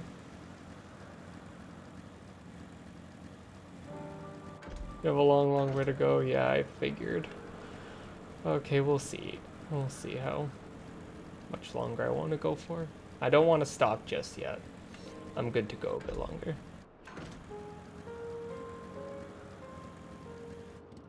The whole of Elpis took like 6-7 hours. Whew, okay. Partways of Hermes not far from here. Given the size of Elpis, I expect our paths will cross again before long. From here we follow the path northwards. Notonius. There we'll find one of the teleporters which facilitate travel between the islands of Elpis. First-time travelers must be accompanied by someone with the requisite permissions, which I have previously been granted. We only need to use the device together once. Henceforth you'll be able to leave and use it freely. Shall we? Finally get that damn aether current that's been eluding me.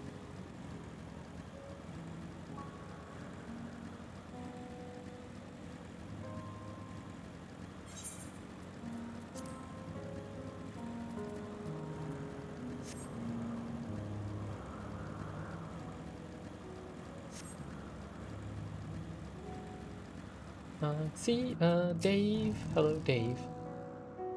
Unless the need is pressing, I won't be tracking down Hermes with my etherical sight. His poor manners to spy on someone's comings and goings in such a fashion, so don't ask. Social conventions notwithstanding, perceiving aether requires deliberate and intense concentration. We otherwise keep our eyes on the corporeal world. Here we are, Notionis. Teleporter will take us to Kalimelios Zephyros, the western island. That's right, looming large over us. Up this way and we can soon admire the view from above.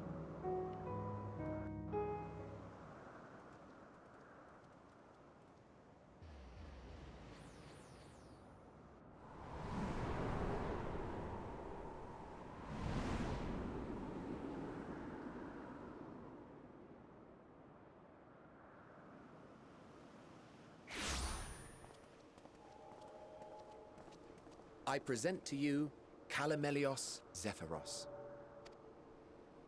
Here you will find a number of testing facilities, as well as the observation hub of Poiton Oikos. Right then. Let's begin by...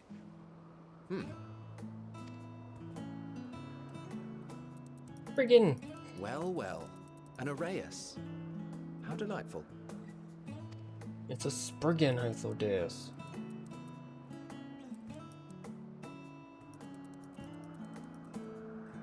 And a land shark. And what, pray tell, is that? It's a land shark, Emmett. You've never seen a land shark before? Ah, that's a new species of shark.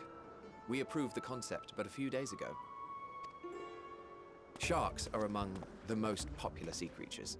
Rare is the day when someone does not submit a new concept. The ancients loved sharks, apparently. At first, they were largely orthodox. Consideration given to such things as size and environmental impact. And then a whimsical someone thought to bestow it with flight. Another, superior intelligence. And then the floodgates burst. Concepts with multiple heads, or arms and legs, and so on and so forth. It was getting absurd. A part of me wanted to tell them to go away and find something else to create, but in the end, I couldn't deny their passion. And here we are. They really like sharks.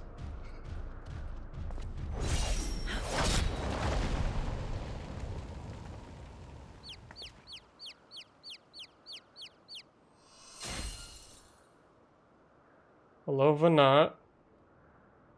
You know, That was too close. Are you unharmed? You know, the Heidelin dropkick makes a lot of sense now. I'm good, Vanat. Well now, if it isn't a pair of familiar faces. It's her special move. I can't believe Heidelin was a dragoon this entire time. Banar, that we should meet you here.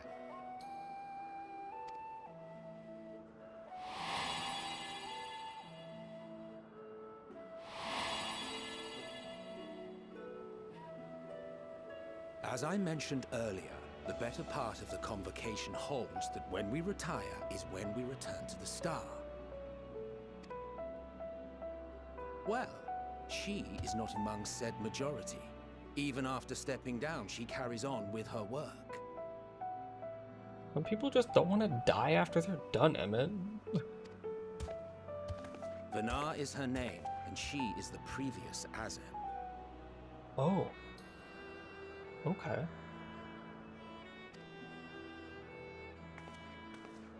It has been a while, Hythlodaeus. You look well. Less so, Emmett Selk. I dare say the lines upon your brow have both deepened and doubled in number. Get fucked, Emmett. A shame for one so young. You must make an effort to frown less often. You just told him to smile more. Fucking get his ass, Vanat.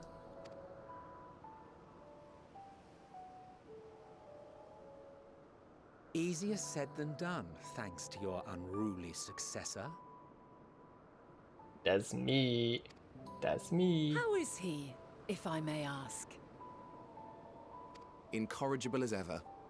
Rushed headlong into a volcano on the brink of eruption just the other day. I should be glad to share the tale in its entirety later, if you're so inclined. Sounds like something I would do. Oh, you know I am. Now then, you are? I am the next you, the guy who rushed into a volcano, but after you split the world into 13 parts. I'm what's left over.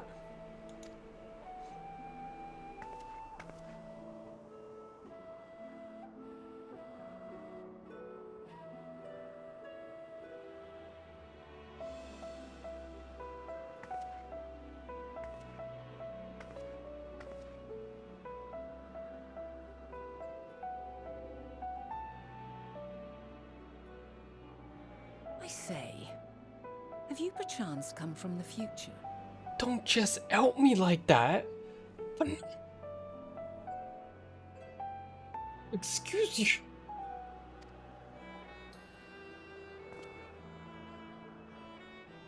I do not believe we have ever met, yet I sense my magic upon you. I can't believe she just outed me like that. Therefore, if I wove the enchantment, I could only have done so at a later point in time.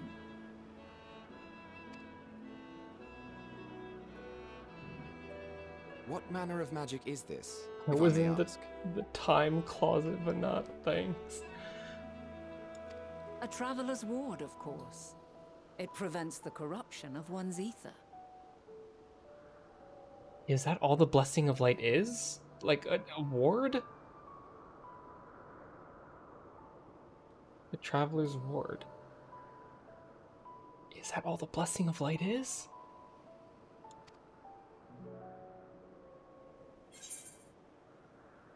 That sounds rather like the Blessing of Light.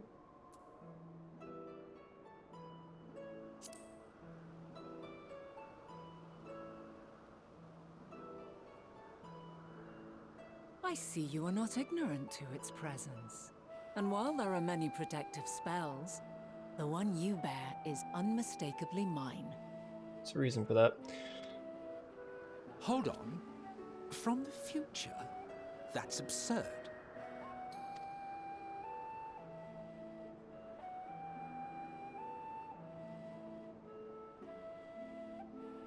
What is it? Are you unable to speak of the matter? I just don't speak, I just nod my head.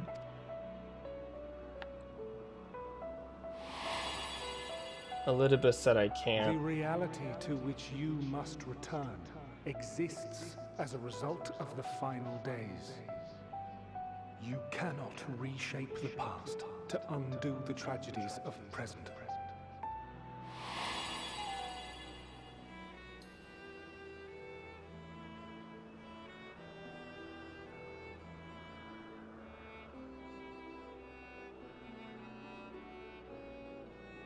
So, your actions here will not change your history, but they may yet affect the course of ours.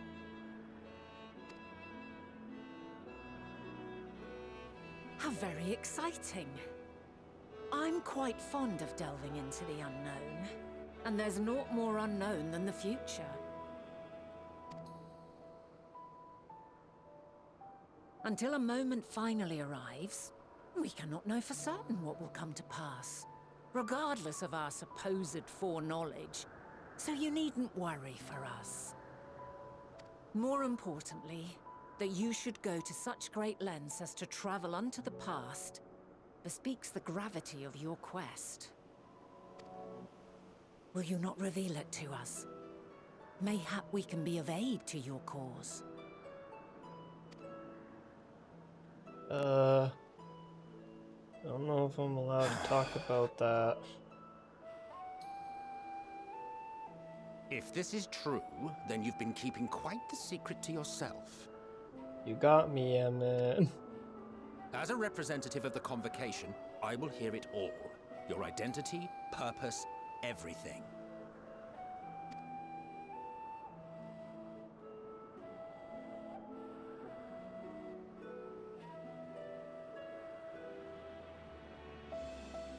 Why don't we move to a place more conducive to calm conversation? What do I tell Emmett? I've been working here for some days now at an old friend's behest. If it is agreeable, we may make use of my accommodation at Poiton Oikos.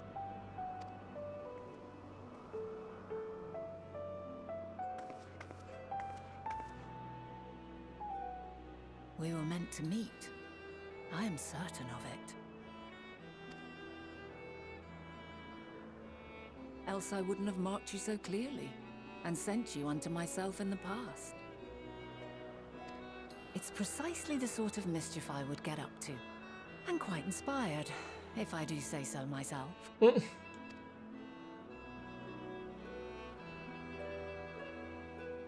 do I tell Emmett that I've killed him in the future? That I threw an axe of light through his fucking body.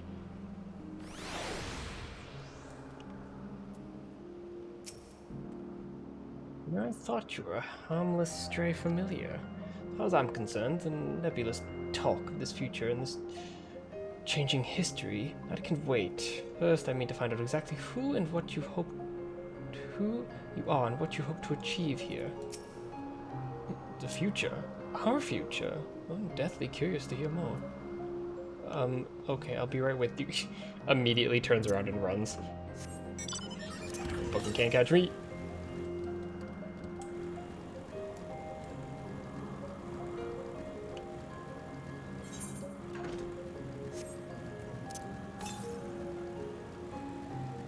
Not today! Not today, Vanat. Not today, Emmett.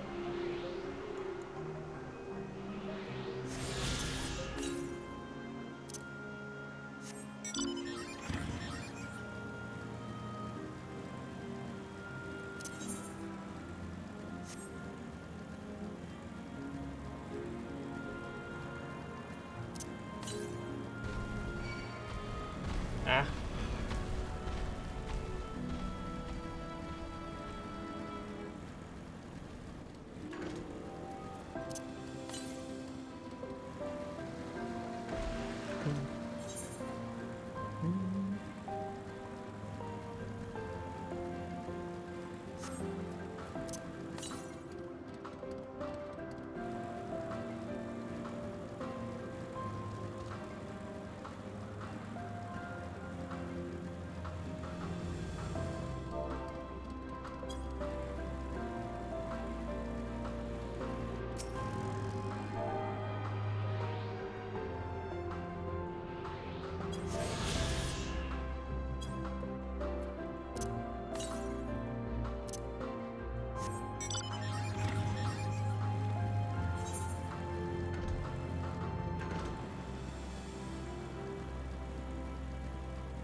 Me and Dave are in the same boat. We're gonna lose so much EXP. He just hit 90. I'm about to hit 90.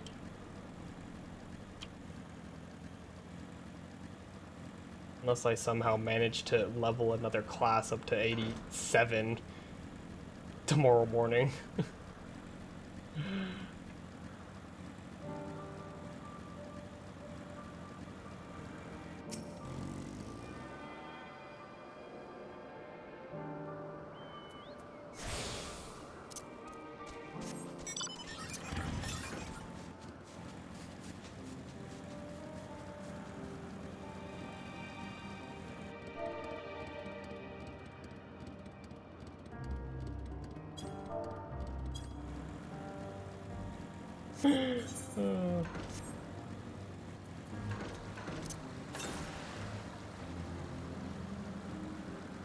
I will get this Sather current and then I will go actually do the quest.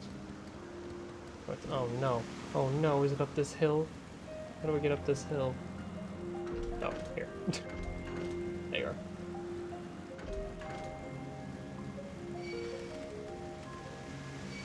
Now, Primal Hipposyrup. Please, leave me alone. Thank you.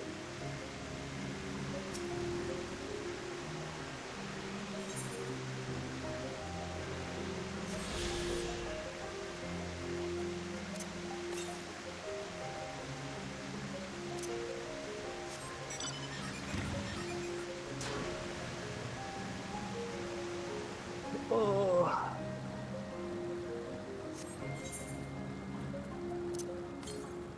Oh, it's a Coral Regina. Damn, even these things have just been left as regular mobs.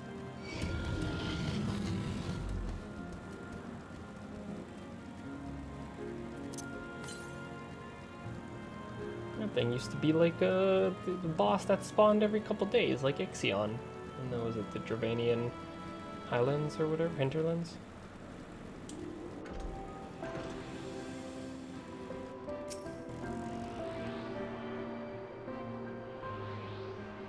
The aggro sound is scaring you because you're gathering. You better watch out. Mom's coming for you. Okay. That's all I can get for now. Oh, and it's the last one. Sweet. Don't have to worry about these anymore. Drives back up to Vanat, Etmit, and Hedlodeus, and I'm just like, okay, I'm back. Sorry, squad. What you talking about? I just had to step away for a sec. Mine apologies, but before we move along, my colleagues have tasked me with a matter which I'd rather not leave unresolved. It involves finding a certain concept engraved crystal and the quick-fingered Aureus, which made off with it. Aureus, you say? I think we might have seen the culprit before being distracted by that business with the shark. Would you like us to follow its ethereal trail? That would, of course, lead us only to the Aureus. No guarantee that it hasn't dropped or stashed away the crystal you seek. Please. Even that much would be enormously helpful. While you're hunting down the thief, I can follow behind and scour the forest floor, just in case. Could I ask you to join the search? I would appreciate just another pair of eyes to cover the land to the west of here. And many thanks. The small bridge leading to Poitin Oikos. Let's meet up there once we've exhausted our efforts. It's so weird just seeing these all as like they're just dudes. They're just people that have idol like Vanat's literally a god in our time. Well, a primal, but an Emmet and just always been a powerful Asian. They're just being dudes.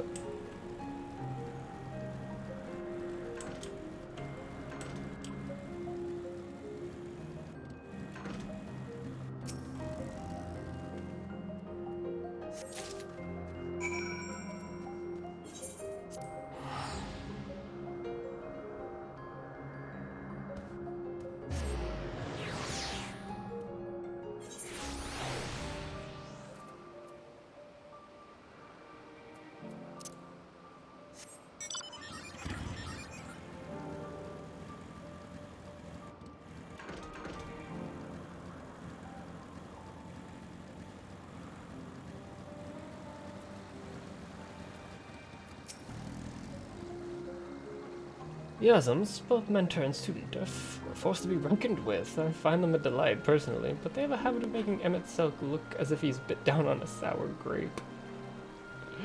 It's the grapes. Hello, Dave. How's it losing all that EXP? Come with your presence. It's vexing enough without adding the old Azim into the equation. Ugh, and she wonders why the lines upon my brow grow deeper, and she herself wields the hammer and chisel.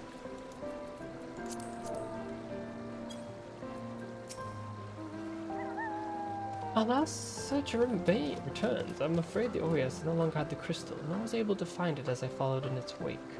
But suppose you fared any better? I did.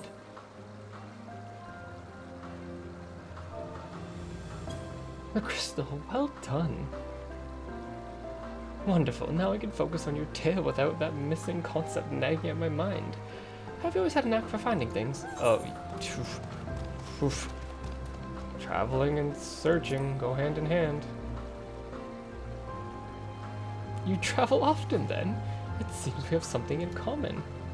Long ago, when I held the seat of Azim, I was forever trekking back and forth across the star in search of answers to people's problems. Naturally, the need for such journeys had lessened considerably since I entrusted the position to my whimsical successor. But I'm still eager to come running should an old acquaintance or new interest require my personal attention. So it brings me to Elpis. In fact, many times has my presence been requested, mine opinions sought concerning the habitats of this or that creation. Agreeing to help relocate that missing crystal was a minor distraction, which now promises to become a major revelation. How strange and wonderful it is that the way one thing leads to another, wouldn't you agree?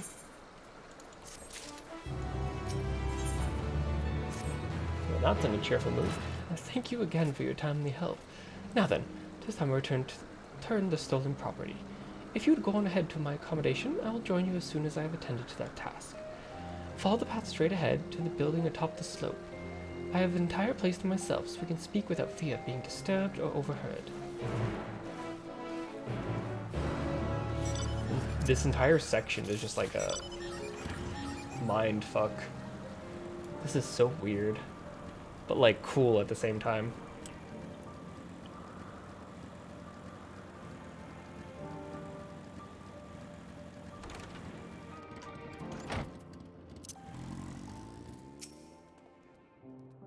Yes, this will be far more comfortable than interrogating you on the side of the road.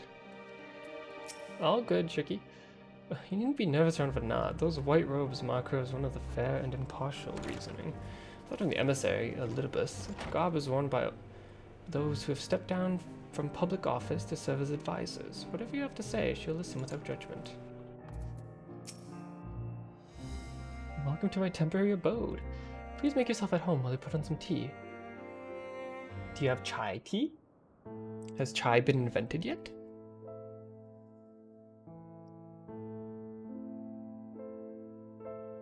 Are we explaining everything to them?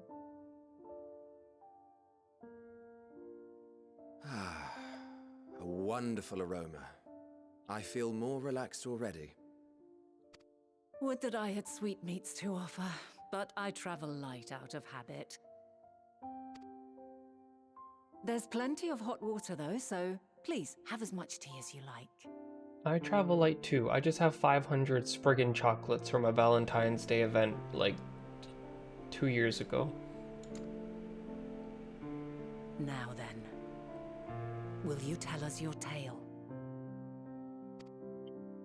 That's a long tale. Where do you want me to even start? Are we telling you everything?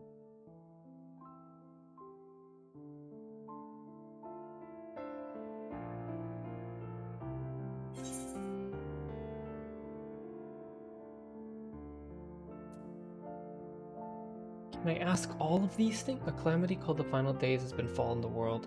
The world has been sundered, broken into shards. Mankind is being forced to flee the star. I want to ask the... I guess the most important thing is the Final Days right now. I need to watch this cutscene again and ask the other questions.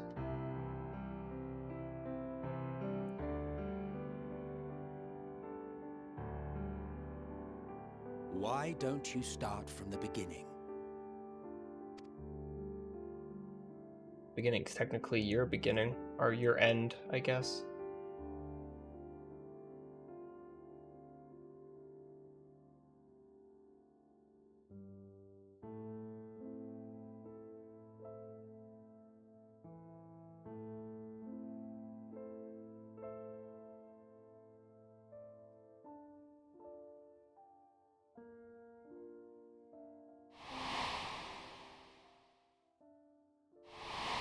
Oh, we're telling them everything.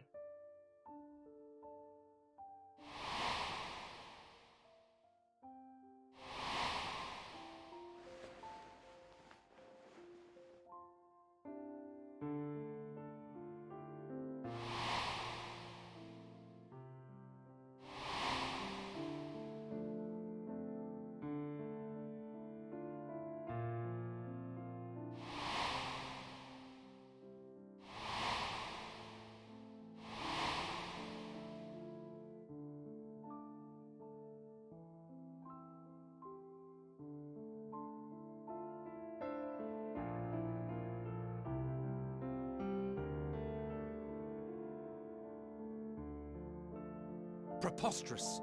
Utterly preposterous. While not the words I would have chosen, I too have my doubts. Much of it borders on the incredulous. What of you, Vanar?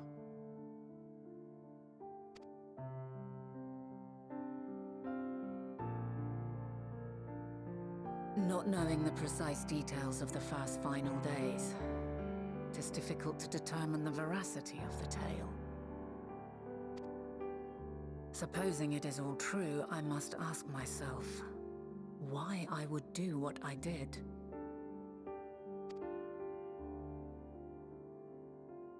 Why would I feel I had no recourse but to oppose the 14 and create this Hydaelyn? Circumstances change, of course, but it would not have been an easy decision regardless. No, there must have been a reason. One compelling enough to force me to take such drastic measures. Then there is the Elpis flower, which I said would serve as a guide. That it's of import to your mission is plain. But your presence here leads me to believe that this place also holds significance. But what could it be? What are we meant to accomplish? I have no idea. Might it not be simply thus? In the future whence he came, the final days could not be averted. Mankind has no choice but to flee the star. By alerting us to that eventuality, perhaps you wish to pave the way for other futures.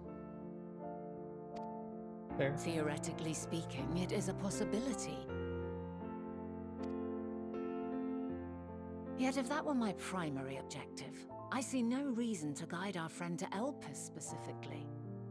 The capital and Amarot, or even my own home would be more logical destinations.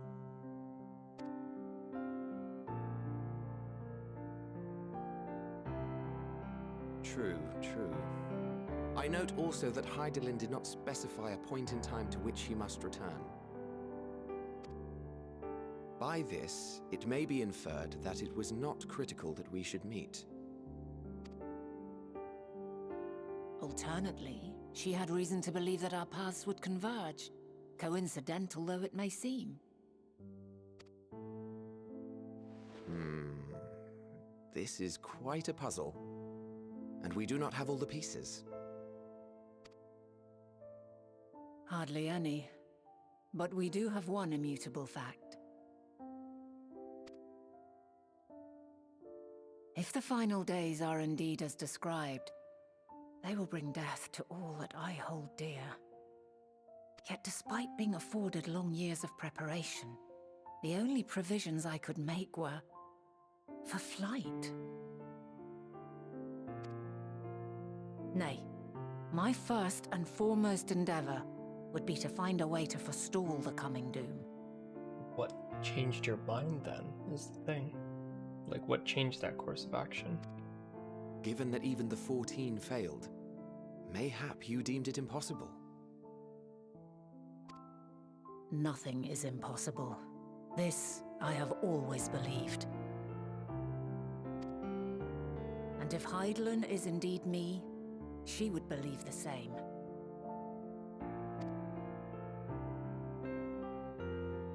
Listen to yourself. Are you seriously entertaining the notion that you are a messianic figure in some far-fetched tale?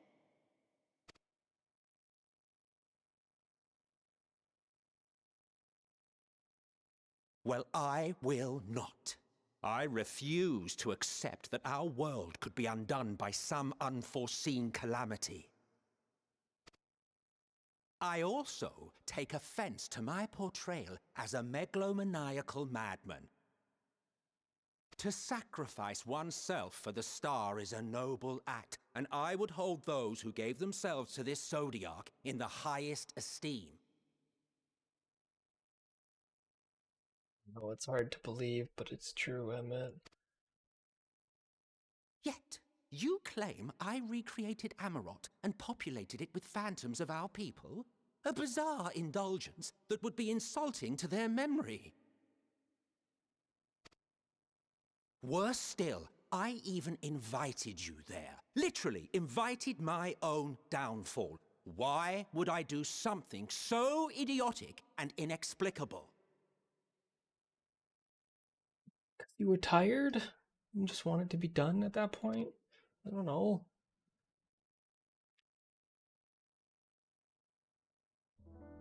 Now, I will allow that the hypothetical task of restoring our world would be daunting in the extreme.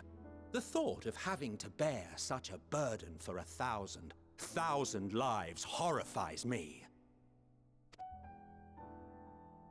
But I would never forsake my duty. I would never forsake my brethren.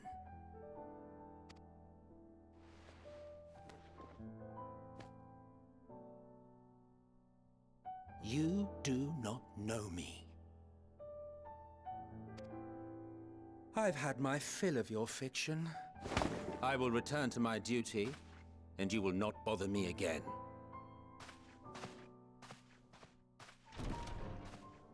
Emet-Selch! Wait!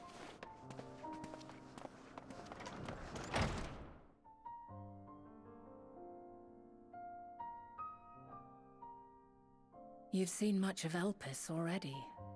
If you have any observations to share, I should like to hear them. I mean, that went as well as I expected it would.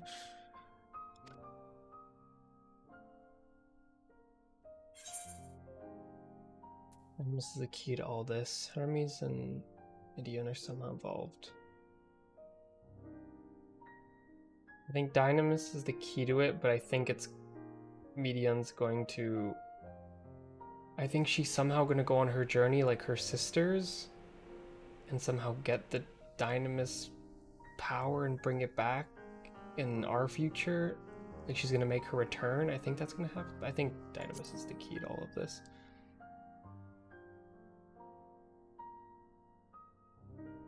Ah yes, the energy distinct from ether.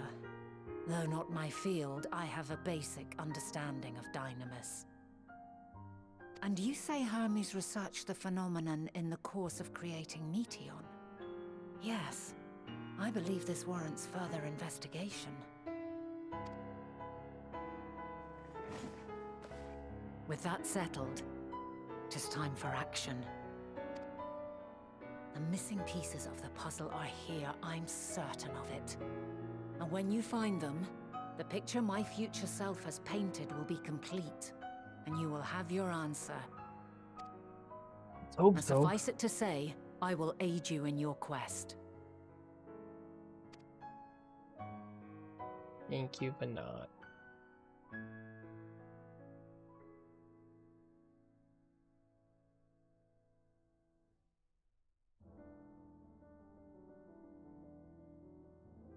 Have faith. If Emet-Selch is the man Azum described to me, we've not seen the last of him.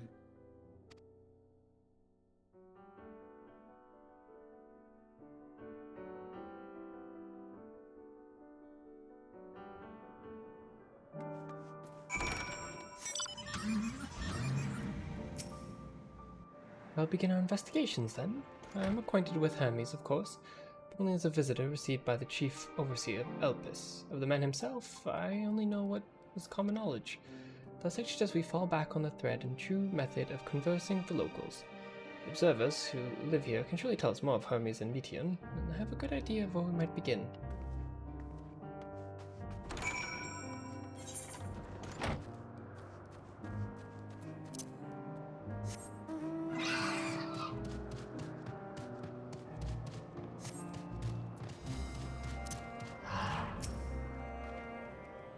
See the woman standing in front of yonder building? Her name is Izamine. She's the one who made arrangements for my stay in Elpis, and from what I recall, she's held a position here for quite some time. Chances are she can provide us with some insight. Go and ask your questions. I'll help with the drawing out of answers if need be, but I leave the choice of topic up to you.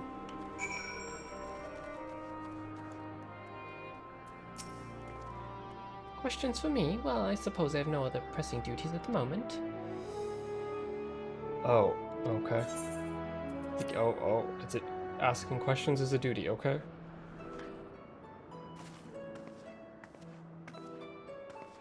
Greeting, Izamine. My friend here is desperately curious about Chief Hermes. I was wondering if you might indulge him.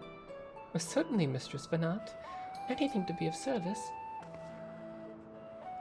What do you wish to know? What are Hermes' interests? His interests? Well, he's the authority figure on flying life forms, and his expansive knowledge of living creatures in general. Is that what you wish to know?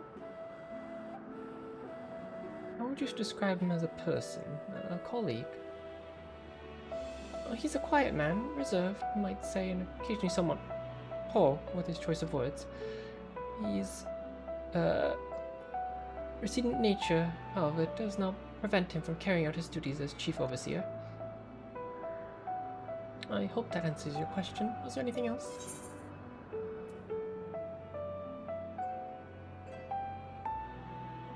Median's abilities? It's no secret that she's highly unusual, familiar, the chief often makes his rounds with her, like a mother hen raising her chick. I understand that she's able to read emotions and communicate directly with one's mind. Exactly how she was created with that talent, however, is a mystery to me. My apologies, I wish I could explain her nature in more depth, but I did not have the occasion to discuss it with Chief Hermes. Preston? I beg your pardon. I've known Chief Hermes for many years, though I cannot say we're close. He's never withheld information to the detriment of our duties, if that's what you mean. Forgive us. We seem to have veered slightly off course there. Is there perhaps someone you could tell us more about, Mitian? That would be Tiamios. He has a similar experience with flying concepts and is more eager than to discuss the subject. You'll find him conducting his observations on the banks of the stream, somewhere to the east, and unless you take particular joy in rambling discourse, I suggest you keep your questions concise. We shall keep that in mind. Thank you for your patience and insight. Think nothing of it. The thought you'd enjoy your stay, please do not hesitate to ask. Come, Killen, I think we've taken enough of Isamine's time.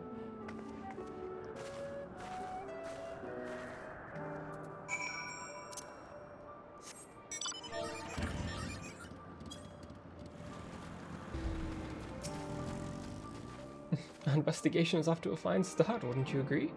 From here, I propose we split up. I shall continue making inquiries. The resident observers. If you could track down the colleagues Isamine mentioned. While I did feel compelled to interject once or twice during that previous conversation, you seem more than capable of drawing forth the answers you seek. All I ask is you watch your footing around the stream. We can meet back here once you've finished speaking with Tiamios.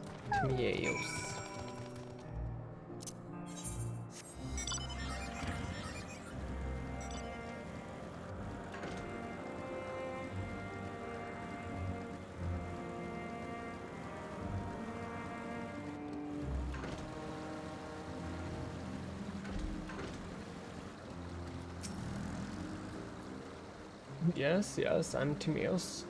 Please keep your voice down, you'll startle the birds.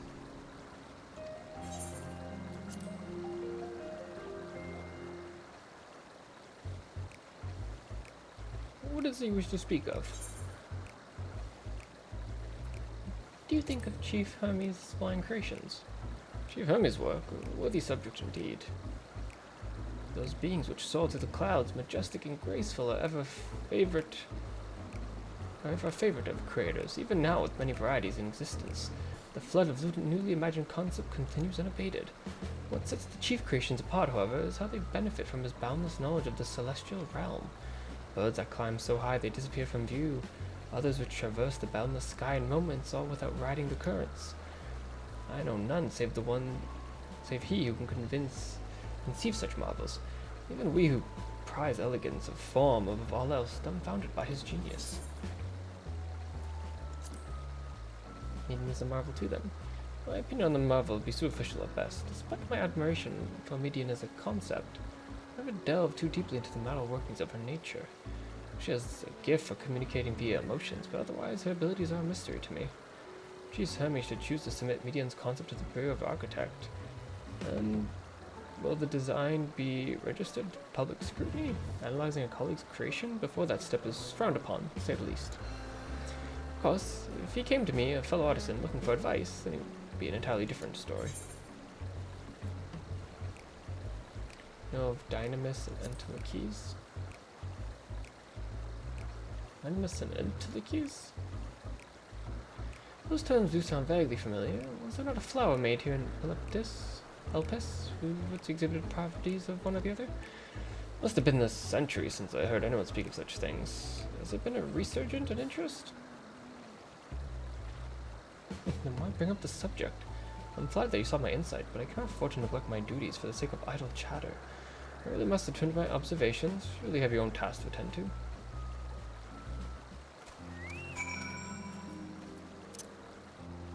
I think I might have failed that.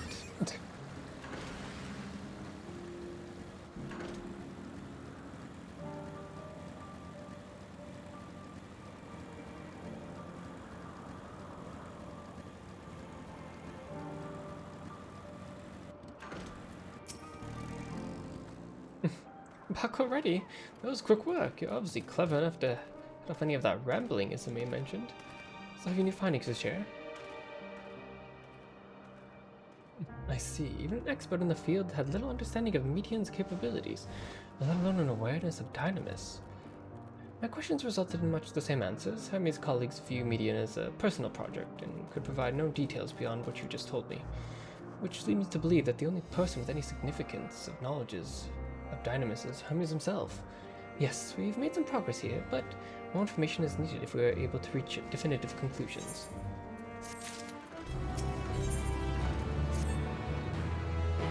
At present, the strongest link we have to the final days is the power of Dynamis and Entelekes, which can control it. Yet most scholars are only vaguely aware of these terms, let alone study them in any depth. Except Hermes, it seems. Thus, I'm inclined to stay our current course and learn all we can about the Chief Overseer and his familiar. And on that subject, were there aught else of note you could tell me about Median, aside from her unorthodox method of communication? There are more like her. She has sisters. Her and her sisters were created to journey to the star. Yeah, intelligent life. I'd rather wish you'd mentioned that earlier. In any event, would you care to elaborate? There's more bird ladies that fly to different worlds. So the siblings of hers now travel the great expanse in search for deeper meaning.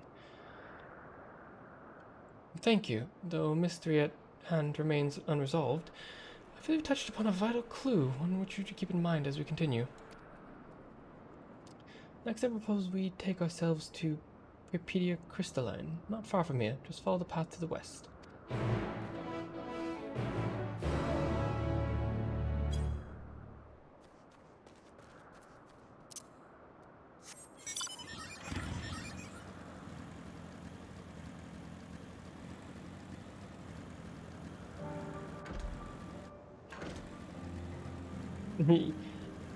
No worries, have a good night, Shooks. I'm probably gonna end soon too. Maybe when I finish the next quest I'll call it. But thanks for hanging out.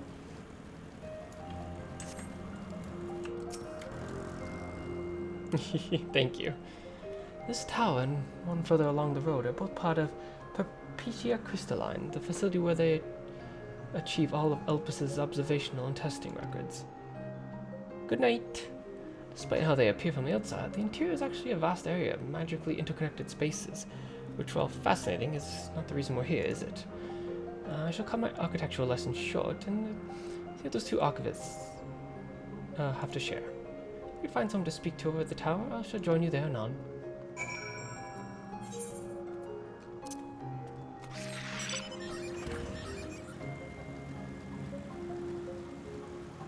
I think this is probably that dungeon that they showed off in the trailer, and everyone was like, what the fuck is that? That was like a bunch of ecosystems connect to each other. You have questions for me? Certainly. Just a moment while I conclude my concurrent appointment.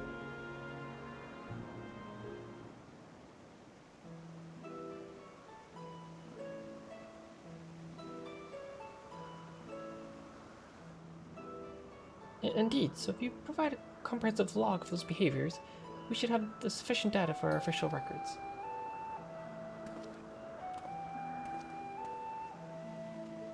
Now, what was it you wished to speak with me about?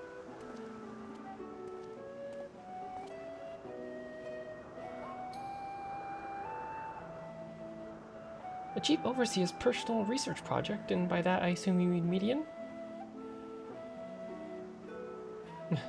Such undocumented studies are difficult to track. After all, hardly a day goes past without seeing a researcher trailed by one creation or another. I'm afraid I can't tell you exactly when Median appeared, only that she now spends more of her time at Chief Hermes' side. Although I do recall an interesting tale my dearest Galeen shared with me. Galeen's my partner, a fellow researcher here in Elpis. She was running late one night when she caught sight of Chief Hermes sending Median Heavensward. A host of them. For several days she would speak of that scene with wonder, describing it as the most beautiful spectacle she's ever witnessed. That sounds like a story I would like to hear. Mr. Zbanat, I thought you already returned to the surface. Permit me to thank you again for your invaluable contribution to our concept placement proposal. And pray do not mention it. As you say, my original plan was to leave after that task, but I have since become engrossed with Chief Hermes' research. Would you do me a favor of retelling me of this sight, which delighted your Galen? Of course. You could hear it from her lips directly if you'd prefer. At present, she should be observing the subject in Metabasios Thalassai. Just enjoy your time there, watching the sea creatures hunt and play, gazing upon the salty waters of the world's oceans, recreated in such sublime detail. I imagine you find similar joy in indulging your boundless curiosity, Mistress Venat. Even though such pursuits must continuously and regardlessly delay your return to the star. Indeed they do. 'Tis a rest well-deserved and long overdue, I should think. How gravely have we prospered for the wisdom you accumulated during your travels as Azem. And what would Elpis be without your earlier academic work? The theories you developed served as the basis for many techniques still used today. Man is a creature of contemplation. By none embody the nature with much enduring passion as you. Aye, I dare say, there's not a soul alive more worthy of a return. I shall rejoice the day you depart on your final journey. I would be honored. We'll take this opportunity to meet with Galen in person. Then allow me to reconfigure the door to the archives here. It'll take you skyward and spare you the need to avoid hostile concepts on the ground. That would be most helpful, thank you.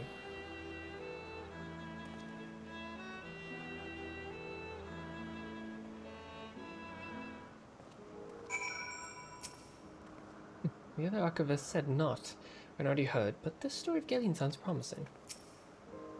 I have opened the pathway to the Skyway. Once you pass through the door, simply walk straight across to the next tower and ask for admittance to the upper tier.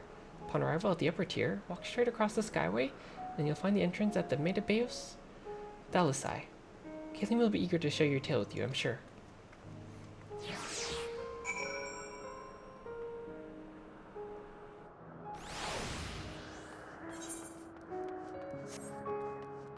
Ooh, we're so high up.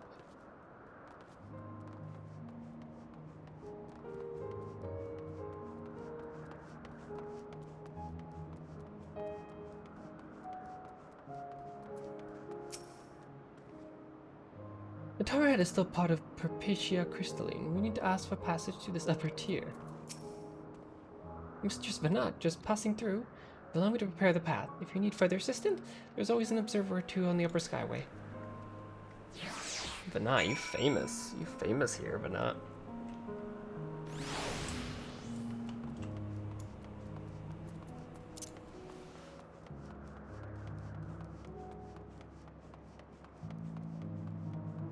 Really pretty.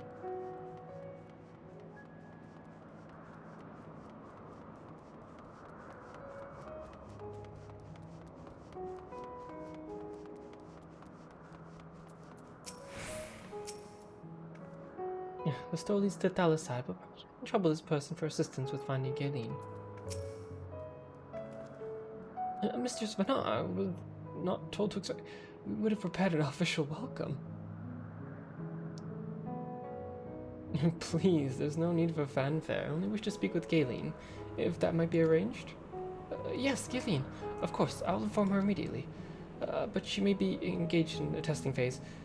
You could be in for something of a wait. Should I let her know this business is urgent? That won't be necessary. This lovely view will keep us occupied until she's ready to receive us.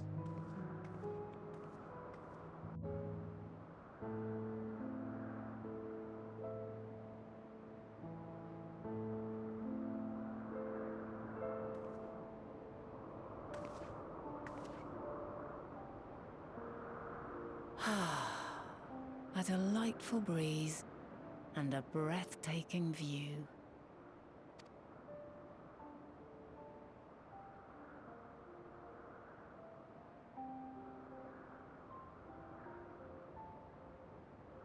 What is it like in the future?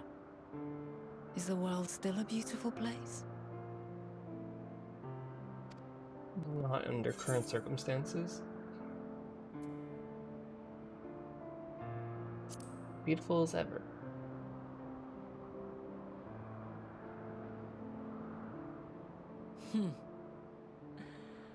I swear I could hear the glimmer in your eyes and the adoration in your voice.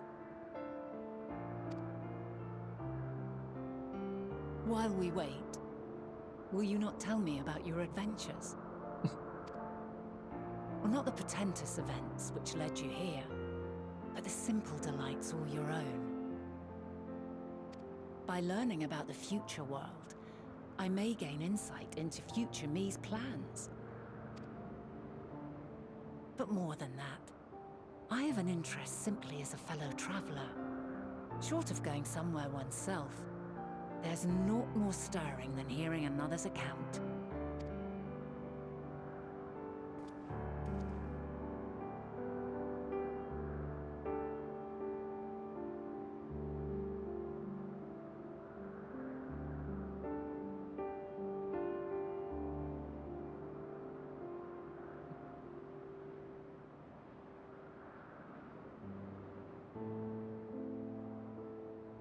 I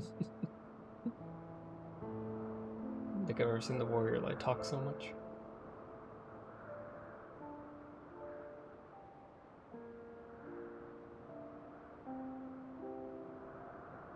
Incredible.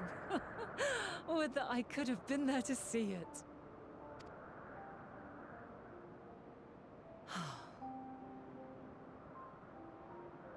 Yours is a harsh and unforgiving world. Yet in spite of this, your brethren hold fast to their virtue.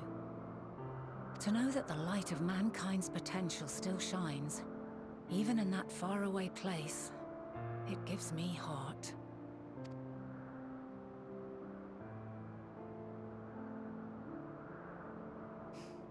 Thank you for regaling me with your tales. I will treasure every word.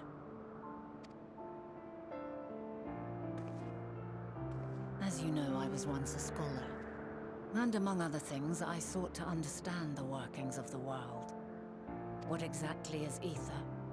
How formed the laws of nature? Whence sprung mankind? Riddles and mysteries beyond counting.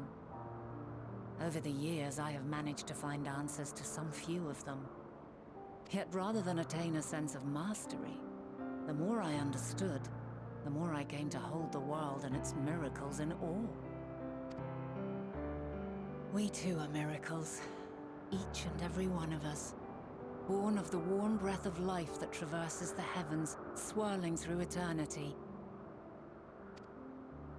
When I fully grasped the improbability of our existence, nothing felt impossible anymore. If it could be imagined, it could be done.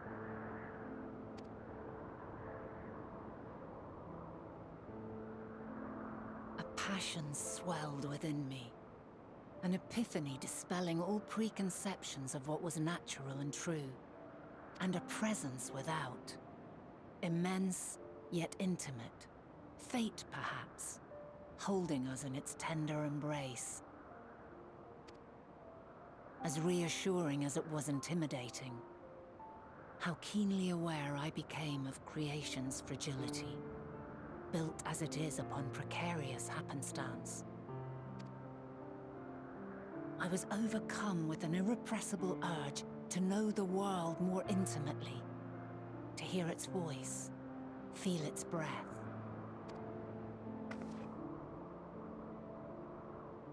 I ventured forth on a journey that very day, so very long ago now. Freed from presumption and prejudice, I saw the world through a newborn's eyes. Everything fresh and new, and so beautiful. Lands that stretched on forever. Skies one could drown in. The heartbeat of nature, silent yet strong.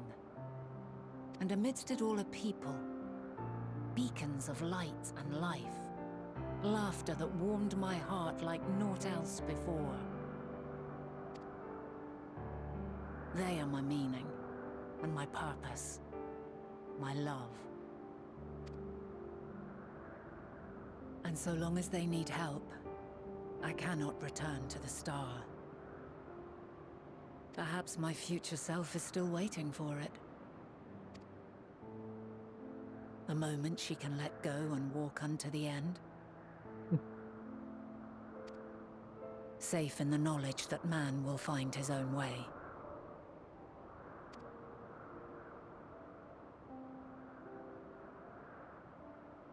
You, who are our future, tell me this, and tell me true. Has your journey been good? Has it been worthwhile?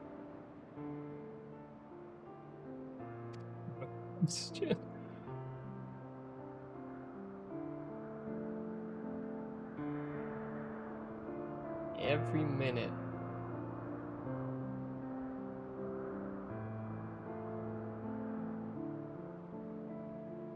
Pray forgive my lateness. My observation subject was rather irritable, and it took a while to settle it down. No need to apologize. Your work takes precedence. Besides, we had a pleasant conversation in the meantime. You're too kind. Now then, I'm told you wished to ask me some questions. Indeed. I've an interest in one of Hermes' creations. Meteon.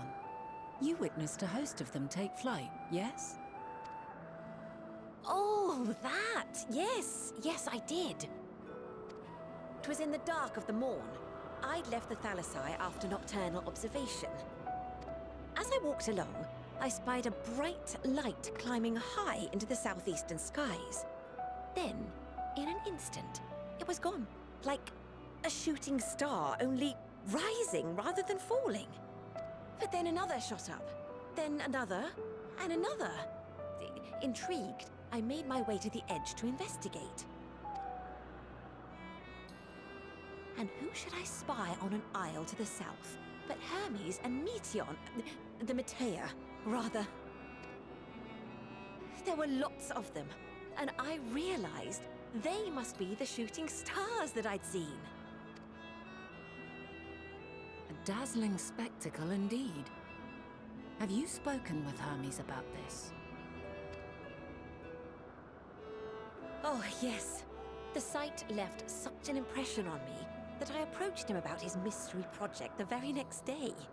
Alas, he said that he couldn't reveal anything just yet, that he needed to conduct further tests. It shouldn't be long now, though.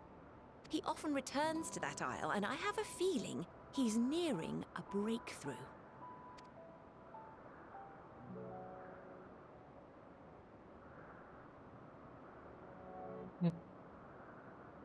Splendid. We are likewise eager for the details. Well, that is all we wish to ask. Thank you for taking the time to indulge our curiosity. You're very welcome. It's always a pleasure to speak with other inquisitive souls. Oh, and will you be descending now? If so, I shall link the doors for you. Please.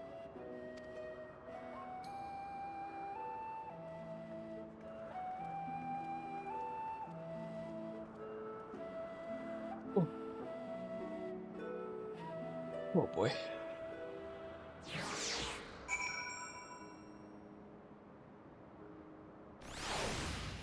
I think this is a good place to stop. Oh, so another piece of the puzzle falls into place. From what we've learned thus far, I think we can safely conclude Hermes hasn't been revealing the details of his research to others. Would suggest that either someone will appropriate his discoveries and make use of them, or that Hermes himself will have a hand in causing the final days. Since we have no reason yet to suspect the former, we should consider the latter more likely possible. Proceeding under that assumption, our next step should be to define why, or even if he might desire such a terrible fate for our star.